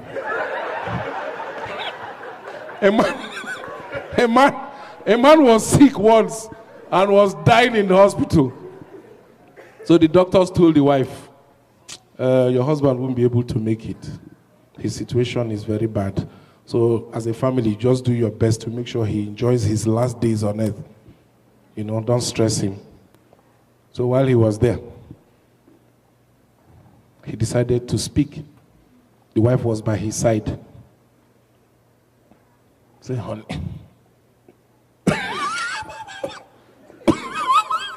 The wife said, calm down, take water. Said, leave water. I want to speak. The wife said, shh. They say you shouldn't talk, just rest. He said, what? I need to talk. The wife said, okay, go ahead. You remember, you know that since we've been married, you've always been by my side. The wife said, yes. When I lost my first job, you were by my side. The wife said, yes.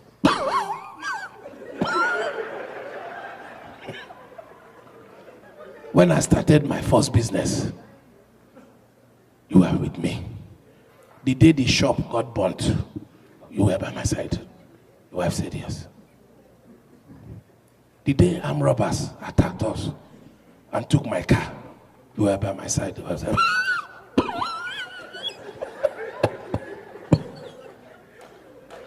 now that I'm dying, you're still by my side. The wife said, yes. He said, come on from my side, you carry bad luck.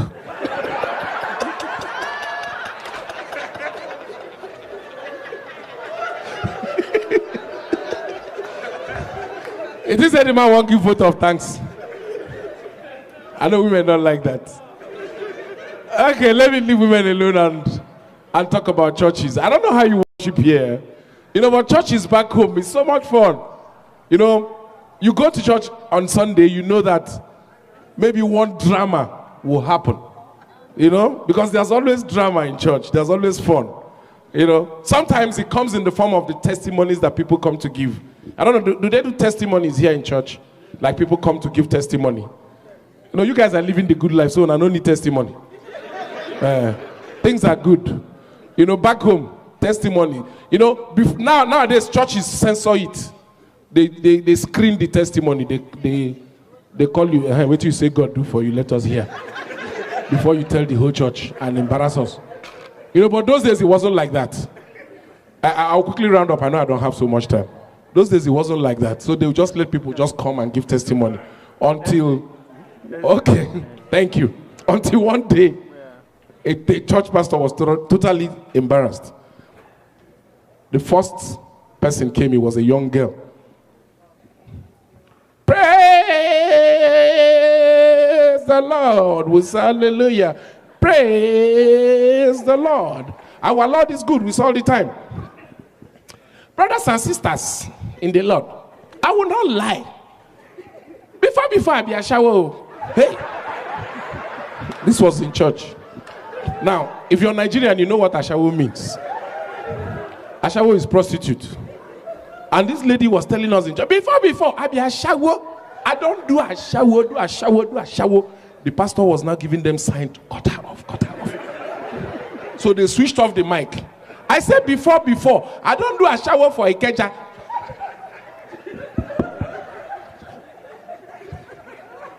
They took the mic back. The mic was off at this point. They removed. Because how do you now, you know, there are children in church, for goodness sake. I know some of these kids, they are very intelligent. They ask too many questions. Some were already beginning to ask their parents, Mom, what's a shower? What's a shower? How do you now begin to explain to a child what is ashawo? I know these kids, no answer is enough. Even if you tell them, look, ashawo is somebody who says something to somebody for something. They'll still ask you, what is something? So there's no need.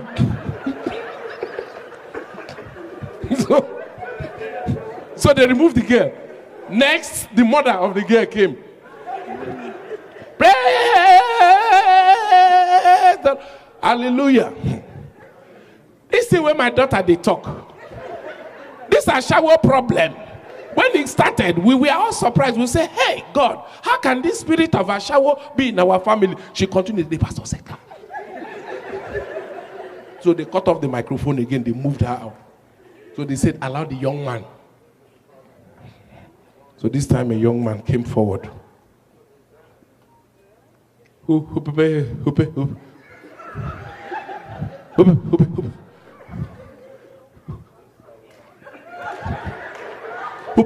praise the Lord with hallelujah. Who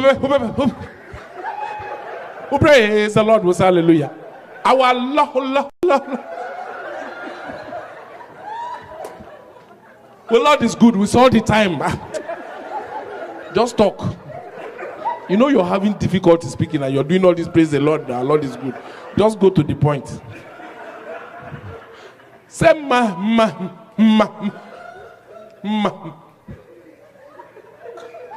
My brothers and who sisters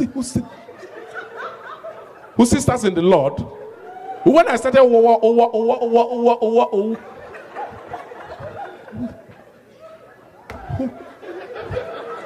who worshiping in this church. That was in 1987. That time I used to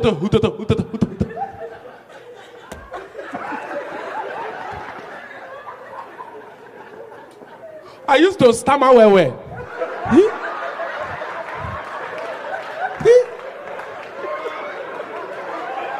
I was confused. But one day, my friend brought me to this church, and the who pastor laid hands on me, and who pray.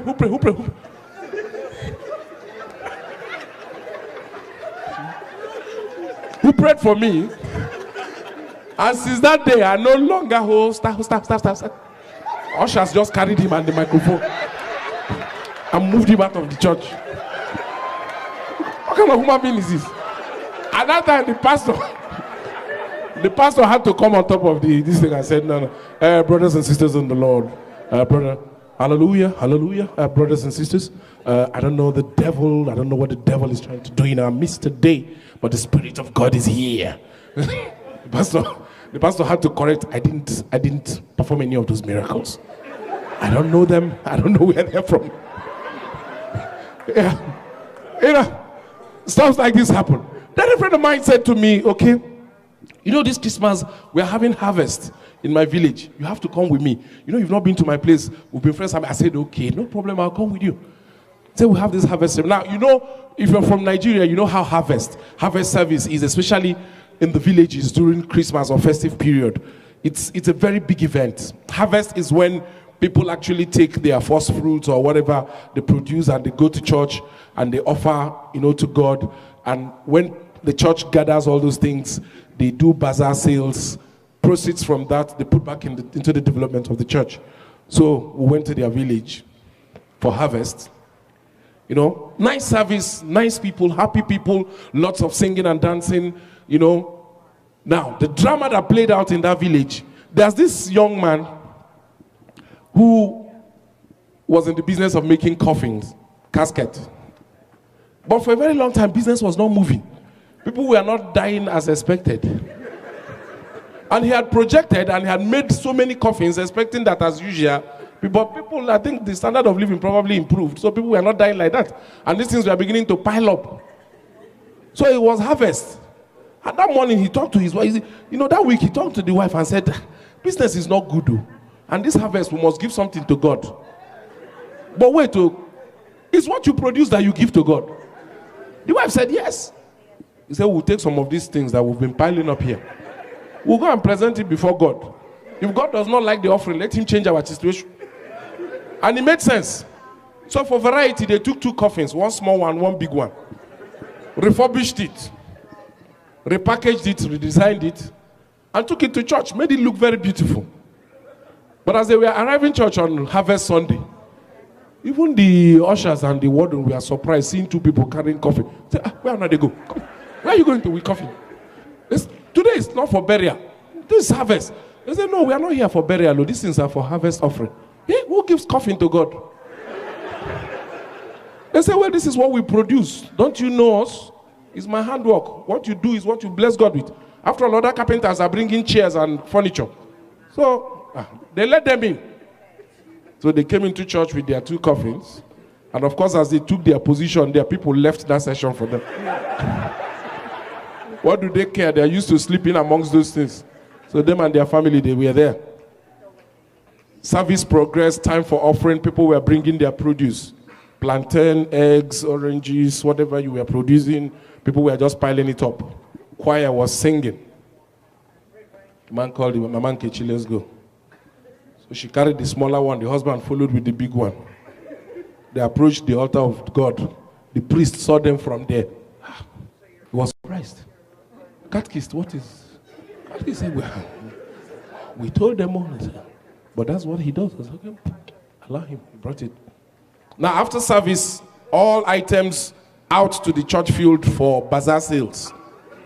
So they came to me, they say, okay, we know you're an MC, you're going to help us today, auction some of these things. I said, if that is what I would do for God, no problem. So we went outside, people were seated like this. We started with the smaller items, the perishables, crates of eggs. Ladies and gentlemen, we are here today for bazaar auction. Crate of egg, number 1, going, any bead, any bead, any bead, any bead. We need 1,000, 2,000, 3,000, 4,000, going, gone. We sold off all the eggs, all the plantain, baskets, chair. We were just selling stuff. Finally, it was the 2 coffees remaining. I looked to the harvest committee chairman. I say, what do I do? He said, sell it. Now, how do I market coffee? Well, I said I'll try. Yes, distinguished ladies and gentlemen, we have 2 brand new coffins here today for sale. 2017 model of coffin. We're going to start with the small one. This small coffin, very portable, well designed. The interior well padded, comfortable. You won't feel any stress while you're in it. Any bead, any bead, any bead, any bead from anybody, any bead, any bead, any bead. Everybody went cold on me. I tried for 2 minutes, no bead. I left the small coffin. I said, because it makes sense. Nobody wants their child to die. So I moved over to the big coffin. At least we have old people. People who are in their 80s and they should be preparing. That was so I thought. At least you think that everybody wants to go to heaven. At least some people should be preparing to die. But it's not true. So I went to big coffin. Big coffin here. This coffin, man, looking at it, ladies and gentlemen, is more than 6 feet long, which means no matter your height, you can comfortably fit in. And as you see, this coffin is durable, is strong. There's space. You can even make call inside this coffin in case you change your mind. There's openings for air. If you wake up and you need fresh air, there are holes here that you can hype. So any bead for coffin, any bead, anybody with first bead?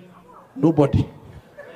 I'm looking into the crowd, I'm seeing old people and they are not responding. I said, these old people here, I won't tell anybody bead. They say, your father there. I say, hey.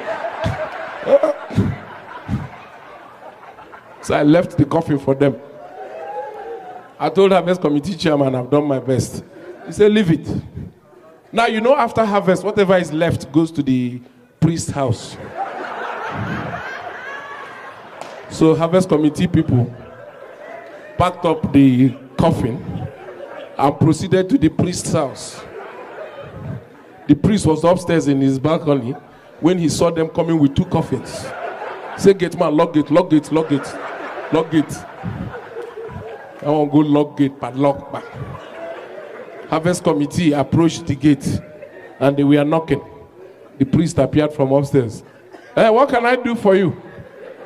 They say, oh, Father, we are here. We are done with the bazaar sales.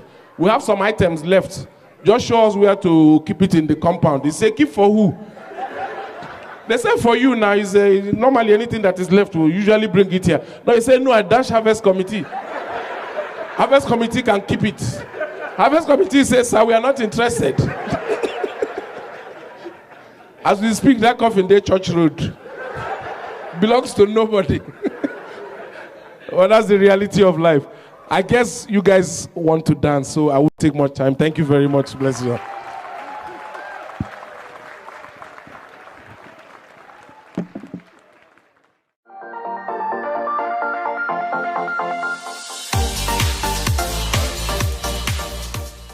You've probably seen him on Facebook, probably on a videotape at home, probably somewhere, but many people are seeing him for the first time. We have here. seen him in CNN. Okay, Bakassi. I bring you greetings from home. Nigeria is okay. It's okay. It's okay with us. Yeah. A few months ago, some of you were busy on social media advocating for change. That change has come. Just that we are the ones feeling the impact at home. In some ways, some of you succeeded because now when you come home for holidays, your money has more value. But when we come here for vacation, ours have less value. Well, a couple things caught my attention this evening. One of which is the young girl who came up here, who's a writer. Please, one more time, a round of applause. And I like the fact that, you know, in honoring her, you also did not forget about the parents who have made it possible. You know, they say that if you want to hide information from black people, you put it in a book. You know, sometimes they tease us like that because there's this assumption that we don't like to read. Yeah. So they say if you want to hide any information from black people, just put it in a book. It will just be there and they'll be staring at it. But it's not completely true. Africa is a great continent. Many good things started in Africa. Even writing. Even writing started in Africa. It started in Egypt. Civilization started in Africa. Great continent, blessed. Nigerians are arguably some of the most educated immigrants in the world, statistics show. We're also a very rich country. At some point, we were the world's 6th largest producer of oil. You know, but Africa's biggest problem is leadership. You know, you can't have everything. So in some parts of the world, God has punished with bad weather. Maybe our own punishment is bad leadership. You know, yeah. So we take it. We take it. But our people did well with oral tradition. Africa was an advanced society, good system of government, everything that it takes to be a superpower, Africa had. But we didn't manage it well, maybe. You know, so some people came with better intelligence, came into Africa as missionaries, handed us Bibles and destroyed idols, converted us from our traditional way of worship to Christians, and we welcomed them because Africans are very welcoming. But we did not know that they had slavery in mind. You know, so while we were busy welcoming them and acquiring a bit of their culture and religion, they were packing ships to take some people to come farm in this part of the world. But we were not prepared. So they took some of our ancestors, brought them this far, you know, and now that Africa is ready to travel, they don't want us to travel. They have embassies all over the place, stopping people from getting visas. You took us when we were not ready, forced us into ships. Now we are ready to travel. You don't want us to travel. Life is not fair. Because if those people tried that thing again, brought ships to Nigeria, trust me, they wouldn't have enough ships to move people. So they took us by surprise. Now we are ready. They are no longer ready. They are not interested. It's not fair. Anyway, We survived. There's no killing the African. You know, like I said before they came, we had religion. Our ancestors worshipped the traditional way. So those missionaries came and they were baptizing people as they were converting. They'll sprinkle water on you, change your name, and from then on you acquire a new faith. Once in a while, the early missionaries will go around our villages, especially for those of us who come from the southeast of Nigeria, you know, just those days to check how you were doing in the Lord. So on this particular day, Father Philip, an Irish priest, went to the family of Brother Paul, a new convert, to see how they were doing. And it was supposed to be a Good Friday. By the doctrine on Good Fridays, you don't eat meat. Those of you who are Catholic, you know. You abstain from meat consumption on Good Fridays, just, you know, as a way, as a practice of faith. So on that day, Father Philip got to the house of Brother Paul, and behold, he was enjoying his native fufu with bitter leaf soup, with bush meat. Father Philip looked into their soup pot, saw the leg of the bush meat, and said to Brother Paul, are you eating meat on Good Friday? Brother Paul, as a sharp Igbo man, said, no, Father. It is not meat, it's fish. You can imagine the shock on the white priest's face. When I'm staring at the leg of the bushmeat in your soup pot and you're saying it's fish. So the priest looked at him again and said, Brother Paul, are you going to lie on Good Friday? He said, no, Father, I'm not lying. This is fish, not meat. But let me explain before you get confused. He said, Father, referring to the priest now, you remember when you first came to my community? My name was Amadioha. But one day you brought me out in front of the church, you sprinkled water on me, and you said, Amadioha, from now your name is Paul. And since that day, I've been answering Paul. I went into the farm and I caught this bushmeat. But I remembered it was Good Friday and we are not supposed to eat meat. But I need to feed my family. So I took this meat outside, I sprinkled water on it, and I said, meat, you're now fish. And I told my wife to make soup. And the priest said to him, no, Brother Paul, you don't have such powers. Brother Paul said to Yibo, you see where we are going to have problem. If you can change a home here, Mario to Paul, why can't I change ordinary small this here to fish? Well, baptism is baptism. Yeah, I like that our children are beginning to step up, write books. That means the future of Africa is bright. You know, the young woman here, at a very tender age, she's now an author, writing books, planning to write more books. You know, news like that excites me. You know, but I also know that for you parents, it's difficult to raise children in this part of the world.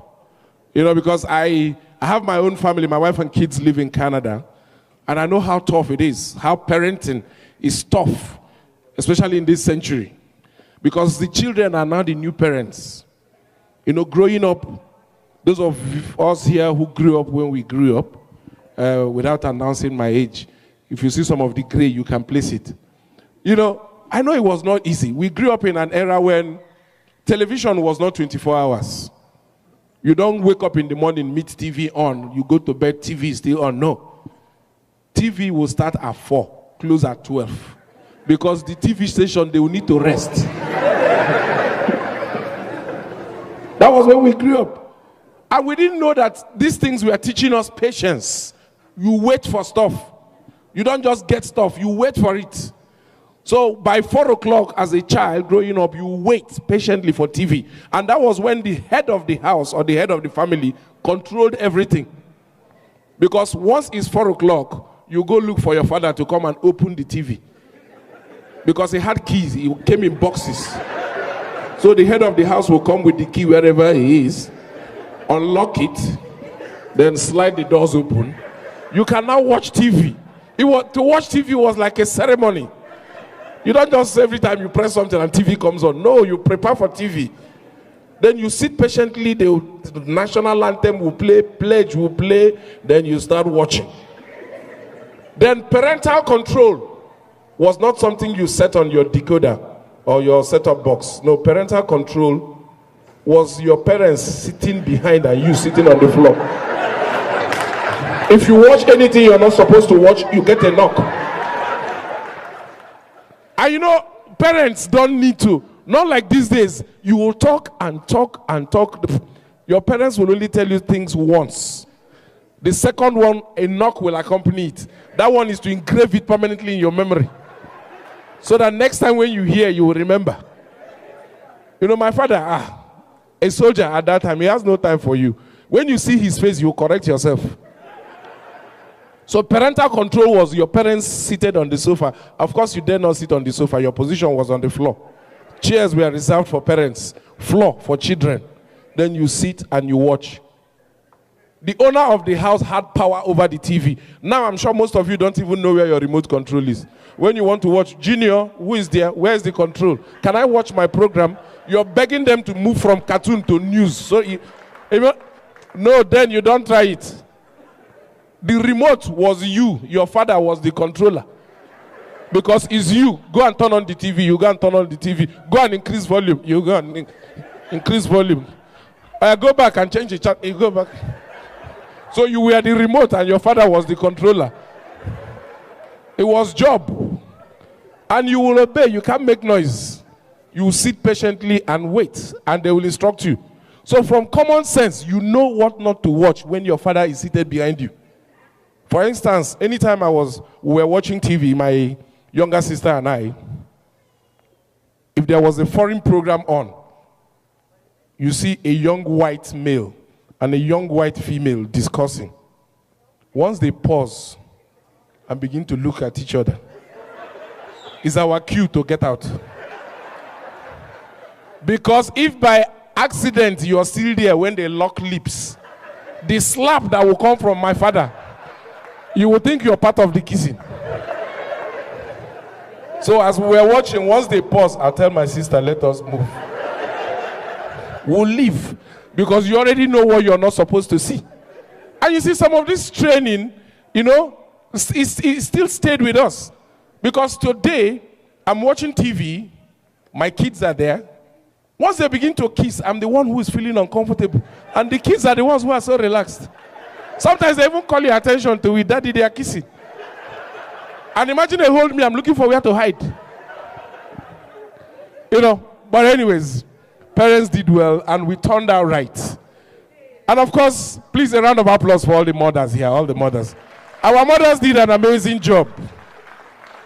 Our mothers, they did a wonderful job, you know, of training us. You know, those were the days when mothers used to give eye signal. If your mother took you to somebody's house, you get the warning first before you leave. No matter what they offer you, you're not hungry. Are you listening? No matter what they serve, no matter how good looking or tasting, you are not hungry. What did I say? Mommy, I'm not hungry. Say good. You're never to accept food from strangers. So when you go out with your mom, you go to maybe a family member's place and they bring out food. Sometimes these things can look, you know, food from other people's home for a child can look more attractive than your own home food. Because you're tired of every day your mom probably making the same thing. Then you go to their house, you see the way they are serving. And your appetite is being encouraged. Then you establish eye contact with your mom for approval. You know, there's a way they look at you and they continue what they're doing. You know that you're not part of that meal. And if for any reason she sees you walking towards the dining where the food is served, when your mom goes like this, when she does something like this and looks at you, you know you're finished. You know, I don't know how mothers did it. But now, today, you know, most of you here know you can't do that eye signal thing with children. They're not even looking at you half the time. Their eyes on their device. You know? I remember one time I got a beating of my life because I went out with my mom and this little kid who maybe they just came back, he was talking to the mother in here. Mom, I hate you. I don't like you. Hey! My mother heard. She held my ear like this and pulled me up. You see what in that boy they tell the mother? Any day you talk to me like that, any day you make mistake, I was not the one talking, but I was the one getting punished. Any day you talk to me like that, maybe to prove to me that you're grown, I will finish you. Of course, my father those days, my father can slap you for what you're planning to do. You can just be in one corner and my father will come in. What are you doing there? You look like somebody who's trying to do. But it worked. You know, kids these days, when you talk about it, they think domestic violence. Not be domestic violence, now upbringing. Because the world out there is not going to be kind to you. The world out there is rough, and they're waiting to deal with you. All right. I also like the fact that Ike did not forget to give Madame an award. That is uncommon wisdom. I like it when men remember to honor their wives. Because, you know, women, they are the most powerful people God created. Is anybody going to doubt that? You know, most times when I say it, men are tempted to argue. Women are the most intelligent of all God's creatures. Is anybody in doubt? I know the men are quiet. No, don't take my word for it. It's in the Bible. It's in the Bible. I'm not going to tell you anything that is not in the Bible. They are the most intelligent. Look, if you go to the book of Genesis, the evidence is there. You know, God set up a garden and planted a tree that brings forth the fruit of knowledge and gave instruction to man not to touch. And Adam, as the fool when him be, did not touch. The tree was there. If you eat this fruit, your eyes will open. Adam is not interested in opening eyes. You see the tree and... Not until Eve came. And women in their quest, curiosity for knowledge, became the first to eat out of that fruit. And by so doing, they were the first to open eye. Is it not simple logic? They were the first to know. Because they were full of knowledge. And you know, the funny thing is that there was no time watch calendar at the time. So we don't even know how long Eve enjoyed the fruit before she introduced it to Adam. Her eyes could have been open for like 6 years and Adam was busy fooling around everywhere. Until one day Eve decided, come. Come, Mugu, monkey. Come, let me open your eye. Oh yeah, taste small apple. And it probably wasn't, you know, it didn't digest before God showed up. That is why men have Adam's apple. It was still somewhere here. He had not even swallowed the first piece. So the knowledge had not fully set in. It wasn't fully activated before God came. That was how man became the first of God's creation to fail an exam. You know, the first person to fail an exam wasn't Eve. It was Adam. A simple question of geography, question of location. Adam, where are you? Simple answer, I'm in the bush. Or I'm in the garden. But instead of giving a geography answer to a geography question, he gave fashion design answer. Adam, where are you? He said, I'm naked. Now, what is the relationship between your state of dressing and your location? You know, that was what annoyed God. And God looked at him and said, how can somebody I made in my image be this dumb? That was why man was thoroughly punished for an offense that a woman committed. You know, but there's a place, in some areas we are better than women. When it comes to kindness, we are better. Women, you don't want to argue that one with us. You know, I've given you intelligence, that you're smarter than us, which is why it's easier for a 16-year-old girl to chop 60-year-old man money. We'll just be giving you, I need money, you will be supplying. And anytime she says thank you, you say, don't mention. Meanwhile, your account balance is going down. So intelligence, you score high. But when it comes to kindness, we men, we are kind. Very kind people. So giving. There is no man, unless blood no dey your body, there's no man that can say no to a woman. Okay, I know some people are checking now. Okay, let me rephrase. There's no man that can say no to a beautiful woman. Now you're thinking about it, it's possible. Okay, let me see rephrase. There's no man that can say no to a naked woman. Now you have confirmed. That is how giving. You can't. We are so kind like that. And it's also in the Bible. It's also in the Bible. In the beginning as well, God created everything and man and put him in charge. But he was the only one who was alone. Every other person had partner, couple. Then out of pity, God said, let me make you a partner. And the way it was recorded, he put Adam to sleep. And from his side, he took a rib. So we donated in the spirit of giving. That we continue to give. He donated his rib. And Eve was made. Now flip the script. Imagine that God made Eve first. You know, women, you're not very good at giving. You know, a man can be married to an unemployed woman for 6 years, you won't hear his voice. But once the man is the one who's unemployed for 6 months, everybody in the community will know that you are not doing anything. All you do is sit at home and watch TV. So giving is not your natural thing. Women just have to admit it. So now imagine that Eve was the first that God created. Now let me give you a bit about, so that you understand this thing well, let me give you a bit about the biology of women, how they are wired. This region of a woman has too many sensors. Now for those who don't know what sensor is, these are like motion dictators. It has too many sensors. You touch anywhere around here, even if she's sleeping, she will know.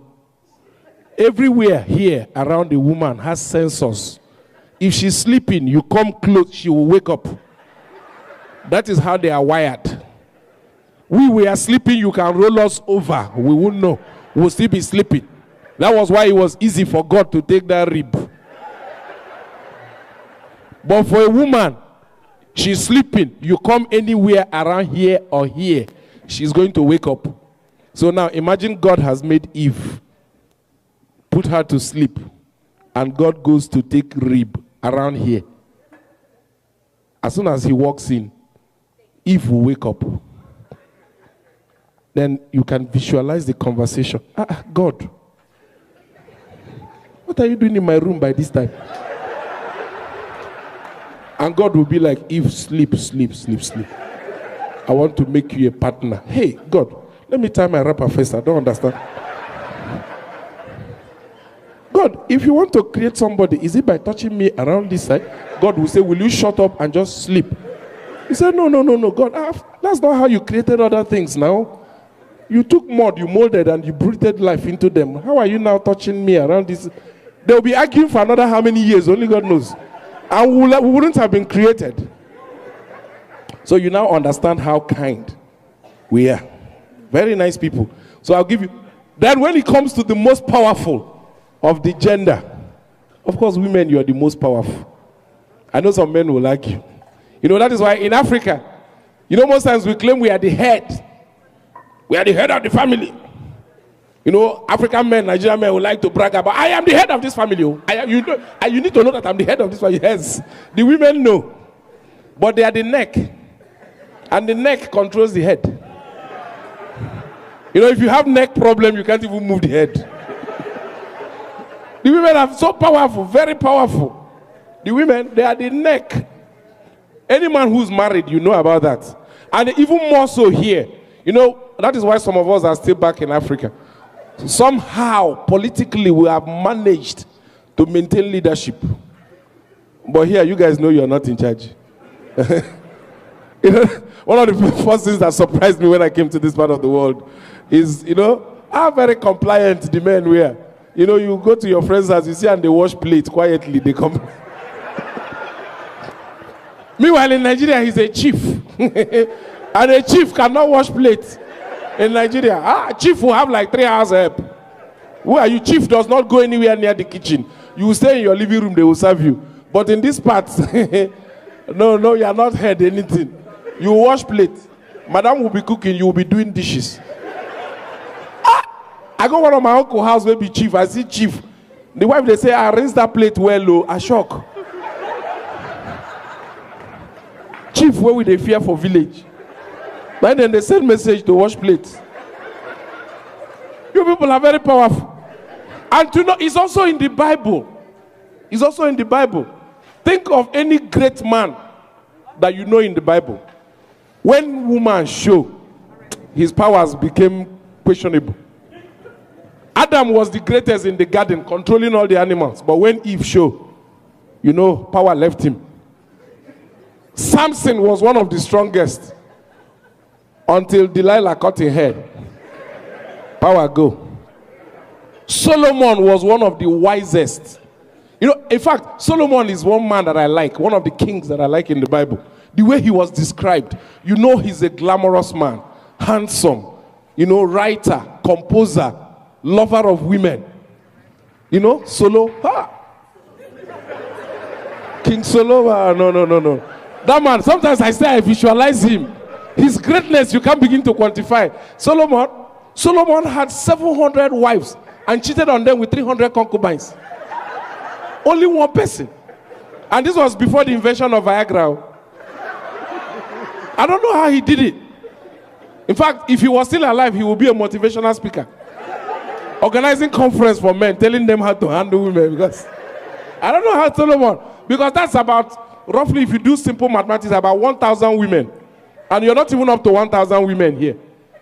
You're not even up to 500 women. So imagine that Solomon, one person controlling all the women here. I don't know how he did it. And you know, a year contains 365 days. So 365 wives. That means the remaining, you know, 600 and will just go untouched in a year. That is why when you look at their dressing, that had no chance to wear trousers or belt. Now robe. Because at the ratio of one wife per day, no time to remove belt. Is anybody you see, you help her immediately. Because, no. I'm trying to censor some things here because of the children. You know, so you can imagine the rest. Solomon was that powerful. But when a woman came into his life, so lost power. King David was the most loved by God. The way it was recorded in the Bible, King David was the most loved. But a woman make him and God quarrel. You know, in the whole of Israel, King David, everybody knows that in the evening, he goes to the balcony to take fresh air. And that was where that woman chose to go and bath. For backyard. Knowing that the king would be out there taking fresh air. Then she went there to Then David, you know, fair woman, but you know, fair woman for that matter, not like she's dark, she's fair. Then, you know, having her bath outside, David called look, see the woman. Hey. And you know, men, the way we are wired, some things are involuntary. Some things are, even when you're mad, if you've seen a very mad person, you know, when you're mad to the point that you don't run intermarket, you don't get dada, then you know that person has so many years experience in madness. Even when they move and they see a market woman with leg aja, they go back, check. So you can imagine a healthy King David seeing a fool woman. No. David said, no, go. When I go call that woman. Go and call her. That thing she wants, she will get it. So you're very powerful. We can't even begin to question you.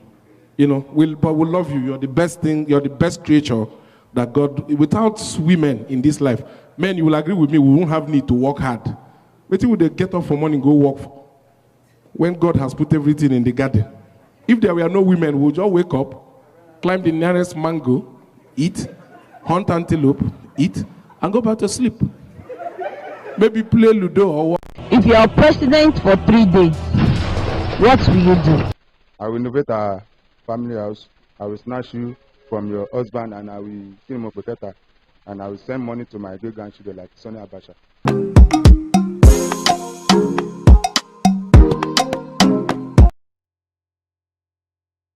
Street talk. Where we found ourselves today as a nation is as a result of bad governance. Everybody wants to become a leader, but how many are truly qualified to be one? This brings us to today's topic, which says, if you are to be the president of Nigeria for 3 What will you do? Join us as we head into the street to ask these questions.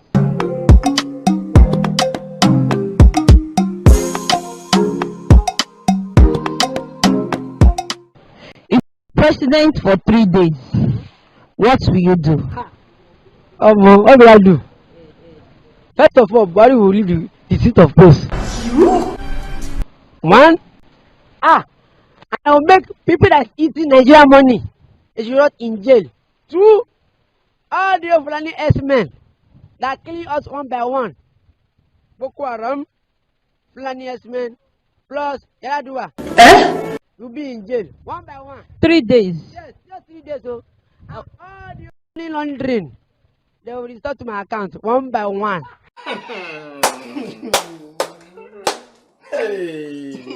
You mean all the old money? Yes, all the old money. You put the old money in your account. Yes. First of all, the Oba of Lagos State, I must see him. You need to question him. Why? Our money for COVID-19, pandemic money, money for food, coronavirus, bag of rice, and Indomie. He put everything in his own warehouse. Can you imagine this? You mean if you be the president of Nigeria, you want to see the Oba of Lagos? Lagos and Oba of Ife. You must man to man. That is double quarantination. Quarantination, which is an extended value of quarantine plus nation equals quarantine. That's all.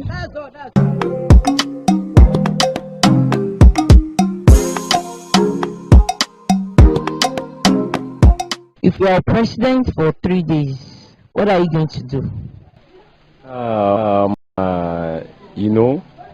Firstly, I'm not a politician, but firstly, I'll first of all try to understand what the people want, which I will, yes, as in what is bothering their mind. The second day, I will try my possible best.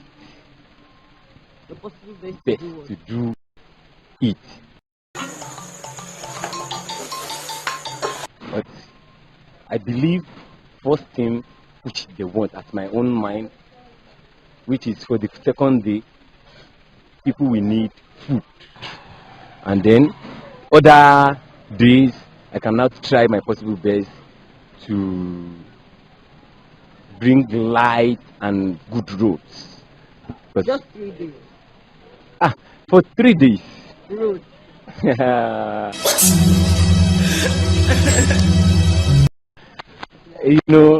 It's very hard, but what I can just do is just to give them food.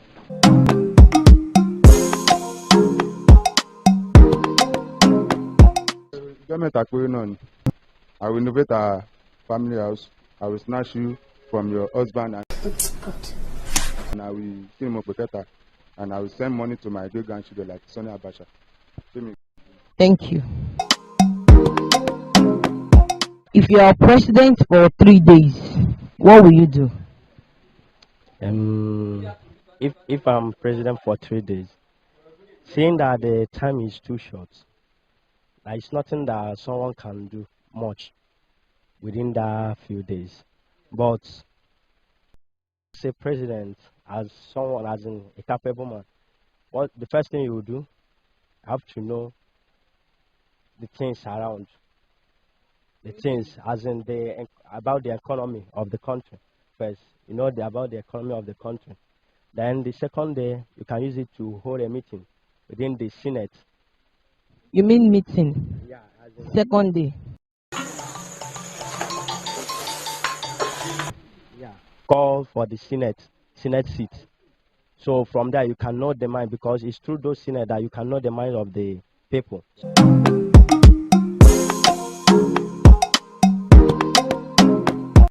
If you are president for 3 days, what will you do? If I'm president for 3 days, I'll use the whole Nigeria to borrow money.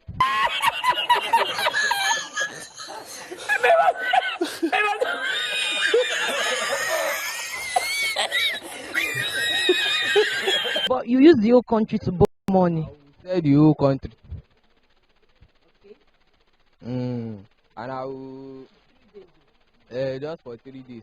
I will flex myself because the one that Buhari self is doing there self is something else. What do you mean by you will flex yourself? I will die. I will live my life to the fullest. Do you know that you can do? Day one, that's the day one. What of the second day? As the federal government property, I will change it to my own.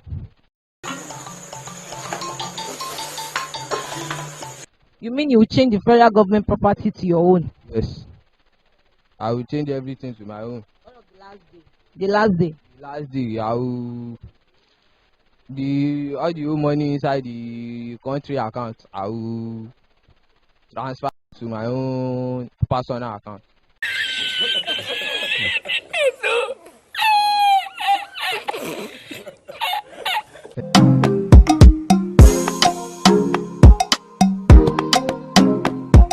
Thank you for watching this episode.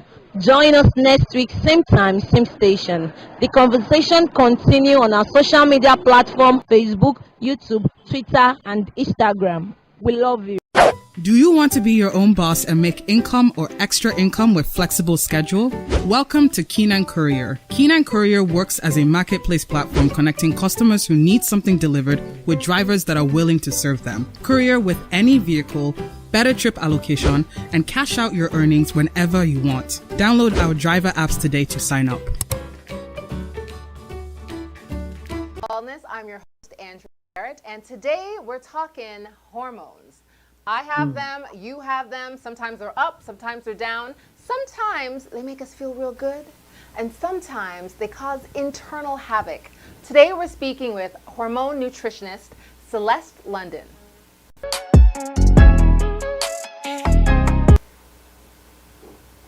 Welcome to your favorite show, The Discussion. I'm your host, Chelsea Okunji. Today is a very special segment. I have a special guest with us, and we're going to be discussing especially all things politics. We're Nigerians. We see the state of what is going on back home. Here with me in the studio today, I have the very experienced Mr. George Chukwu, who is going to be giving us his opinion about the state of affairs in Nigeria. Welcome to the studio. Thank you so very much. How are you doing today? I'm just great. So for those who don't know you, kindly introduce yourself. Well, my name is George Chukwu. I have a show on television. I'm a TV personality. That's what they call it. Yes. And I have worked with Gbkm FM for a while too. Okay. You know, so dabbed into politics before in Nigeria, and also I've been in a little bit of a leadership role here as the Vice President of Nigerian Canadian Association in the last administration. All right. So that's what I did. That's fantastic. So getting right into it, let's start with, we just celebrated our Democracy Day, June 12th.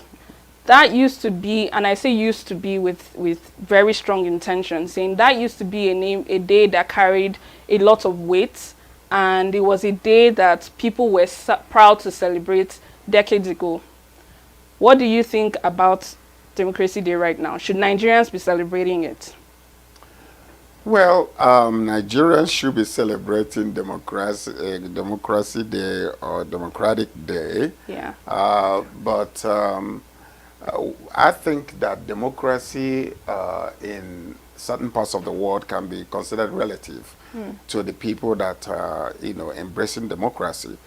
Nigeria is one place where, it's a funny place when it comes to politics and democracy per se. The system in Nigeria is quite different. Nigeria has a rotational presidency, right, and which is only in the federal level, but otherwise in the states is quite different. So yeah, we could celebrate Democratic Day because it gives the masses the opportunity to have a say-so in the election and who they want to elect. But whether that is actually what happens after the election is questionable. Why do you say so? Well, if you look at it from this standpoint, like in a rotational presidency, which a lot of people, just have an imaginary idea of it in Nigeria. And we see that the North will rule for 8 years, the South will rule for 8 years. Right. So the major question that I've always had is, if there is a president that is coming from the South, when the rotation goes to the North, and this particular person is supposed to be like the Messiah that will solve all our problems, now, and that person is voted highly, popularly, everybody wants that person to be the president. But the Northern is not that popular. So if the Northern now loses by election, what happens? Would they allow the Southerner to take over and rule for another 8 years? Or would they turn it over to the Northerner, though he might not have gathered enough votes? That's the question that nobody has been able to answer. Who is they? Who is they that would allow? Because it's a democracy, right? It should be free and fair. Whoever wins should be able to take power and assume responsibility.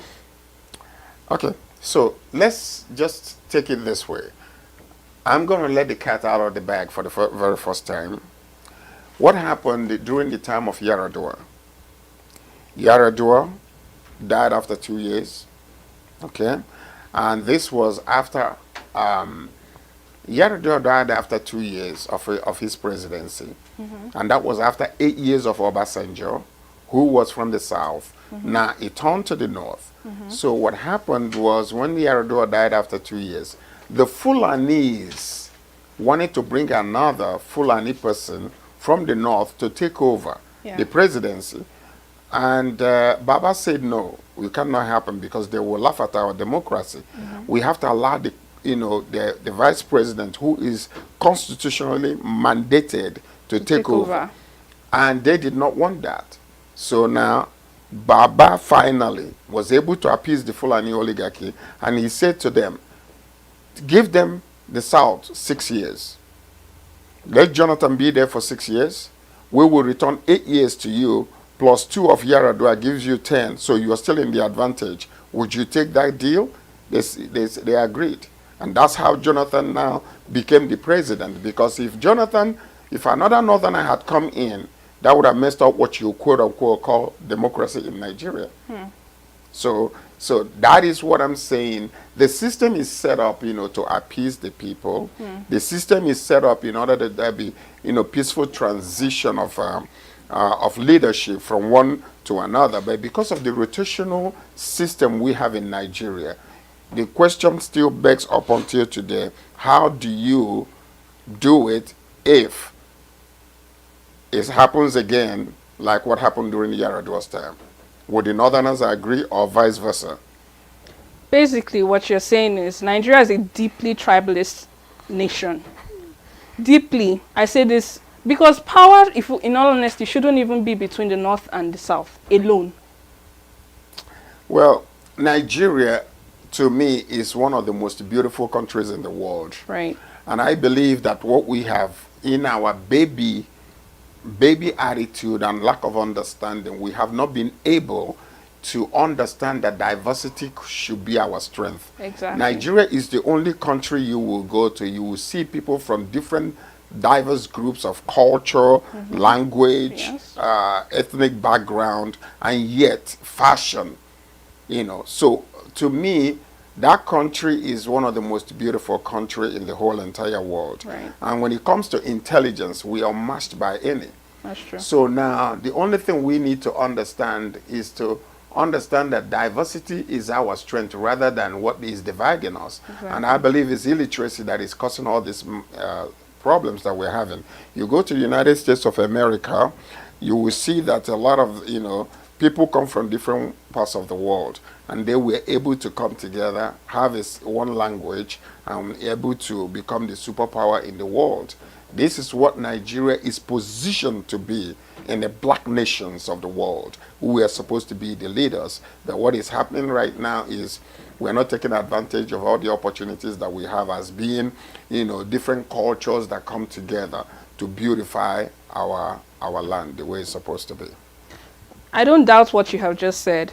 I would say it's not the entire, this is a deeper problem that goes even deeper into the individuals. People at the grassroots, even as little as family, are deeply tribalistic. you don't grow up knowing how to hate anyone. I grew up hearing Igbos don't do this, Yorubas don't do this, Hausas don't do this. It's a learned behavior, and it's ingrained in almost every Nigerian out there. Now, you said, and you explained that diversity is our strength, which I agree with. You're a man from the Igbo culture of Nigeria. Definitely. Do you care to tell us what state you're from? I'm from Imo State. Imo State, okay, awesome. Now, Igbo people have been sidelined in the country based on history for years. There's Biafra right now, there is IPOP going on. Tell me what you think about that. Well, as an enlightened individual, to me, considerably, and having understood what has been going on in Nigeria, Igbos, they have been marginalized for many years because of what we call the coup that took place in Nigeria. But understanding deeply the way the coup took place, it was really not led by Igbos. The coup that took place in Nigeria was even another tribe that was being marginalized, and you know, they all came together. But as a result of that, what you come to see is that, you know, being Nigeria as a whole, now they feel like, you know, if you give an Igbo man another opportunity, you know, the same thing might happen again. And that has, you know, it's been the reason why they have been marginalized in Nigeria for up until now, which is very, very unfair. Exactly. Now, so, but just like you said, you know, there is a deep, what you call discrimination and tribal sentiments that are going on. I think that Igbos are tired of what has been going on, and they have come to the point of saying enough is enough. You know, we are part of the nation. We must be treated equally and fairly, just like any other people. And also, you know, that's also, you know, begs the question whether we have all been allowed the same opportunities as others, but we have not taken advantage of it. This is another subject that we can discuss at another time if time permits. But you know, because I'm looking at Lagos State, and I'm looking at other places, and I'm looking at, you know, the governors that are ruling some of these places, and the politicians, and the corruption that is going on in Nigeria. The marginalization that is taking place to a greater degree is not by the government. It is by the politicians. They are being given a fair share or an equitable share per se, but they are not using it, you know, for their own people. Don't the politicians make up the government? Well, the politicians do make up the government there, but I'm talking about the governors. The governors feel like, you know, they own, you know, their state. And when the money is being given and the politicians are being given money, what we have seen in Nigeria is deep corruption that is way beyond, you know, what even, you know, normal person can even consider. I was in politics, and I had the very great opportunity by the grace of God to go deep into a lot of things, and what I saw, I couldn't even speak it on air. I don't think there's a separation between the politicians and the government, or the governors and the government. Oh, those that are there to govern. And I believe, yes, there is a deep-rooted corruption in the country, but it stems from the top. What the top is doing, everyone is following, and what the top is allowing, everyone is doing, everyone is following. We have a constitution in Nigeria. Can you tell us about the constitution? Do you know the average Nigerian does not know what is in the constitution in Nigeria?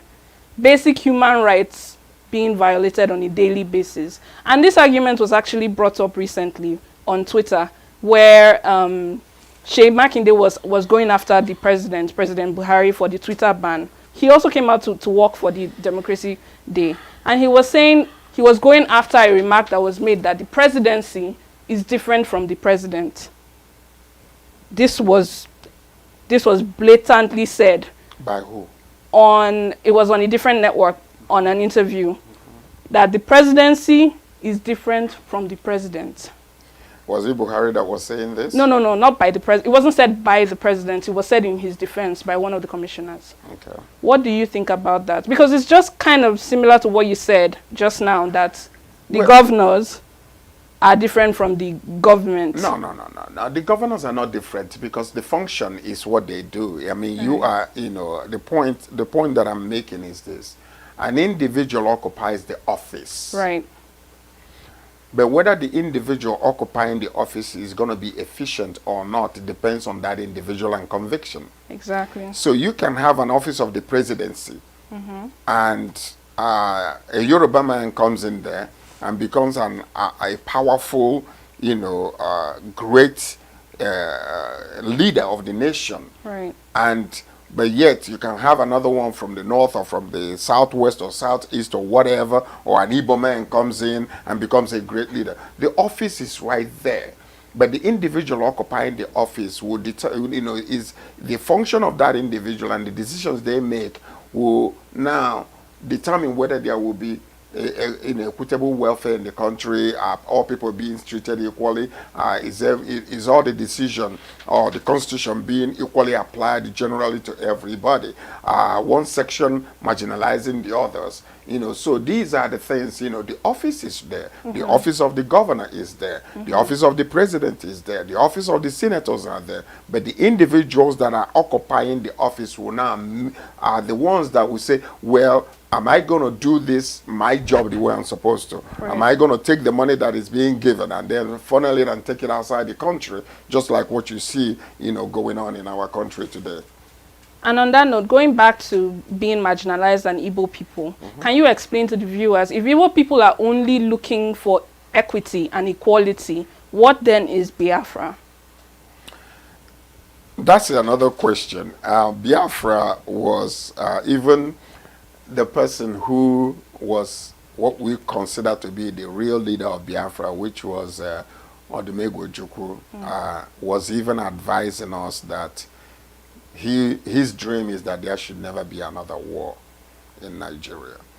The reason being that the leaders will make the decision to go to war, but they will be in their sealed houses and protected with their children. Right. It is the children of others who will go there and die and get killed. Exactly. So now sometimes some leaders are just, they have self-centered attitude and selfish interests in everything that is really going on. So what happens with that is we don't want another war in Nigeria. Right.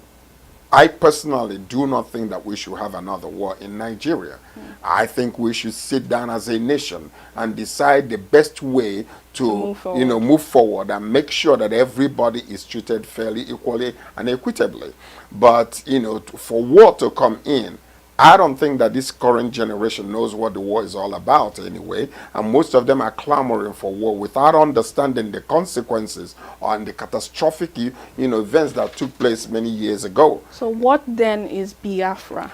Biafra is an ideology to me, if you ask me. An individual who saw the opportunity of Igbos being marginalized, and then as a result of that started clamoring, okay, we know that we are being marginalized, we know that things are happening that is not supposed to be in Nigeria. Therefore he started crying out for equity, fairness, and justice. But it's come to another point right now, and that is another subject which by God's grace we're going to be discussing in detail, because this ideology of bringing Biafra into the whole equation of Nigeria, which we just saw recently, the Oduduwa, the Yorubas are saying we need to separate too. I don't know if the Midwest are doing the same thing. So they want to divide Nigeria. I understand that the only reason why that is so is because states or tribes are feeling that they are not being treated fairly. And that is the reason why, I believe that is so. And especially the Igbos, and it's as a result of the war, that is the reason why they're being treated unfairly. Now, should we now go to war in order to get what we want? Because 3 million people died, between 1967 and 1971. And the catastrophic things that took place, and how Nigeria under a particular finance minister wanted to starve the Igbos to death, and that was the only way they felt that Igbos were going to give up, which a large number of generations were destroyed as a result of that. Now, and that is one main reason why I believe that we should not go to war. We need to sit down as a nation, discuss the Constitution. If there are things that needs to be changed, it must be changed. It must be changed. Right. If the Constitution is treating, a particular section of people better than the others, we all have to have an equal playing ground to operate fairly. I'm just going to interrupt you right there. The Constitution, I do believe, must be amended and adhered to. On that note, we're going to take a short break. If you're just joining us, this is Chelsea from the discussion with George Chukwu. Stay tuned. We'll be right back. Do you want to be your own boss and make income or extra income with flexible schedule? Welcome to Keenan Courier. Keenan Courier works as a marketplace platform connecting customers who need something delivered with drivers that are willing to serve. Courier with any vehicle, better trip allocation, and cash out your earnings whenever you want. Download our driver apps today to sign up.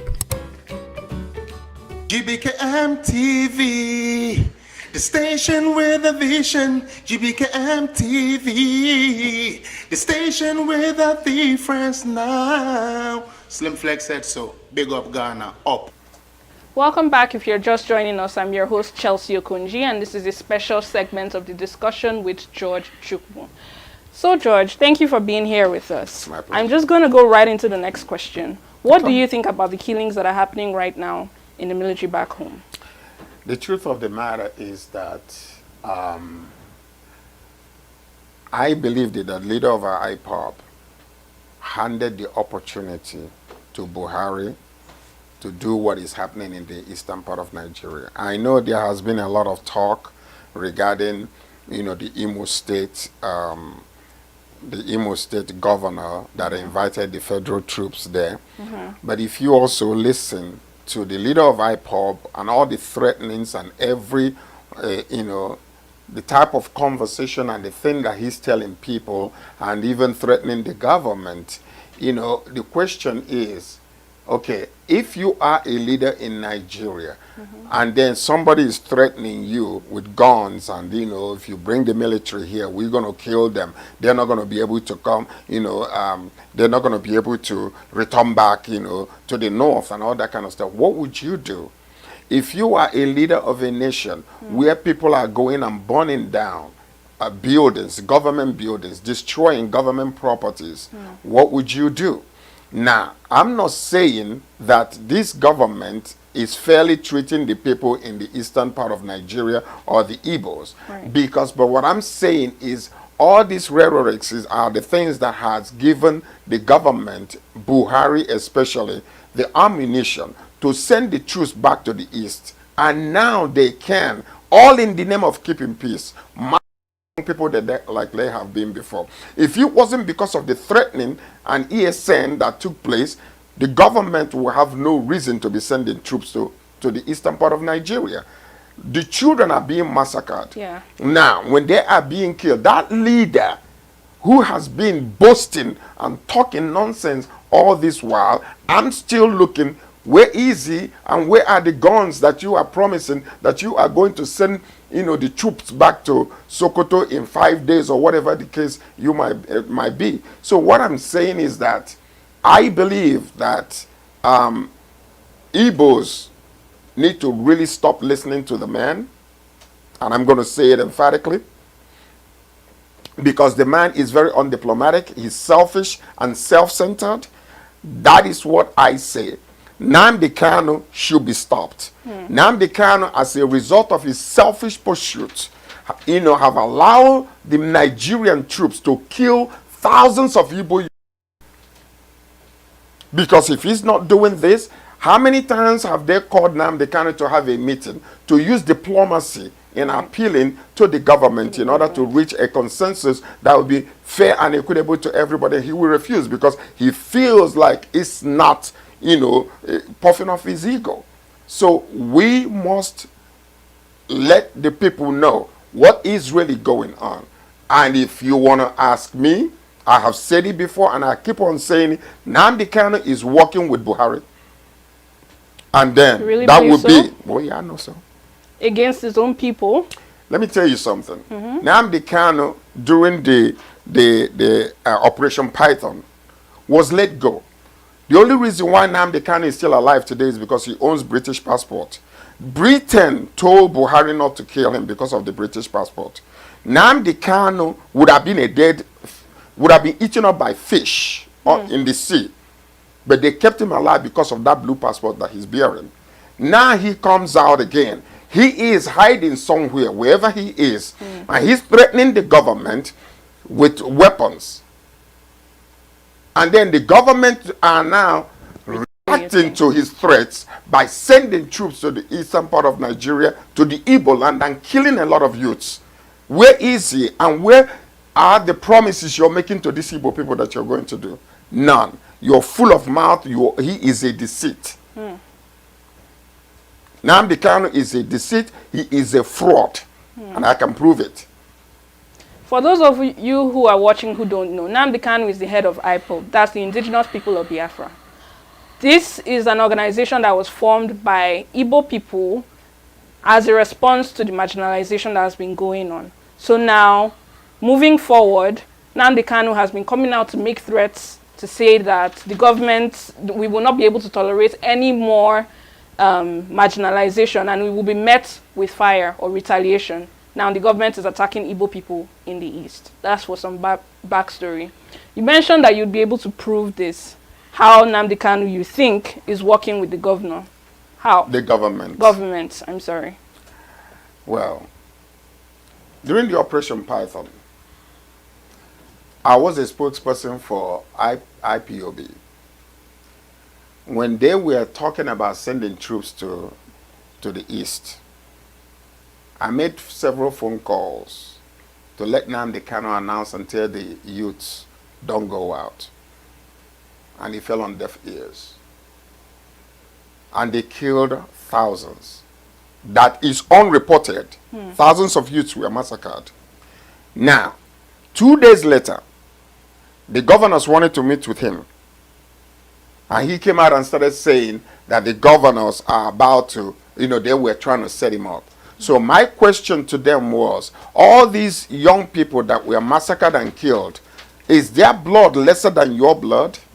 Why did you not want these youths not to go out there? Why did you allow them to go out there and then right now? And another thing you have to ask yourself, why is Nnamdi Kanu talking to the dead?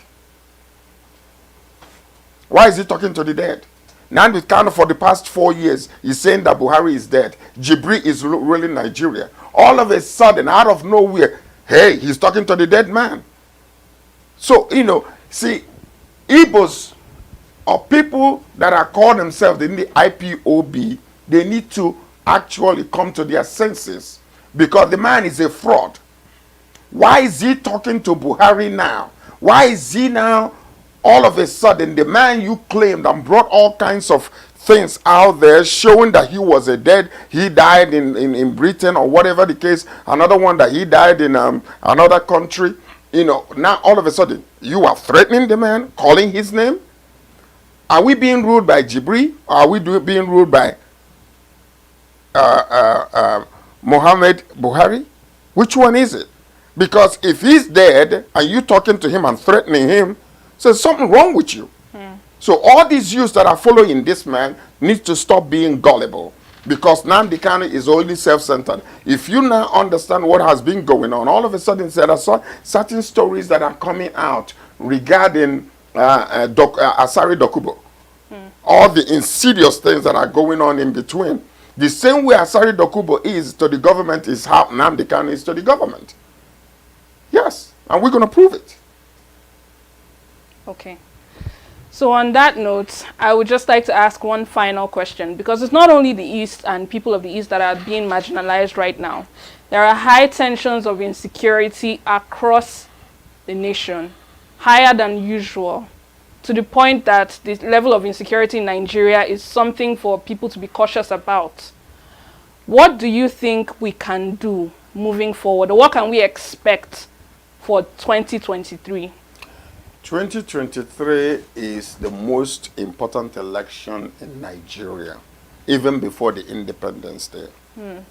The reason being that there are certain things that has been hidden regarding the oligarchy, the Fulani oligarchy, and the unfairness of the British government in favoring them against the other tribes of Nigeria.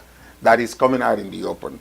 And the Fulani oligarchy right now, what you can see that is happening, they're getting themselves ready because they know that they are really minority when it comes to population in Nigeria, although they claim that they are bigger, larger than, most people.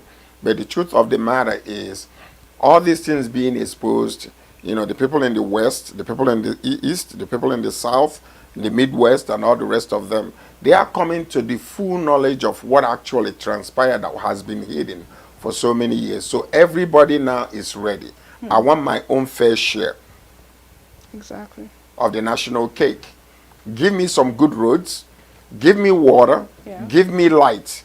Create opportunities for me. A lot of youths are tired simply because they go to school.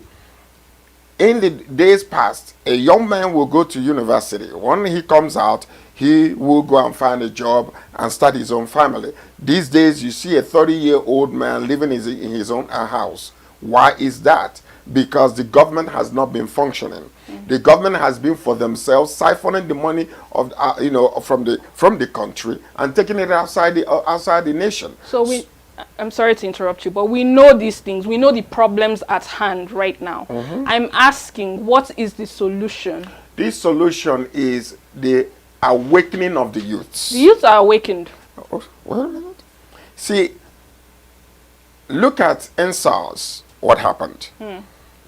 There must be a great lesson that the youths must have learned from that place. Yes. They were doing a civil protest. They were not violent. Exactly. But the government felt that, okay, this is really against us. So they created a diversion by bringing some people that might not have been part of the youths, and then all of a sudden the whole thing was turned upside down. So now, diplomacy is the key. Diplomacy. There is a way for you to objectively and reasonably demand for your own rights and refuse to say no. Isn't a peaceful protest one of those ways? It is one of those ways, but still, listen to this though. See, because there was going to be a complete paradigm shift in the way the government is being operated in Nigeria. Number one, if all these old people are recycling leadership among themselves and the godfatherism is still being festered in Nigeria, the youth now will wake up and ask questions and say, in the 60s, how old were these young people who took over the government? How old was Ojukwu? How old was Gowon? How old was all these young people that actually toppled the government the way they did? So, to me, my question is, the youth is coming to the realization that the money that the presidents are stealing out of Nigeria is your inheritance. The money that any politician is siphoning and taking out of the country is part of your inheritance and a generational wealth that God gave to every single Nigerian. Therefore, we must hold the government accountable for every single money that has been taken out of the country. The ones that are coming back, they must give account where that money is being used. So now the youth are going to rise up because this is your time. If you keep quiet, it will continue the same way. So the paradigm shift that will take place now is youths will have to get into the government and demand fairness in democracy so that the youths will be involved in governing the nation. This is the time. That's what's happening, and that is what the government is pushing back on. NSAS was a perfect example of the youth waking up and showing that we are aware of what is going on. We are tired of the mistreatment, and we want free and fair elections. Not only free and fair elections, we want the things that that you're supposed to be governing us for. Yet the government tries to retaliate with killings, with brute force, with things that they know that we cannot fight back on yet. One message I have for the government is that the youth will have to take over. There is no other way succession will happen. But on that note, I'd like to say thank you, George Chukwu, for joining us here at the studio. Thank you so much for this special segment, and thank you, viewers, for joining us as well. My name is Chelsea Okonji, and this is The Discussion. As you all know, I'm your host. You are joining us live on the GBKM network. If you haven't yet, please download our app, search GBKM on iOS and Android, or you can also visit www.gbkm.tv to be able to catch this special live. See you soon. Gbkm TV, the station with a vision. Gbkm TV, the station with a difference now. Slim Flex X.